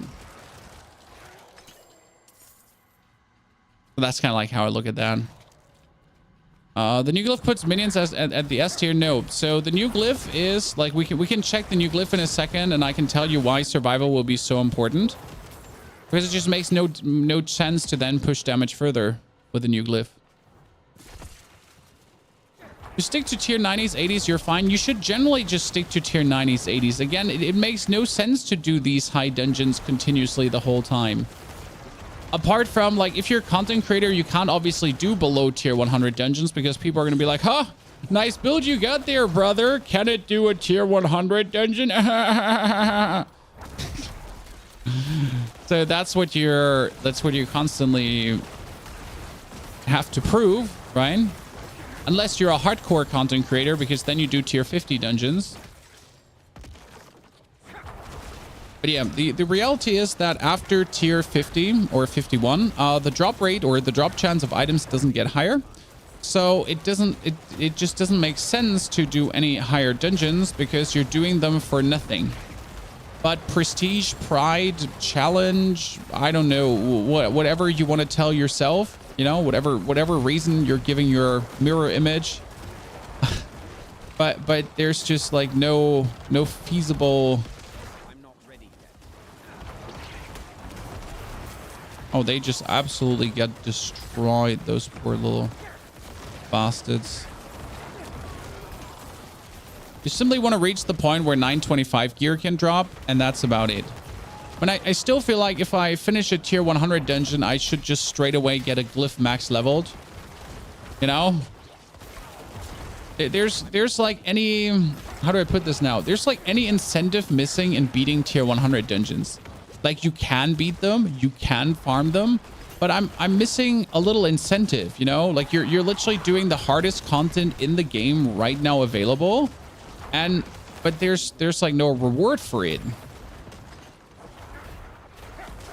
Maybe I want too much for free. Chat, maybe I'm the problem and I just want too much for free. There's always that's an option.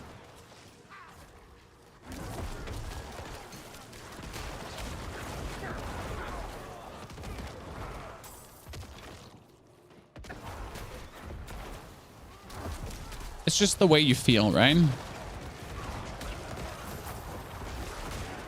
You do the hardest content in the game available, and it's like a congratulations.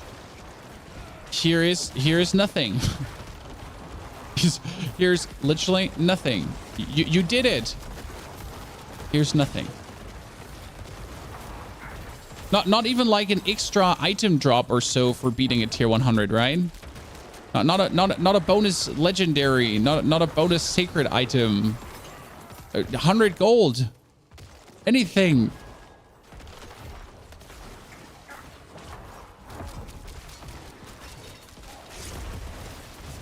I'm not ready. Yeah, even just random 925 drops, exactly. Anything. Like literally literally anything. Just a thank you for beating the tier 100 dungeon. I am fine with that.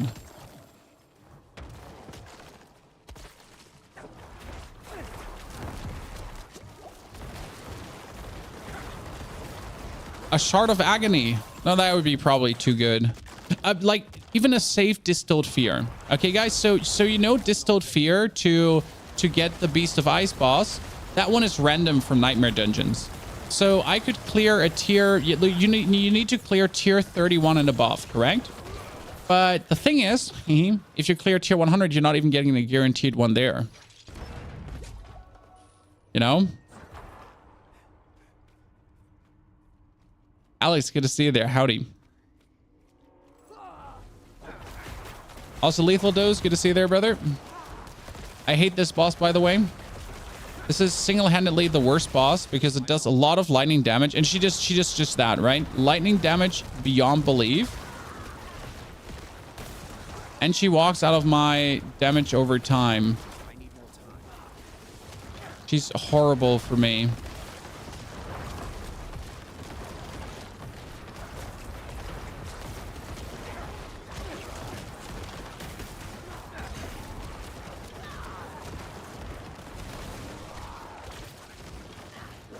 Where are you right now?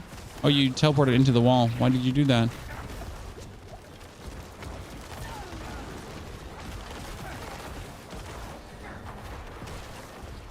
But do you notice how fast she just staggers? I need more time.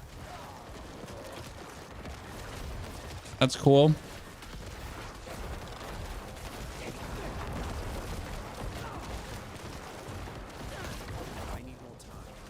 Come on, minions. More lucky hit. More lucky hit. That was a lot of lucky hit there. If I'm honest with you. More lucky hit. Oh! That's it, right? Nothing cool getting dropped. Is Pool of Light able to trigger X-Fells? Yes. Watching in the Tesla on the Autobahn McDonald's right now. My Seattle's greetings to the Autobahn McDonald's. Is this build tanky? No. This build is invulnerable because of the blood mist. So you're not tanky. You're just not able to get hit because you're blood misting. If you're looking for a tanky build, you're essentially looking for this one.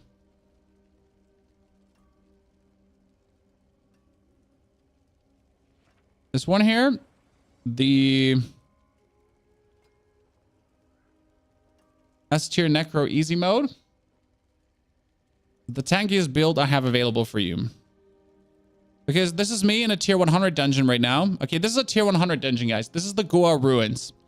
And you essentially activate your Bone Storm. You keep dashing through. You have 20,000 life. You get 20,000 barrier. You have X-Fel's Corroded Signet, which is just damage over time, proccing the whole time. You have this Lidless Wall for absolutely insane damage. And then you just essentially zoom through everything without ever dying. And you throw in Blights. And you just, like, there was a 14 million damage there. So talking about Penta dot build, by the way, guys, this is my Penta dot build, just better. Because it's tankier. But yeah, that was just a random 14 million damage as I was just zooming through the dungeon. I just jump in a bunch of snakes. You don't actually die. Then you go through, and then that's the boss fight. You make like more thingies, and then you just absolutely whittle her down, and she just goes down like no tomorrow. So this is the tanky build we're talking about. And yes, before you ask, does this also work against Uber Lilith? Yes, surprisingly or unsurprisingly, the same thing here with all the damage and all the insanities does equivalently well work against Uber Lilith. There was a couple of millions, and then it's dead. And the same goes for, this is Uber Lilith, ladies and gentlemen. So what you're doing is you're going to have her in phase 1 and then she just vanishes, you know, because you're doing a couple of million damage. That's it. That was phase 1 of Uber Lilith. And then you would just do phase 2, and phase 2 is a bit more complicated. I guess here, this phase 2 where you just go away from the fire. And then you just get a little staggered.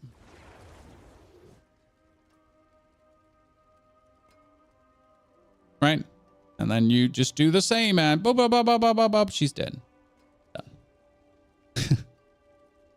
Where can you find this build? Well, you just go onto the YouTube, and the build is called S++ Necro Build Easy Mode. And this is massive damage and tanky. It is essentially, this is the Penta.Necro in better. Better. You know? Because it's just absolutely clucking insane. Okay, one good tier 100 dungeon, ladies and gentlemen. I am thirsting. I'm thirsting for one good tier 100 dungeon. Let's see, what do we have for glyphs now? That's a blood-soaked crack with blood blisters. That's hollowed ossuary. Which one is hollowed ossuary? I kind of want, I want one of these spider dungeons now. Why is this build not as tanky as the other one? Minions. So again, this build here is meant for minion lovers. For people that enjoy to play minions. Right? Just saw an Infinimus Necro kill Uber the other day. We actually killed her with this build today. And it was so easy. I'm like still shook. I am shook, my friend. Volcanic. That was monster shadow damage resist, monster shadow damage resist. Monster lifesteal. Volcanic. Volcanic. I just rather like just die straight away than doing volcanic because it's just horrible. What are we getting? Belfry, volcanic. I mean, one could say blood-soaked crack, drifting shade. But at least I got two 100s. You're all awful. You're all just awful, absolutely awful trash. Okay, I'll do ossuary.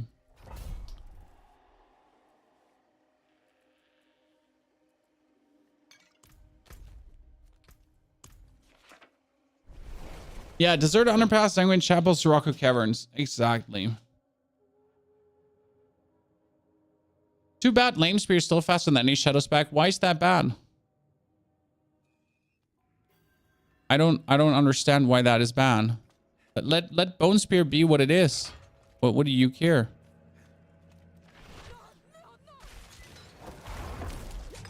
If someone wishes to play Bone Spear, just let him have it.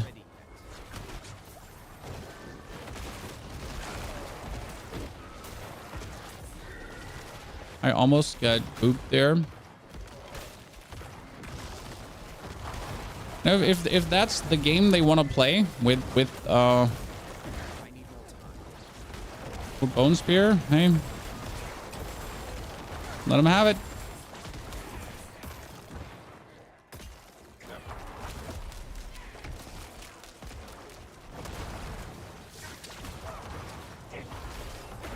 One, two, three, four. You just got killed by my minions. Wow, did you just implode into red lightning, Chan?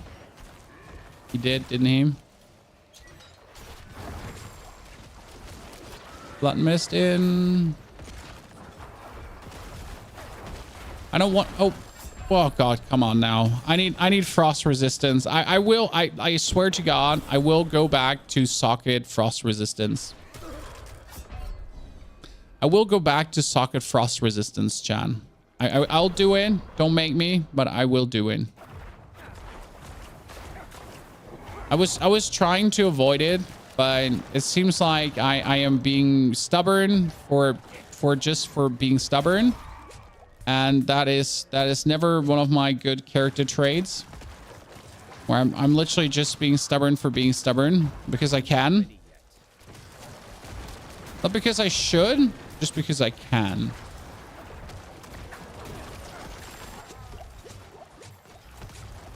And then I just run into frost damage, and then I die to frost damage because I am stubborn. Can I go into that poison already? Yeah.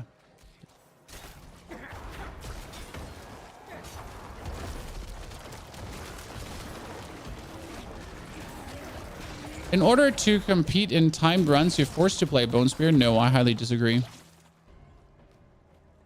Also, again, if you're competing, you should play what's best.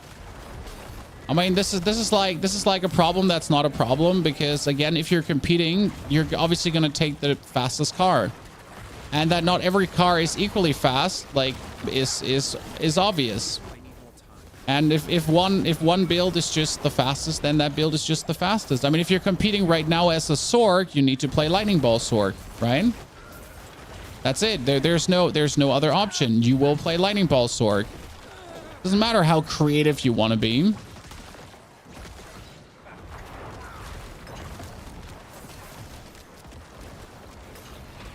But that's just a simple matter of it is what it is, right?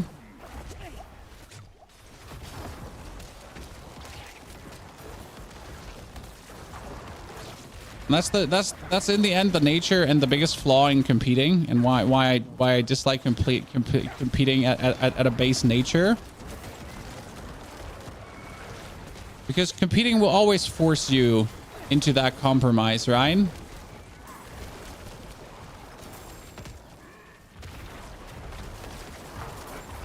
I mean, the only competition I'm interested in is literally the Gauntlet in that's coming with seasons 3. So that sounds very intriguing for me. Being able to participate in that, especially without having to sacrifice my firstborn. You know? I'm genuinely intrigued. Finally, if there's not a billion opponents around, my minions can actually focus Jeremiah down.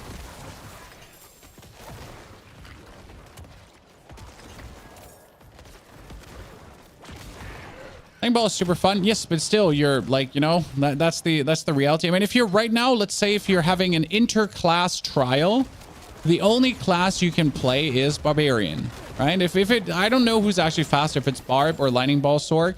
But if you would think about making a competition, if you want to think about making a speed run, and it's about like, you know, getting something done the fastest, like having a dungeon with a boss at the end, like being able to do 400 billion damage is just 400 billion damage, huh?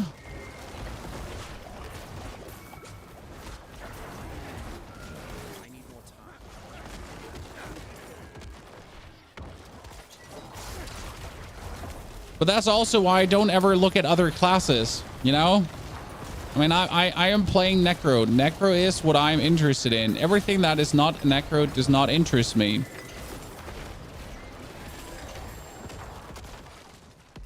Having fun is more important. Having fun is overrated. We're talking about competition here. The spice of life. The reason to exist. Right?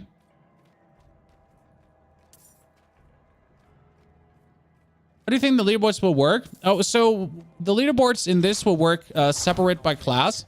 So you're going to have weekly leaderboards for the Gauntlet, which is the dungeon that changes weekly. And after every week, you have a different version of the Gauntlet, and then you'll be just competing against your fellow classmates. That's at least how they explained it at BlizzCon. Now, we don't know if how they explained it at BlizzCon is also the way it's going to be, or there's something going to change still. Boys, here, this is like the guy we're trying to kill. Okay, minions? This is the guy we're trying to kill. We're not trying to kill the maggot that is on the other side. We're trying to kill him. The dude that is fire enchanted is hunting me down. Thank you very much, lads. Appreciate it. Thank you for your cooperation.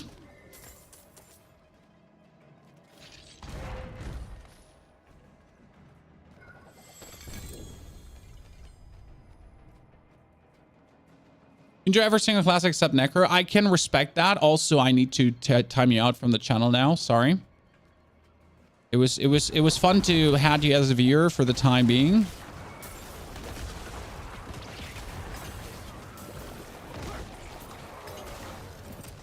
Now I can see where Necro is boring for the one or the other. And I can also see where you just don't have any taste, you know?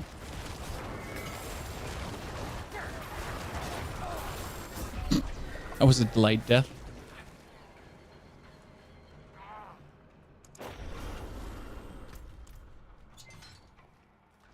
Ooh, oh, Hollowed Estuary. Thank you very much. Good to see you there, Captain.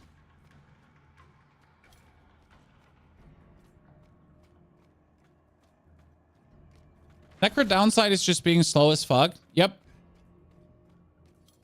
The biggest Necro downside, and I'm fully with you, is being slow as fuck.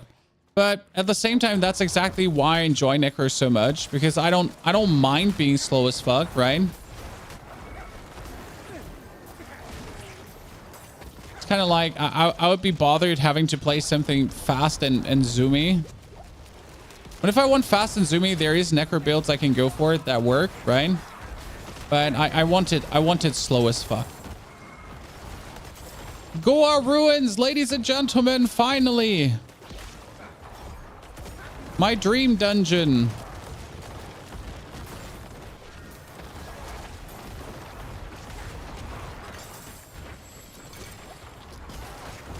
Why did you have to be frost enchanted? Of all the things you could be, don't be frost enchanted. Especially not when my 11 puppies are not focusing you. You know what the crazy part about that guy is? That for some reason, he's the only dude, like even if you have like 20,000 armor, right? And 20,000 defense and 20,000 barrier. Like for some reason, that guy can still one-hit you. It's the weirdest things about these blood revenants. Where they're like, oh yeah, you know what? Like it's a nice defense you got there, bro, Seth. Appreciate it. How about I still come in swinging like a wrecking ball and I'll just take your head off? Nope. Oh, what a shame. Who would have guessed?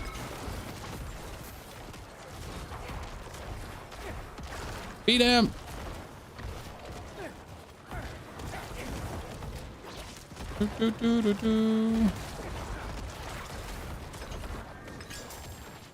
Thank you very much.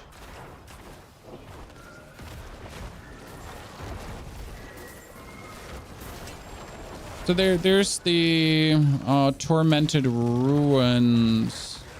Wasn't Tormented Ruins like goddamn awful, if I remember right?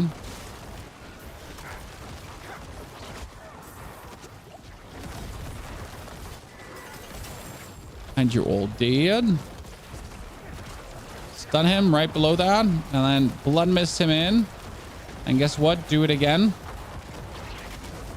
Blood mist again. Minions, could you also walk like under the umbrella? Thank you for your random 500k hit finally.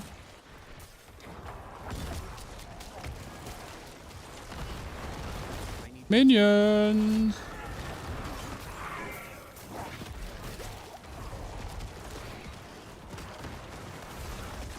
Sir, this is a Wendy's, and I really don't appreciate you just zooming around the map here, like while I'm trying to even remotely get close to you. He just vampires away, and then he follows that up with a teleport. So first vampire, then teleport. And my lats could literally not deal with that, you know? They're like, dude, where are you going? We don't understand. We don't understand.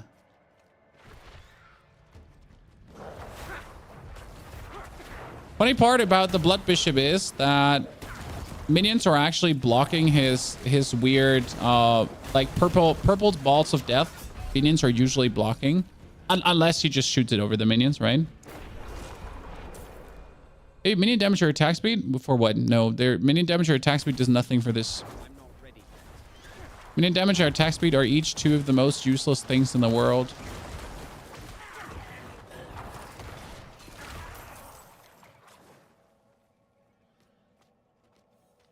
So let's not get hit by those purple balls again. The only thing that can kill us.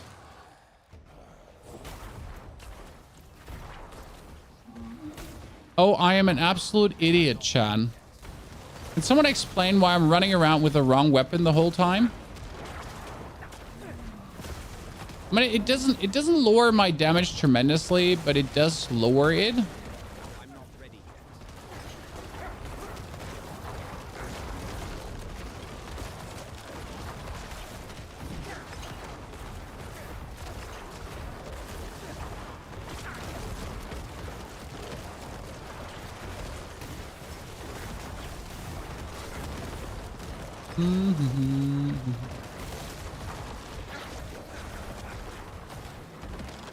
Boop.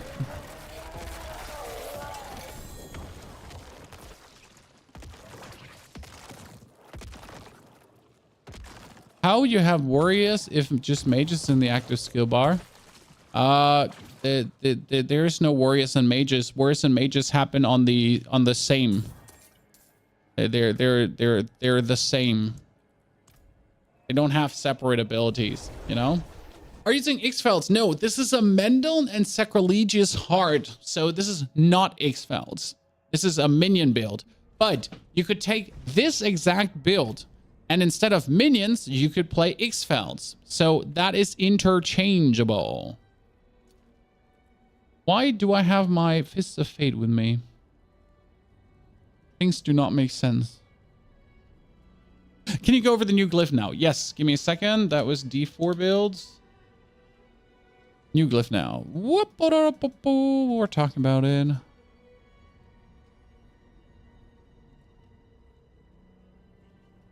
Paragon. There you go. So the new glyph is called Tears of Blood. For every 5 core stats purchased within range, you gain increased damage and grants 2% bonus to all rare nodes within range. Bonus increases by 10% every 10 levels. And also the range of the glyph increases every 50 levels. And it can be leveled up to 200 times. So what you have with this glyph essentially is that you're going to pick up a bunch of core stats around here, right? So you higher your damage tremendously. And at the same time, it boosts the rare nodes. So you're going to be having magic nodes, and then you're going to have rare nodes. Here in this case, bonus damage and bonus armor, for example. So that's what you're dealing with, okay? And if you're now thinking about it, that is going to increase your damage tremendously because this is multiplicative damage increase. Now, if you have a huge multiplicative damage increase, why would you even worry remotely about more damage when survivability is everything you want? We have a video guide for this build. Yes, this is going to be getting a video guide tomorrow where I wrap everything up together and where I explain the ins and outs and how to actually improve the build, because there's still room for improvement. We have reached a very nice level here. The biggest letdown right now is not having a chest with total armor percentage, right?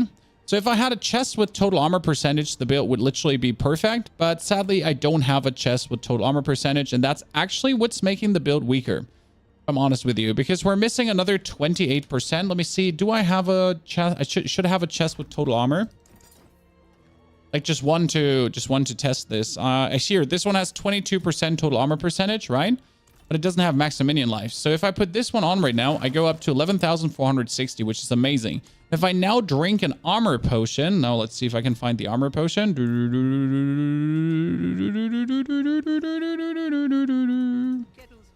What do you need? Here, that's the 500 armor potion. I can't craft another one. So if we would drink this one on top, we would end up with 12,500, which is insane amounts of armor, especially considering that disobedience just pushes us over. But it would continuously bring us to the point where we're just armored beyond 1 hits. Right?